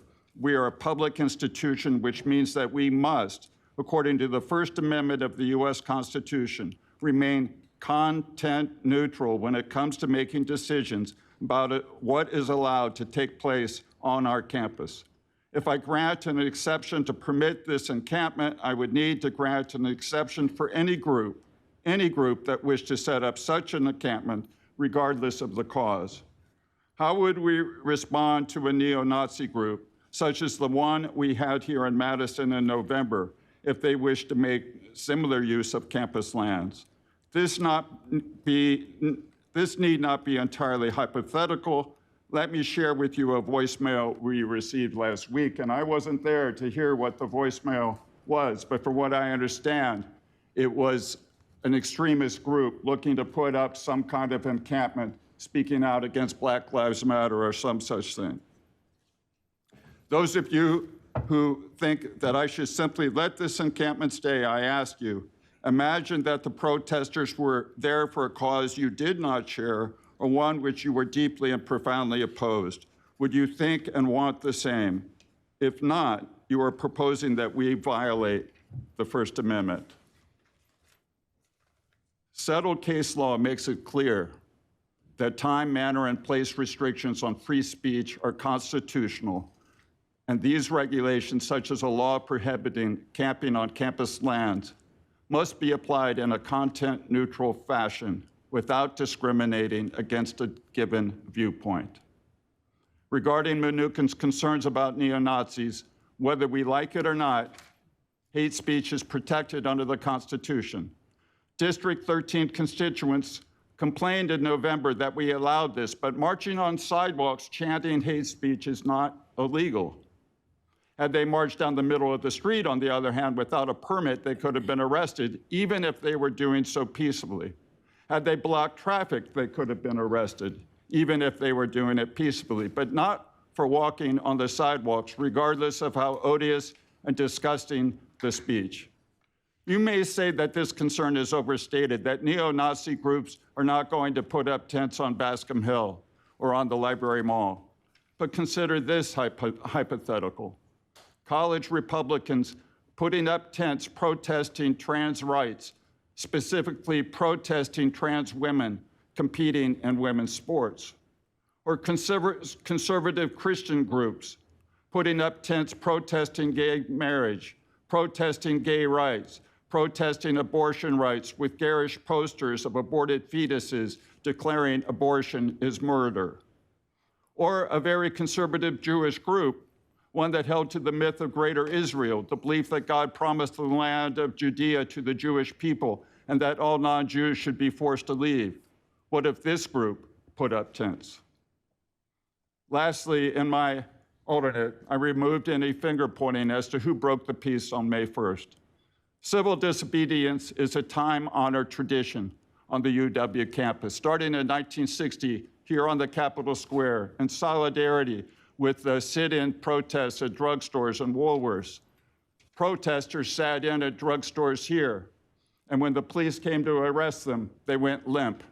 They did not push back, they did not block the door, they did not resist arrest. The protesters could have allowed themselves to be arrested, not obstructing the removal of tents, not resisting, but then put them back up once the police had left, and then we'd be at the same place we are now. Wouldn't that be great? Instead, there were injuries suffered by protesters and law enforcement. At any rate, I don't believe this body should vote to cast blame for what happened last week, but instead should focus on continued negotiations. In summary, this alternate resolution calls for continued good faith negotiations between the UW administration and the encampment and reaffirms our December 5th resolution calling for a permanent ceasefire, the release of all hostages, a cessation of hostilities, and an end to the war in Gaza. Lastly, and in closing, I had asked the authors of the original motion to come up with a substitute that everyone here in this body could vote for. I don't believe they succeeded, as I sense that I am not the only one who is reluctant to vote for it. It was therefore my intention to put forth a resolution that we could all indeed support, and I hope that you read the alternate that was sent out to you earlier this evening. And I encourage you, please, to consider voting for this more narrowly focused and constitutionally sound resolution. Thank you. Thank you, Alder. The motion before us is the Evers alternate, Alder Bennett. I have a point of information. I'm sorry, I have to interrupt. Alder Latimer Burris, point of information? Yeah, point of information, because it was sent out at 5:30, and it does have new text, and of course, I am the one that gets criticized for doing such. I would like the Alder just to talk about what words were changed exactly, so we don't have to search for them as we're reading, and what was the intent behind changing the language. Alder Latimer Burris, if the Alder wishes to speak to that, they are able to do so. Alder Bennett. Thank you. Just like as a point of information, is it okay if I I don't know, whatever, yield back so that the sponsor of the alternate could, no? You can stop speaking right now if you would like us to move through the queue. No, that's fine. So it's kind of ironic because if the goal of a alternate is to gain support of all council members here, this resolution very obviously fails to do so, because I will absolutely never support this alternate. It is an unfortunate and dismal stripping of important and necessary language of the substitute resolution necessary to fully represent students, faculty and staff, and residents of the city of Madison, which I will remind us are also our constituents. It does not condemn Hamas, nor does it condemn the actions of the Israeli government, which are critical pieces of this entire debate. And the condemnation of both are things that were not included in the previous resolution that council passed on December 5th. And it is an important course correction for us to call those. Furthermore, I appreciate the reading of the chancellor's remarks. However, we can go down the rabbit hole of having a long legal discussion of which only a few of us here, both by the name of Mike, and John, are actually even capable of having, or unless someone else here is a lawyer that I don't know of. And though I would say that the chancellor has indeed failed to consider the freedom of expression that is covered under the First Amendment, from the onset of the encampment, it was clear that indeed this is a form of civil disobedience and also symbolic of the destruction of housing units in Gaza, where over 70% of housing units are reported to be destroyed. Talk about a housing crisis.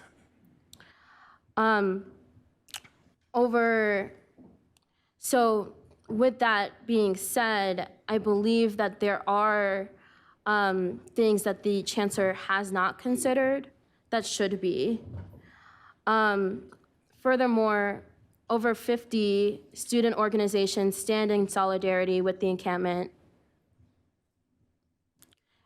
including SJP, the Black Voice, Jewish Voice for Peace, the Black Power Coalition, Palma, and many others. As Professor Samir aptly pointed out, the chancellor does indeed have discretion and could do three things. She could take immediate action.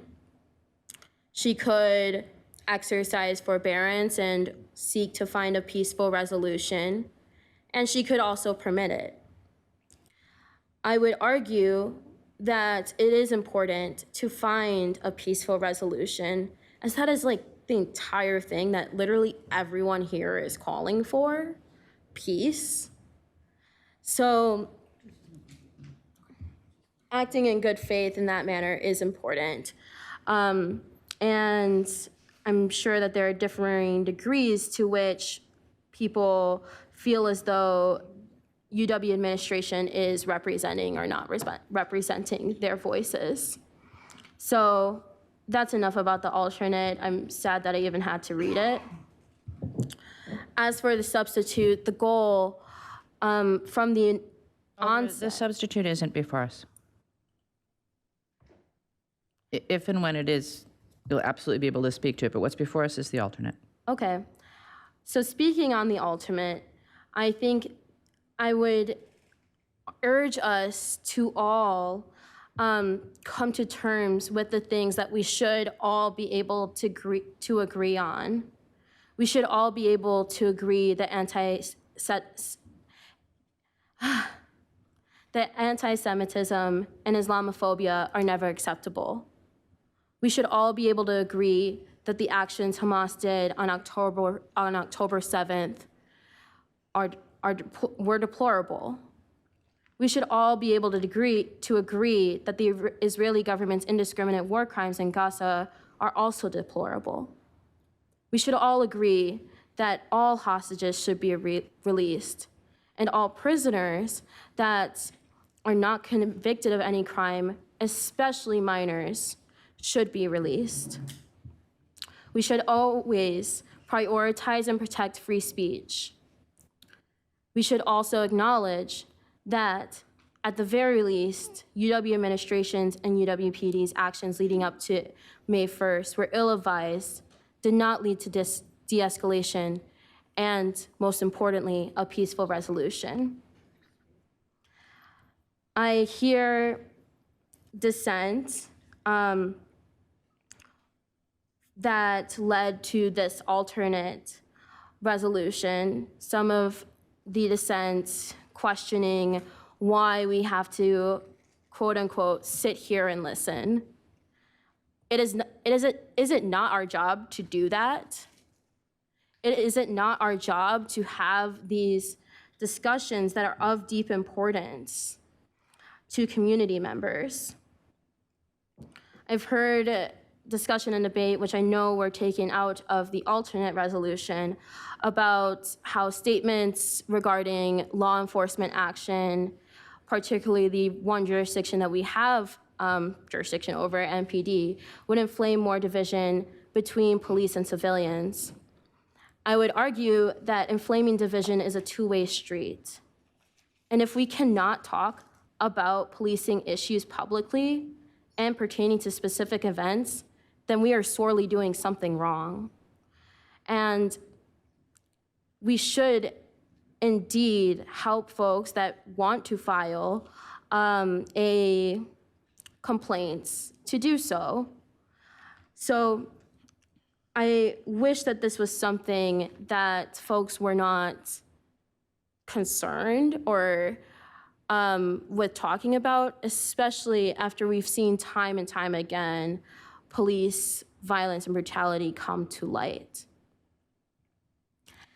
I also understand that in regards to the alternate, that specific calls to the chancellor are, at the very least, something that people don't feel happy about. I know that we don't have jurisdiction over the chancellor's office. I don't need to be mansplained about that. But when has jurisdiction ever stopped this council from making specific statements and calls to leaders? I seem to recall numerous resolutions that have called to action for state, federal, to county, state, and federal electeds, and resolutions that have called for action on non-electeds. There are also notable times when electeds and non-elected leaders have called on council to make specific actions. I distinctly remember a statement from Chancellor Becky Blank that called on the council to reconsider its maps during the Madison redistricting process.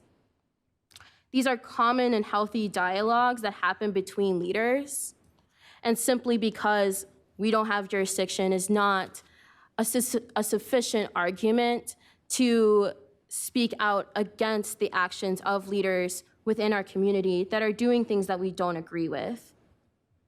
So why does it matter? Why does watering down the substitutes matter? It matters because making a specific call to the chancellor is important. We have influence and a responsibility to students, faculty, and staff that, may I remind you, are also City of Madison residents and are deeply impacted. It is important to support students.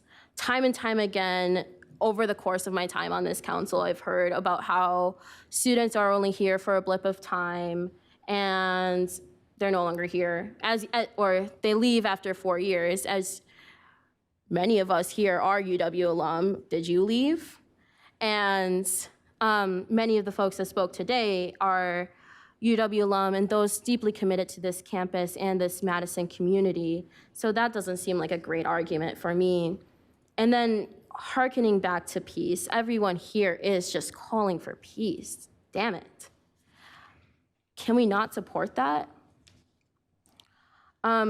Lastly, I think that a goal that was not initially identified in the course of writing this resolution, but I'm so proud of students for making this an issue, is because it's given students and young people and those that don't feel represented the opportunity to be at the table at local government, speaking on things that impact them.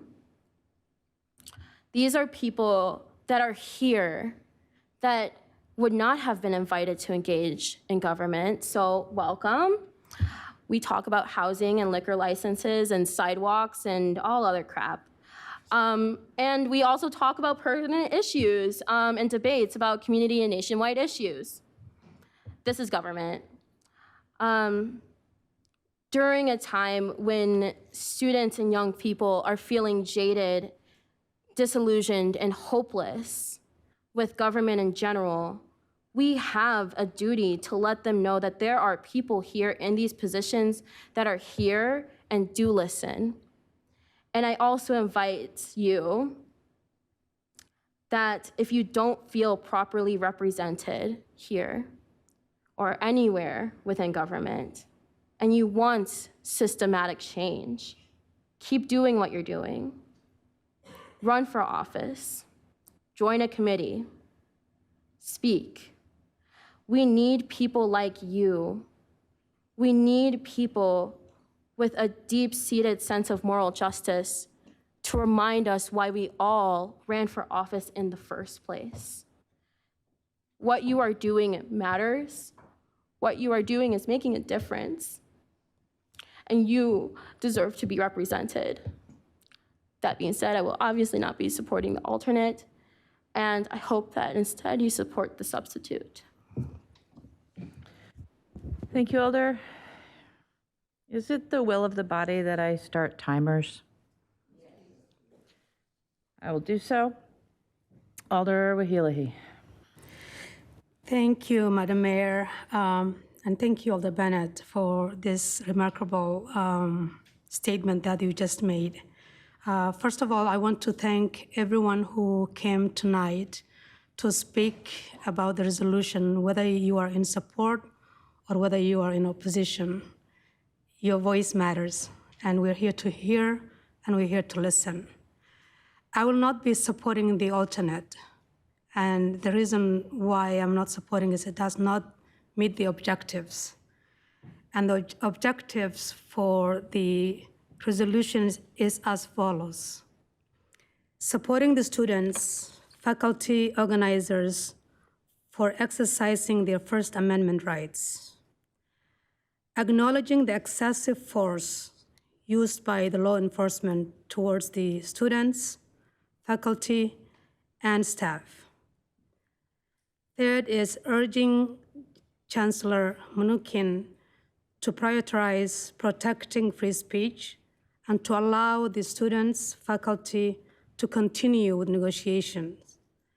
And finally, to reaffirm our call for an immediate ceasefire, cessation of hostilities to all civilians, release of hostages, prisoners, and urge our federal legislators to use their power of diplomatic and humanitarian ends to stop funding a war being carried out. The reason why I jumped into this resolution is students on campus have the right to protest and demand accountability and transparency from their university administration. As a parent of 4 Badgers, and myself being an alumni at UW-Madison, I was really disturbed by the police action against students, faculty on May 1st. These students, faculty, and staff were exercising their right to peacefully protest and should not have been met with excessive force. The resolution is to send a message for support to our campus community and urge university administration to continue negotiation. I visited the encampment and spoke with many students and organizers. What I saw was a bright community of people from all walks of life, different races, religion, gender, coming together in solidarity for the people of Gaza. One of the main reasons I want to emphasize in terms of what's missing in the alternate is the accountability.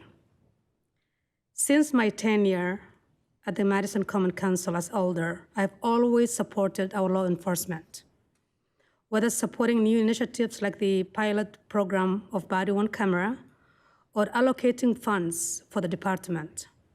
I have a very good relationship with Chief Burns, always support and trust his leadership, and I will continue to do that. Some of my colleagues did not feel comfortable including the clause of what the police did to the students, faculty, and staff. We are merely calling for their accountability, and as leaders, policymakers, we have to hold ourselves accountable and others in office accountable.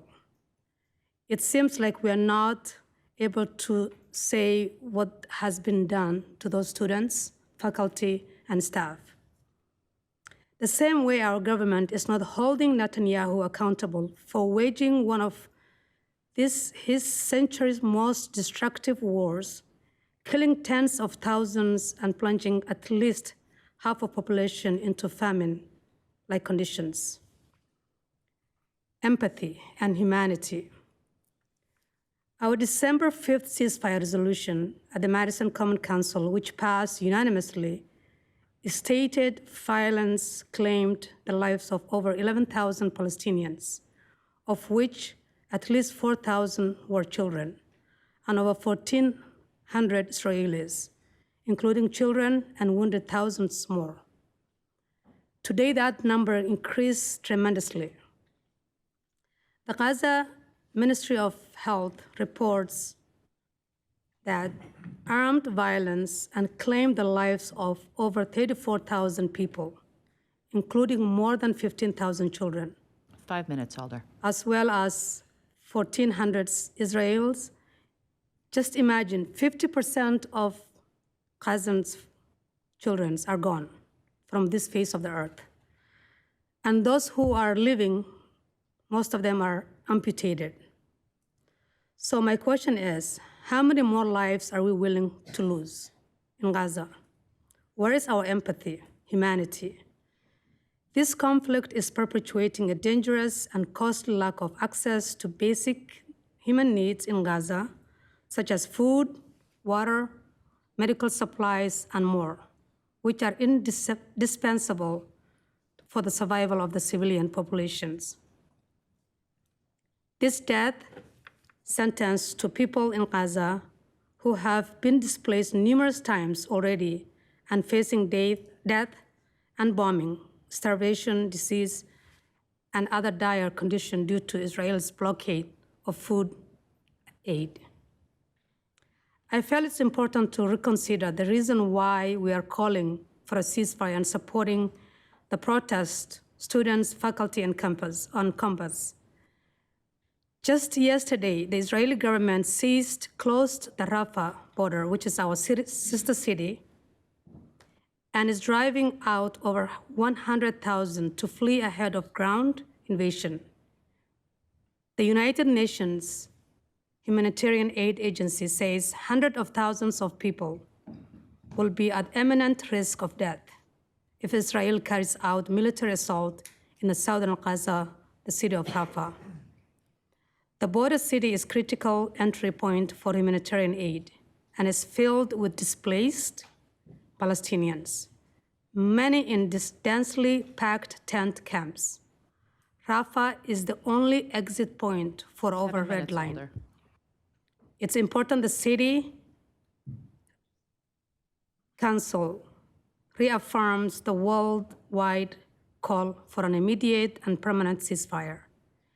Any person who has a weight of empathy or heart should be deeply disturbed by what's happening in Gaza. So I hope you will vote for the substitute and not the alternate. The alternate doesn't have any teeth to it, and it doesn't have any of the major objectives that we put forth. Thank you. Thank you, Alder. Alder Conklin. Thank you, Mayor. Today at 6:43, we had an email come in from Dr. Sammy Shulk, and she asked that we read part of it, so I would like to go ahead and do so now. She says, "My name is Dr. Sammy Shulk. I am writing this because I do not yet feel able to talk in a public forum because of what happened to me. I'm the associate professor at UW-Madison. I have been a facility supporter at the school encampment protest on campus. Early on Wednesday, May 1st, she got the message that the police have arrived on campus, where she quickly went down there and was met with less than 30 students, faculty members, staff, and community members. They had linked arms around the last standing tent. She joined her colleague, Dr. Sammer, I'm sorry if I said your name wrong, where they held ground for a while until the police surrounded us in riot gear. We sat for some time to demonstrate our intentions to stay peacefully on the space. Eventually, the police pushed in, knocked over several people. I helped a few up and then maintained holding the line against the police. At some point, I turned my back to the line of police with their shields to help a student who had been knocked over. A police officer grabbed the collar of my dress from behind and pulled so hard that the dress ripped at the shoulder and bust, injuring me. I screamed repeatedly. When ripping my clothes didn't get me to the ground, another police officer grabbed my throat from behind and choked me, cutting me off mid-scream until I went down to the ground. My hands were zip-tied behind my back and I was walked to the hall. Later, I went to the hospital for my injuries to document the bruising and strangulation. I ultimately had a sprained shoulder and significant bruising. She goes on to say that she never in her life imagined that she would be strangled by the police at work in broad daylight while my students and colleagues looked on. She has attached videos for us to see, but in her last sentence, she says, I urge you to support the safety of student protests and continue to call for a permanent ceasefire. So thank you. Thank you, Alder. Alder Knox. Thank you. Can you hear me okay? Yes. Thanks. Excuse me, I'm losing my voice here, so I'll try to not be too long. How about that? I guess this is a very emotional issue for me. But I have to say that I'm inclined to support the alternative. I think that it supports the existing laws that we have in place. I think it doesn't seek to assign blame or offend. And then, and I think it also supports the right to free protest, fair protest. Before I go on, I found the chancellor's comments to be interesting. I guess we know what the existing laws are. She apparently has some discretion with it, but I kind of don't buy into this thing of trying to, suppress other people's right to free speech. Now, I may think a little differently on this. Most people who know me know I grew up in Milwaukee, and we became accustomed to being downtown Milwaukee, having neo-Nazis demonstrate all the time. And they had that right to do so, just like we had the right to participate in the civil rights movement, which even as a young kid, I participated in fully during my early years. So I think the real issue is apparently they set this policy about the encampment. Personally, I could care less about the tents. I think as long as people are allowed to have peaceful protests, then that should be fine. But that is the law, and I support the law enforcement's right to enforce that policy peacefully, hopefully, and even though I'm, leaning towards the alternative, I have to admit to some guilt about that. Because even as a student at Marquette, we participated in divestment of of the South African apartheid government. We protested that action and we won that action. So I understand what the students are trying to do. They're dealing with a serious situation. And quite frankly, I think that's what students are supposed to do. Go to class, get educated, and exercise their free speech. You know, civil disobedience, while it may not be lawful, is necessary for change. And if we look at the history of our country here, we know that to be true and around the world. We wouldn't have some of the freedoms that we have now if it wasn't for some form of civil disobedience. So in any case, we need to support people's right to peaceably protest. And hopefully the law enforcement will try to use as much discretion as they can. Now, obviously, if students respond aggressively, then that's when people really get injured. So I just want to just say for many of us, especially people of color in this country and other people, being a resistor is part of what we do every day. Until we have a society that's free of, that's equitable for everyone, there's always going to be some resistance until those results are had. My point is here, the alternative, think it allows for safe and lawful protests, but I have to be honest with you, I'm probably inclined to change my mind on that one and support these students because I was a student once before. We know this whole society of ours has changed because of young people and students taking action. That's a fact, and we all know it. My only hesitancy here is we really need to support this being safe because as much as I've been involved in the civil rights movement, student protests has a very violent history in our country. You know, some of us that's been around, we know about Kent State, we know about Jackson State, and there's several other incidents that totally got out of hand. And I'm really concerned and worried that we don't head into another phase like that because that was, not only was it tragic, it was deadly.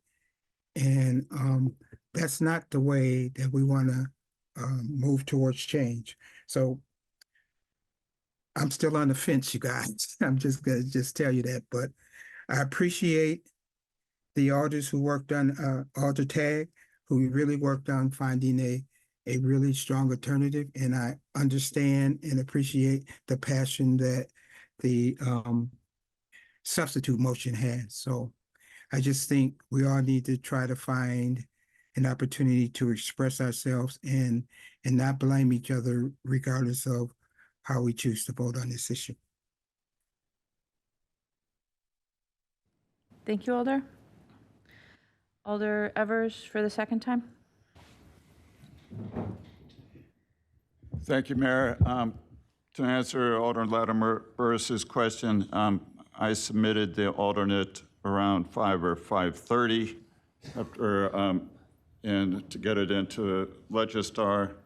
I've been working on the alternate over the weekend. I had also communicated with Alders Bennett and Rummel about the substitute, expressed my disagreement. But at no point in my disagreement did I suggest a lack of support for students.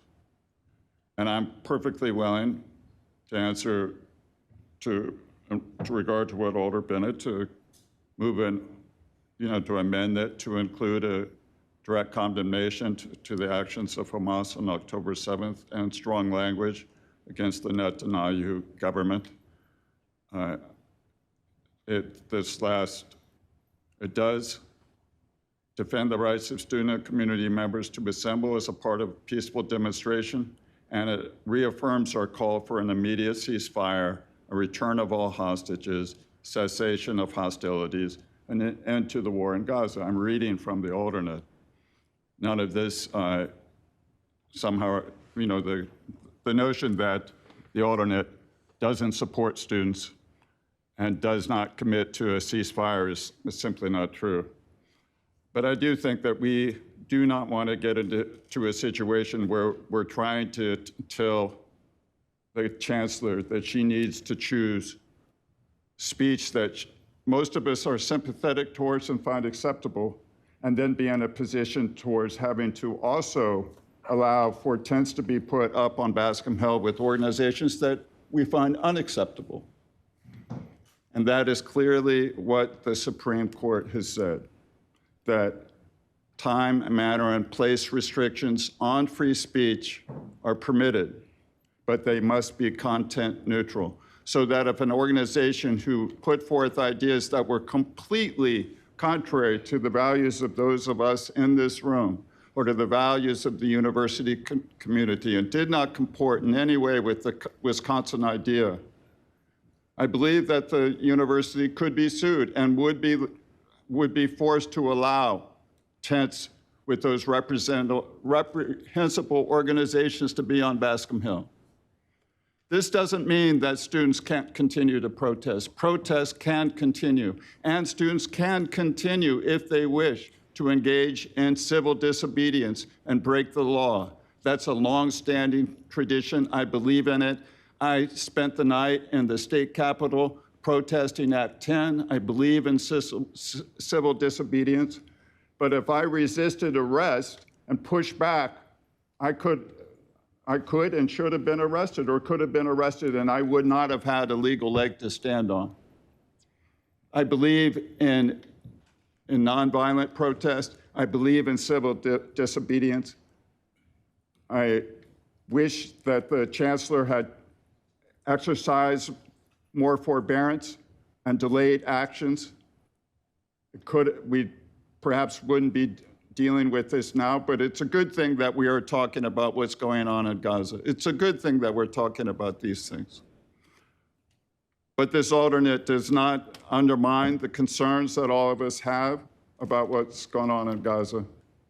It merely says, let's allow the de-escalation to continue, and that allow the negotiations between the encampment and the chancellor's office to continue. But I don't believe it's the role of this body to try to micromanage what the university does in this instance.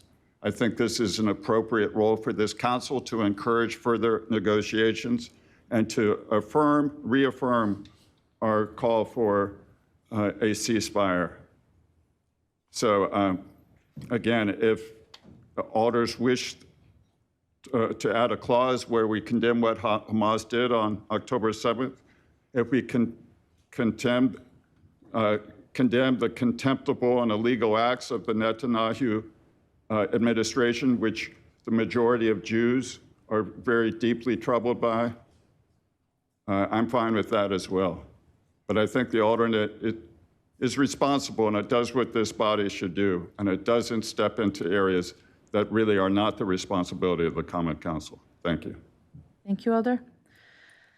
Alder Govindarajan. Thank you, Mayor.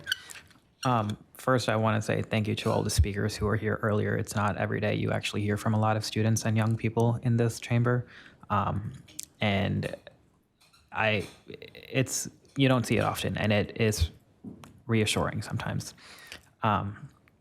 So regarding all of this, it's been a really hectic week for so many people with the protest happening, but I think I can really confidently say, like, as the alder of this district, and more importantly, as a student, I do believe both the substitute and the alternate do have students' best interest in mind. I think they are supportive of students.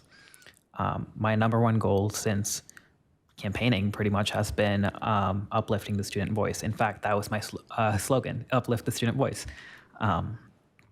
And I've been at the encampment since Monday. I've probably spent over 80 hours there at this point now.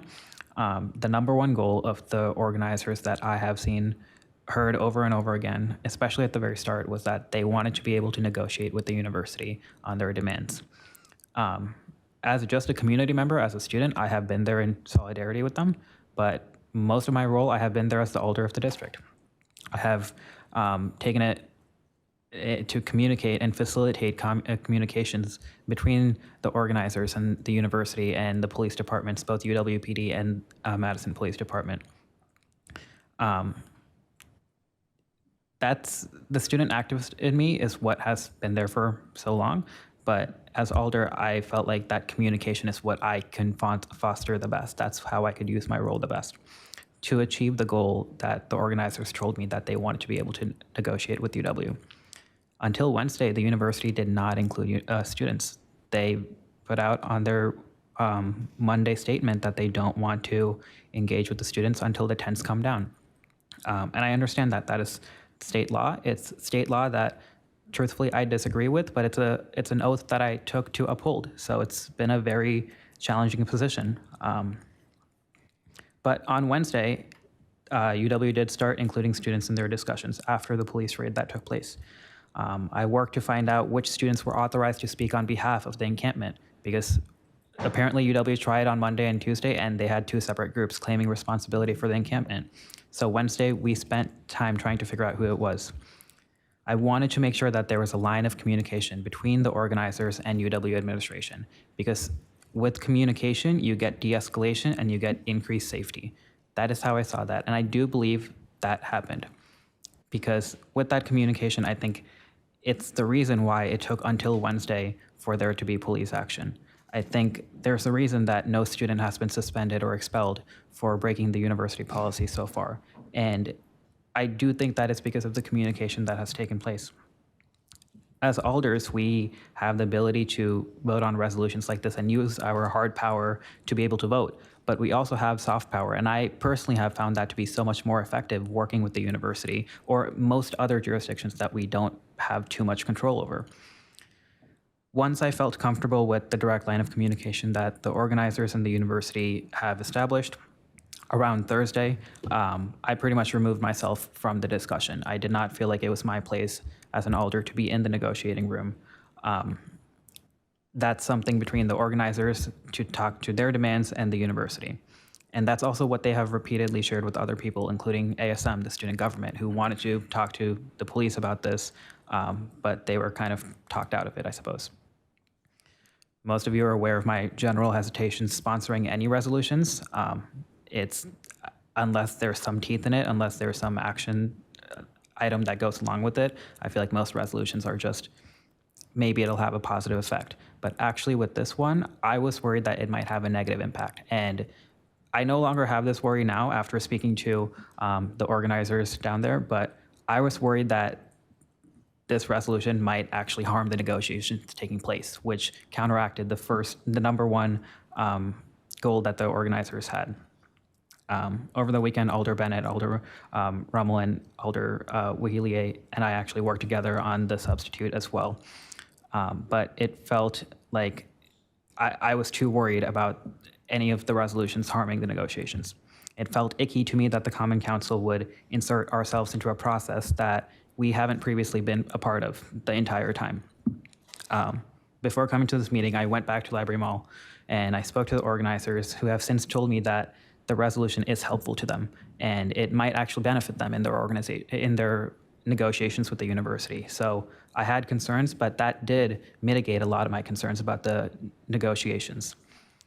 I will always try my best to prioritize the student voice and uplifting their voices. So that's what leads me to support this resolution. I do believe both the alternate and the substitute. 5 minutes, Alder.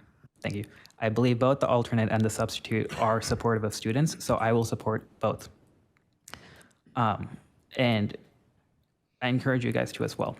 To clarify two separate things, there was questions about where where MPD was and was not between the Fluno Center and the protest on Wednesday morning. MPD was there at the Library Mall Wednesday. They were not there at Fluno Center.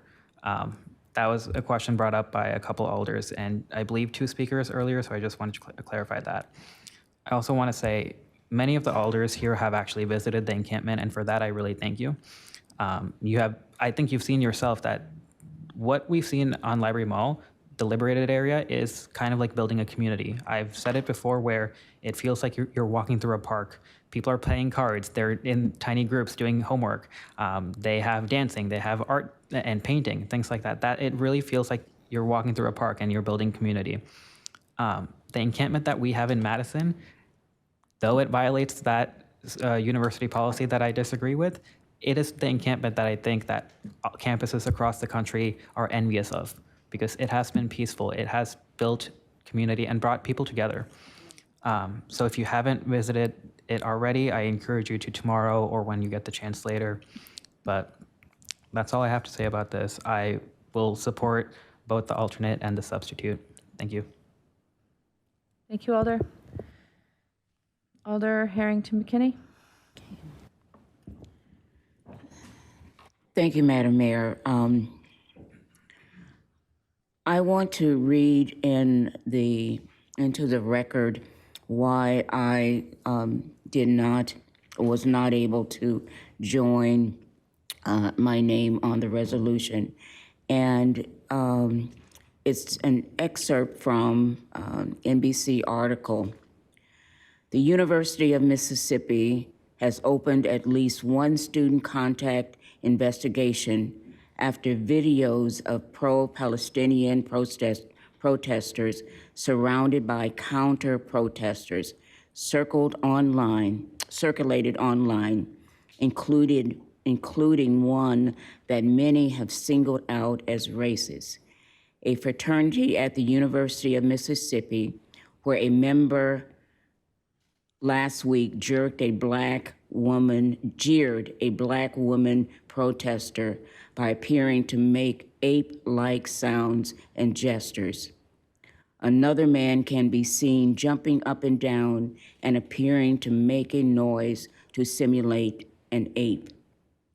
NBC News has not independently identified the former member who was a part of a large rowdy group that surrounded and badgered pro-Palestinian protesters at Ole Miss. But in a statement Sunday, the fraternity said it pinpointed the man captured in a viral video and disassociated itself from him. Members of the crowd also chanted, "Lock her up," as police guided the woman away from the hecklers in a video shared on social media. Collins, who heralded the counter-protest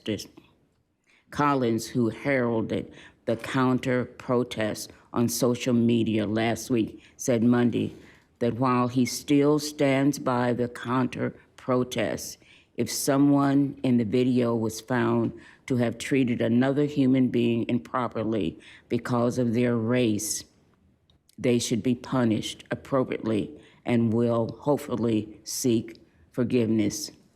The racial elements of the encounter led many observers online to point out Mississippi's long and sordid history of violent racism against Black people. Its senators voted to send all of its Black people back to Africa more than 100 years ago.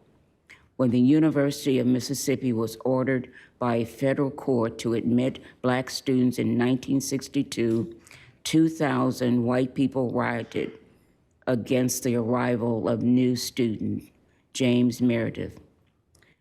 It continues, "I believe in the First Amendment right to free speech, peaceful assembly, and expression. I do not, however, tolerate any form of discrimination, racism, or otherwise. It's the opposite of what my faith teaches." I've been contacted by constituents on both sides. As the alder of District 20, I support the soft power. Communication is the pathway. In the Chancellor's statement, we find ourselves at an incredibly difficult moment as citizens of a global community, as a nation, and as a campus. For these reasons above, I find myself not able to support the substitute. I cannot support the alternate for those reasons that I read, because discrimination is not the way to go. Peaceful, and in the civil rights movement, it was students, students who protested. And I went to the Library Mall today just to see what the tents looked like, but it wasn't about the tents. It is about the fact that the tents will come down, there is communication, and there will be a pathway forward. So I cannot support either the amendment or the substitute. Thank you, Alder. Alder Latimer Burris. Yeah, first I wanted to start with a point of information regarding the police. Can we ask the police chief to weigh in on when the police were actually there, and how they arrived? So let me clarify. What's the process? Does somebody reach out? Then you say, okay, we got to check with my boss to see if I can do that, and then it happens. What's the process? And what are the facts regarding the police and when they were there? Alder, is there objection to going back to questions for staff? We're well into discussion, Alder. You're free to walk over and talk to the chief and get your question answered, but we're well into discussion at this point. So The alternate, right? Yes, discussion of the alternate. Yeah. Right. So I'll just make my comments on the alternate and for the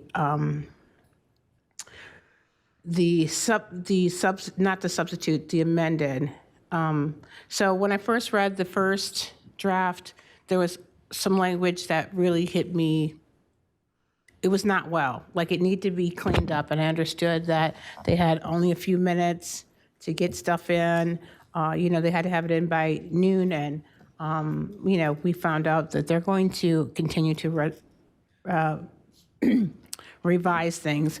The language is still not 100% balanced. It's not a 100% balanced situation, but I agree with the sentiments that the students have a right to protest. It is illegal, the encampment, and that's part of civil disobedience, so I don't disagree with that. And then the police were called in, and I suppose that the police chief doesn't do things just on his own opinion. He has to get authorization. I would imagine that people had to authorize him doing that. He had to talk to his higher up. What I want us to get past here on all sides is this fear of that we can narrow it down. This is a complex situation. I remember learning about it when I was 10 years old, watching 60 Minutes. What we do and the language that we use and the actions that we take and the posturing that we do, it can have damage for generations. I hope that the people, like the rabbi, when I was talking to him in the hall, it's about humanity and seeing all sides of humanity. This is not a zero-sum game. It's not a political game. It's not a posturing game. It's not a, we're not going to invoke in platitudes the civil rights movement and disobedience, because there's people, that died over that get hung, that get shot, that get slaughtered and whatnot. So let me see. I'm trying to stay on point here. Let's see. We don't also want to conflate groups. We don't want to say everybody in Palestine is Hamas and everybody in Israel is a Zionist, or even so, what does that mean? Even so, if somebody would say, well, I am a Zionist, but what does that mean? I mean, we're trying to do stuff in simple lines, and so we're going to be imperfect about what we do. I do agree with my colleague, Alder Knox. I'm at a point of, thinking that the substitute is simplified, but, we also are people that have suffered from police brutality. You can't miss that we have a Black police chief that I'm sure in his lifetime has experienced police issues himself when he's not wearing his uniform. I have no doubt because I walk around as a Black woman in America, so I know.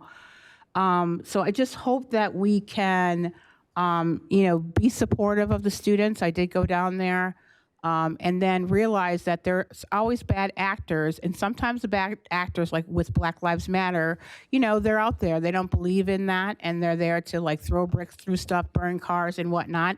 And then there's other bad actors that are there to make sure that their political agenda is adhered to, and agree with you only when you're speaking their language and you're doing what they say.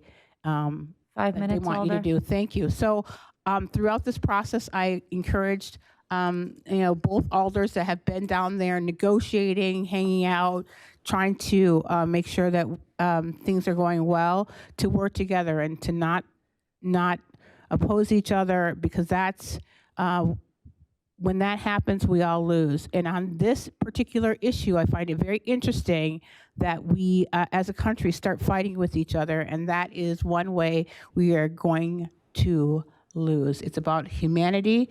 It's not zero-sum game. It's so complex. I don't think anybody in this room can just come up with a solution today.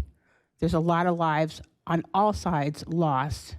So I think I'm inclined to stick with the amended, even that I don't like every word in there, and I don't think that the chancellor actually is going to say, okay, you can camp there, but maybe we can ask her, what did I say? Instead to say, maybe we can just modify the words to say the Common Council urges the chancellor to look for ways to protect free speech and allow the encampment to continue. But she has got a bigger job of looking at the university. And if I was a chancellor, I would not, be advocating for something that's illegal. That is civil disobedience of why the students have set up the tents and staying overnight in the cold. And we have a right to civil disobedience. Thank you. Thank you, Alder. Alder Figueroa-Cole. I'm just going to make this very short. I don't want to be repetitive of everything that has been said already. Of course, everybody here wants to support the students' free speech, and they should be very proud, and so does the city, of their efforts. However, from the beginning, my problem with the resolutions has been on accountability, or pretending that any of these resolutions it will yield accountability. These are pretty much only resolutions that don't have any actions attached to it. So I said this multiple times, and I just want to put it out there on the record, especially for the people that have asked me to vote one way or the other. If we want accountability, we make sure that the police officer or the whatever many officers were involved on this, that we have the evidence to present to the chief of police, that that information gets to Chief Barnes, and that he's able to do his own internal investigation and make sure that those people are trained, retrained, or whatever needs to be done based on the severity of their involvement. But we are not going to get any accountability if we don't work as a city. We don't work together with other agencies to ensure that the people that we serve are safe. Again, I can't believe I'm saying this, but after 3 years on this job, I have come to realize that MPD is just another agency of the city of Madison, and we should be treating them just like we would treat any other agency. So if the directors, if anybody in the city of Madison doesn't adhere to doesn't represent us based on our standard operating procedures or our values, we will go to that director or to that person, and we'll make sure that person gets, that they get pulled into the office and have a conversation and they address the issue. So I would like to get to a point where where we can do that for all the agencies on the city of Madison. Now we feel comfortable to go to whoever and say, hey, can we please have a conversation about what happened? What are the steps that we need to take to avoid this from happening again? So I will not be supporting the substitute. I will go ahead and support the alternate. So that's where I am at this moment. Thank you. Thank you, Alder. Alder Vitever? So I just want to say that I am supporting the alternate. Every single one of us in this room wants peace. And every single one of us in this room believes in free speech. That is the foundation of our country. This alternate removes the remaining problematic clauses that are still in the substitute while expressing our support for ongoing negotiations between the student organizing groups and the chancellor's office. And that's the most important thing. And that's why I'll support the alternate. Thank you. Thank you, Alder. No other alders in the queue. What's before us is the Evers alternate. Does require 14 votes, so we will do a roll call. All those in favor of the alternate, aye. Those opposed, no. As your name is called, and the clerk will please call the roll. Thank you. Alder Evers. Aye. Alder Evers, aye. Alder Field is recused. Alder Figueroa Cole. Alder Figueroa Cole, aye. Alder Govindarajan. Alder Govindarajan, aye. Alder Ugair. Aye. Alder Ugair, aye. Alder Harrington McKinney. No. Alder Harrington McKinney, no. Alder Knox.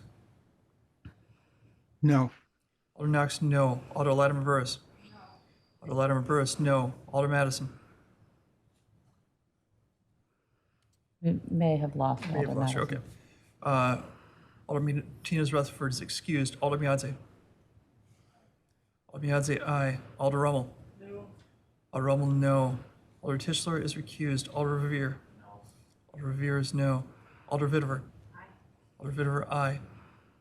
Alder Wahelia. No. Alder Wahelia, no. Alder Bennett. Alder Bennett, no. Alder Conklin. Aye. Alder Conklin, aye. Alder Curry. Alder Curry, aye. Alder Duncan. Aye. Alder Duncan, aye.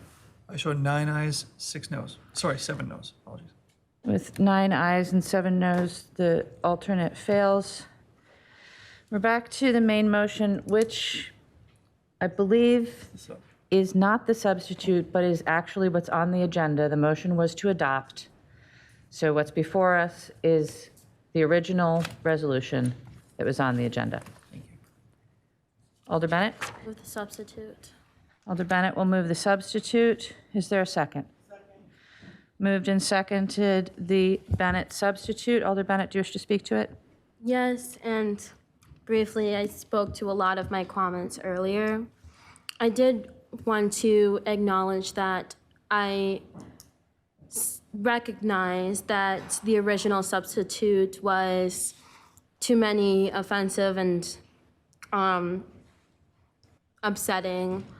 I worked with and finalized the resolution with Alders, Wahelia, and Rummel to stay aligned with the principles, but then make clear course corrections for those. So I don't want to be too repetitive, but there are things that I did want to bring to light. One is that the substitute to many of the students, organizers, is quite watered down and doesn't do enough. The substitute, in my opinion, really should call also on the chancellor to refrain from disciplinary actions against students exercising their First Amendment rights. And there are numerous other things that should be in it, including things about police accountability. And on the front of police accountability, I was thinking about that book that I think many of us have somewhere in our possession, is the Let's Talk About It book with the girl raising her hand.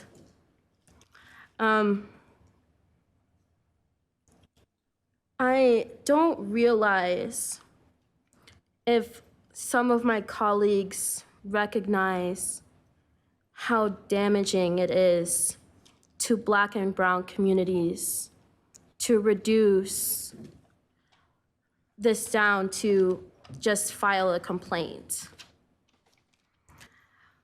How damaging it is that to say, just file a complaint. File a complaint against a system that is already built against you. File a complaint that is biased towards traditional policing. Just file a complaint with something that often leads nowhere. And these are systematic ways that systems of white supremacy silences truth and accountability. It's the same arguments we hear when people experience discrimination in the workplace or when women experience sexual harassment. Just file a complaint. Why are you speaking about it publicly when you didn't file a complaint? Don't speak publicly. Don't fan the flames. Don't disrupt. That's what that says to me, and it is deeply upsetting and harmful. Sammy Shauk did indeed experience violence. Samir did experience violence. It's the fact that Sammy and another Black faculty member were specifically targeted and taken out and handcuffed, and not the white faculty member in between them. Let's talk about that. If we can't talk about these things publicly, what the hell are we doing here? And again, for those that find this so important. Excuse me, Alder Harrington McKinney has a point of order. My point of order is that we was going to maintain civility and not use any language that was not appropriate in terms of being in this council. Thank you, Alder. Your point is in order. Alder Bennett, please refrain from using profanity.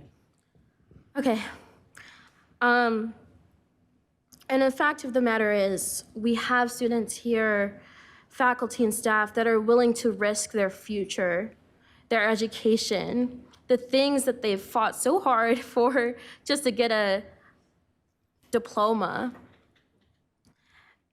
So those are things that deeply matter. And I'm so glad that at the very least we were able to have a conversation here and that we were able to talk about it, even amongst systems that work to silence us. Thank you, Alder. Alder Govindarajan. Thank you, Mayor. I will be supporting the substitute. Again, as I said earlier, I think this still does support students and the protest taking place right now.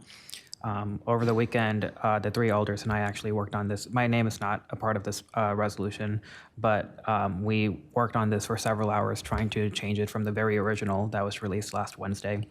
I do think it's miles better. There are still parts of it that I personally disagree with, but I think my personal goal right now is to make sure that the students are validated in what they're doing, that they have some sense of support.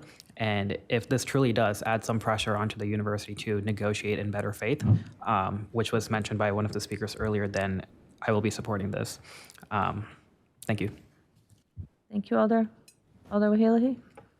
Thank you, Madam Mayor. I just want to reiterate my support for this substitute, and I would like to appreciate the efforts put forward not only by Alder Bennett and Alder Rummel, but also Alder Govindarajan. We spent almost 3 or 4 consecutive nights to make sure that the original resolution, we could come together and come up with something that can really more suitable for what our intent were. So I hope you'll support this, and yes, so thank you. Thank you, Alder. No other alders in the queue wishing to speak. What's before us is the Bennett substitute. It does require 14 votes. So all those in favor of the Bennett substitute, aye. Those opposed, no. As your name is called, and the clerk will please call the roll. Thank you. Alder Evers? No. Alder Evers, no. Alder Field is recused? Sorry. Alder Figueroa call? No. Alder Figueroa call, no. Alder Govindarajan? Alder Govindarajan, aye. Alder Uyghur? No. Alder Uyghur, no. Alder Harrington McKinney? Alder Harrington McKinney, no. Alder Knox? Yes. Alder Knox, aye. Alder Latimer Burris? Yes. Alder Latimer Burris, aye. Alder Madison is still up? Okay. Alder Martinez Rutherford is excused. Alder Miadze? Alder Miadze, no. Alder Rummel? Aye. Alder Rummel, aye. Alder Tischler is recused. Alder Verveer? Aye. Alder Verveer, aye. Alder Vitever? No. Alder Vitever, no. Alder Wahelia? Aye. Alder Wahelia, aye. Alder Bennett? Aye. Alder Bennett, aye. Alder Conklin? No. Alder Conklin, no. Alder Curry? Alder Curry, aye. Alder Duncan? No. Alder Duncan, no. Reading this right, I've got 8 ayes and 8 noes. 8 ayes and 8 noes. The motion fails. That takes us back to the original? No? Or is it substitute? Okay. So the motion fails, and we'll move on. The next item before us is item 79, Legistar 82711, authorizing the Parks Division to submit and, if awarded, accept a grant from the state of Wisconsin for Bree Stevens Field improvements, et cetera. On item 79, President Figueroa, call a motion, please. Motion to adopt. The motion is to refer to the Parks Commission of 5/8, the Finance Committee of 5/13, and the City Council of 5/21. Motion to. So moved. Second? Moved and seconded to make those referrals. Is there any objection to recording unanimous vote in favor of referring item 79? Seeing no objection, item 79 is referred. Item 80 is Legistar 82753, authorizing the City of Madison Streets and Urban Forestry Division to apply for and accept a grant from the Wisconsin Department of Natural Resources, and if awarded, amended the relevant capital budget. On item 80, a motion, please, Alder Figueroa call. A motion to adopt. Moved and seconded to adopt item 80. On item 80, are there questions? Alder Harrington McKinney. Yes, I don't know if there's anyone here that could answer the question, but my question is that if the grant is awarded and it's for a 3-year grant, then the city would then be, 2 questions. What happens at the end of the 3-year period? The city will take over those 3 apprenticeship positions. That's my first question. Thank you, Alder. We do have the Park Superintendent here with us, I believe. Superintendent Knapp. I am still here, but this is not mine. I can really probably would defer to Charlie. I'm sorry, I was here for the Breeze item. Sorry. No problem. I don't see the street superintendent. Maybe the finance director can answer the general question about grants that cover more than 1 year.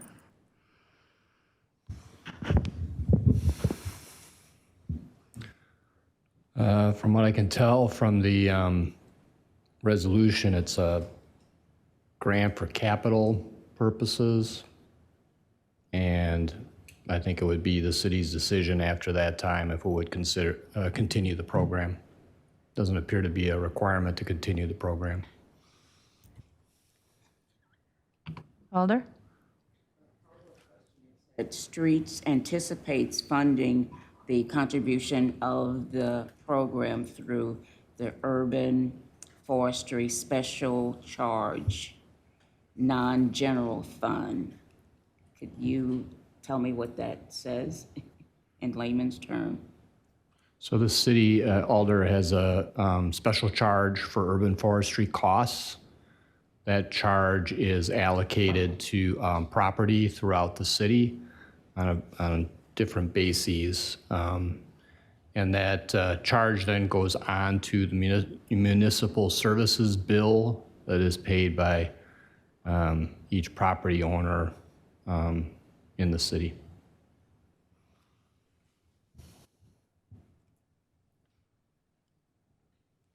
Additional questions, Alder? So the amount of the, if the grant is awarded,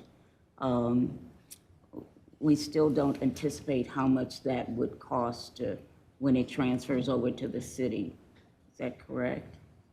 Or how do I learn that? Alder, the grant doesn't require the city to continue the program past the grant period. At the end of the grant period, it would be up to that council whether they wanted to continue the program or not.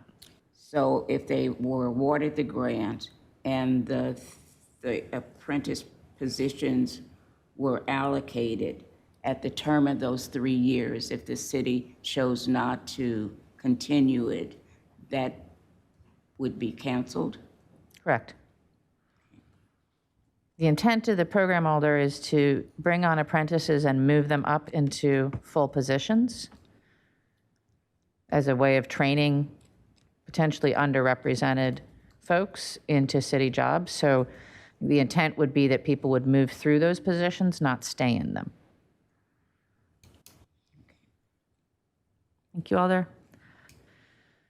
Alder Figueroa-Cole, questions? I don't have a question, just a quick, well, it's for staff, but the fourth clause from the top, the worst clause is missing a zero on the $500,000. Just make a technical edit. You say again? So the fourth whereas class from the bottom up is states the grant funded in the amount of 500,00. It's missing a zero. Yeah, Thank you. We'll make that technical adjustment. Thank you, Alder. Excellent, good reading. No other Alders in the queue. The motion is to adopt. Is there any objection to recording unanimous vote in favor? Seeing no objection, we'll record a unanimous vote in favor of item 80. And we'll go on to item 81. Item 81 is Legistar 82754, approving double fills for 3 transit utility workers for up to 8 months due to 3 retirements in the classification in January 2025. On item 81, President Figueroa, call a motion, please. Motion to adopt. Moved and seconded to adopt item 81. Are there questions on item 81? Is there discussion on item 81? Seeing none of either, is there any objection to recording unanimous vote in favor of item 81? Seeing no objection, we'll record a unanimous vote in favor of item 81. We'll go on to item 87. Item 87 is Legistar 82851, authorizing a contract with Madison Central Business Improvement District to fund the continuation of the downtown activities program focused on existing plazas around the Capitol Square and State Street. On item 87, a motion, please. President Figueroa-Cole. Motion to adopt. Moved and seconded to adopt item 87. Are there questions? Is there discussion? Seeing none of either, is there any objection to recording a unanimous vote in favor of item 87? Seeing no objection, item 87 is adopted. Item 89 is Legistar 82890, amending the Economic Development Division capital budget to authorize an additional $1 million in general fund supported borrowing for tenant improvements for the lease of Unit 2 of the 1402 Park condominium as part of the Truman Olson redevelopment, et cetera. On item 89, President Figueroa, call a motion, please. Motion to adopt. Moved in second to adopt item 89. Are there questions? Alder Harrington McKinney. Yes. On the question, the items that were added for the improvements was a loading dock, mechanical systems, electrical service, plumbing. Were these not included in the original bids for this project? That's my question. Thank you, Alder. We have Dan Rolfs from Real Estate here. Dan? Can you hear me?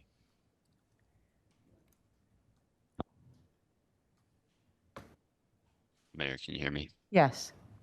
Thank you. Alder, just to make sure I heard your question correctly, you're asking if these items were included in original designs. Am I understanding that correctly? That is correct. So I understand that there is a cost increase, over time, but specifically it said loading dock, mechanical systems, electrical service, and plumbing. And that, I'm asking, was that not included in the original specs for this project? Thank you for the question, Alder. As you note in the memo that is attached to this Legistar item, each of these items is sort of taken separately. The loading dock was, was included in the original design, but there were some challenges regarding the construction of that loading dock. Mechanical issues were raised as we've gone through the project. We need to ensure that there is a place to store the equipment, not store, to place the equipment that's necessary to make the grocery store run, HVAC, cooling, things like that. The electrical is something that's come up as we've gone through this with the grocery store's design team, specifically that the electrical power that's provided to the conduit itself is insufficient for the grocer's needs. And then the plumbing was something that was identified late in the grocery store design team's development process, that they need to have a grease interceptor connection into South Park Street. So we continue to work with the design team and the development team to resolve these issues and move this forward so that we can have the grocery store open to serve residents in South Madison. I hope that answers your question. Okay, I understand the importance of the grocery store, so that was not why I raised it. It just, the additional $1.1 million in GO borrowing is getting late. And then those items, to answer the question of whether they were considered in the original design. So that's why I brought that question up. Alder, and Dan, stop me if this is not a fair description, but all of the basic systems were absolutely included in the original design. I think what was not, because we did not have, we no longer have the same grocer partner as when we started the project. The specifics for this grocer could not have been included in the original design. So it's not the existence of plumbing, it's the very specific existence of a grease interceptor, right? It's not the existence of HVAC, it's the specific location of the HVAC required for this grocer, et cetera. Thank you for the explanation. Yeah. Thank you, Alder. Are there additional questions on item 89? Alder Tischler? Yeah, I have a question. I'm wondering if we know if the pick and save on Park Street is going to stay open. Alder, that's only barely related to what's in front of us. And I don't think anyone here is authorized to speak for the pick and save. All right. Thank you, Alder. Any additional questions? Seeing none. It's been moved and seconded. Is there discussion? Seeing none. It's been moved and seconded. Is there any objection to recording unanimous vote in favor? Seeing no objection, we'll record a unanimous vote in favor of item 89. Take us to item 93, which is Legistar 83009, supporting the effective dissemination of funds provided through the Violence Prevention Services for At-Risk Apartment Buildings Amendment. On item 93, a motion, President Figueroa Cole. Motion to adopt. Moved and seconded to adopt item 93. Are there questions on item 93? Alder Harrington McKinney. Thank you, Madam Mayor. This is one that I pulled also. And I pulled it because in the body it said it addresses apartment buildings that are under and or at risk of public nuisance declarations.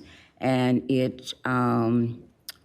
the Public Health Department identified one specific apartment that was over on the east side. Just last week, I had a very intense community meeting about an apartment building who would qualify along these lines as well. And so my reason for separating it is to ask is how would that building, Madison Estates, be included? It's on the west side, but it's experiencing some of the same problems that the east identified apartments are experiencing. Thank you, Alder. Ariel Smith from Public Health, Madison is here. Ariel?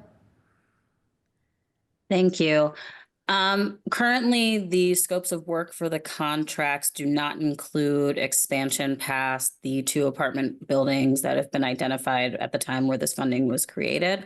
However, the team recognizes that we have a few other places that have become at risk since this funding was created by council. So we could go back to the identified vendors who are listed in this resolution and offer opportunity for expansion to other buildings. However, the funding that is currently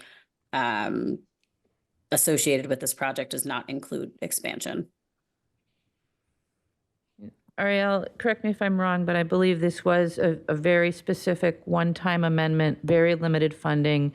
It's not the creation of an ongoing project or program, is that correct? That is correct. Thank you. May I have an additional question then, and maybe we should do this offline, is that if there are, and I'm specifically knowing one apartment building that is experiencing these kinds of problems, is that, would that be introduced to the violence prevention? How would we negotiate and how would we handle that specific apartment complex? So, although I don't wish to speak for Public Health Madison-Dane County, but I think the answer is there's not sufficient funding to support additional apartment complexes in this particular program.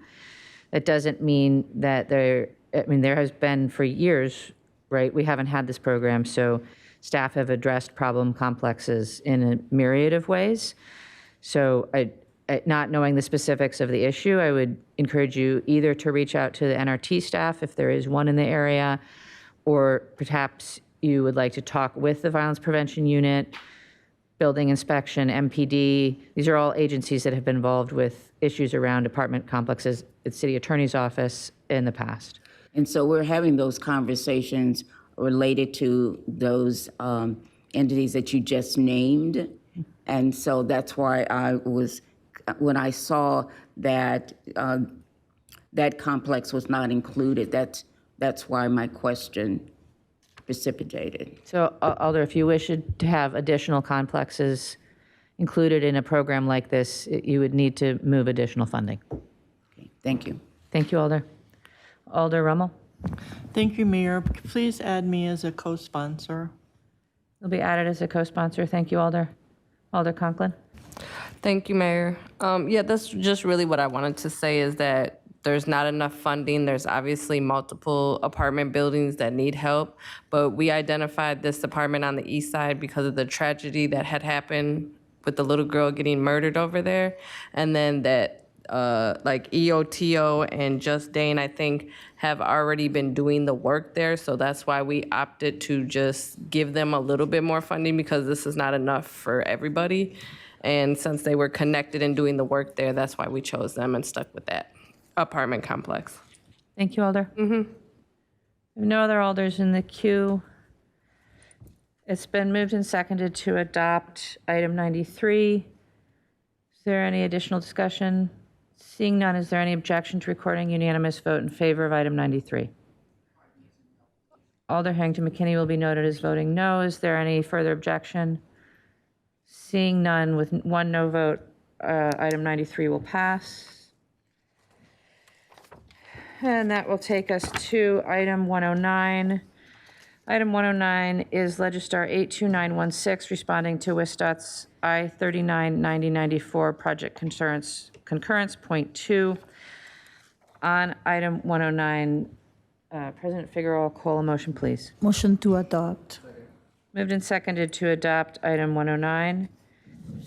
Are there questions? Is there discussion? Seeing none of either, is there any objection to recording unanimous vote in favor?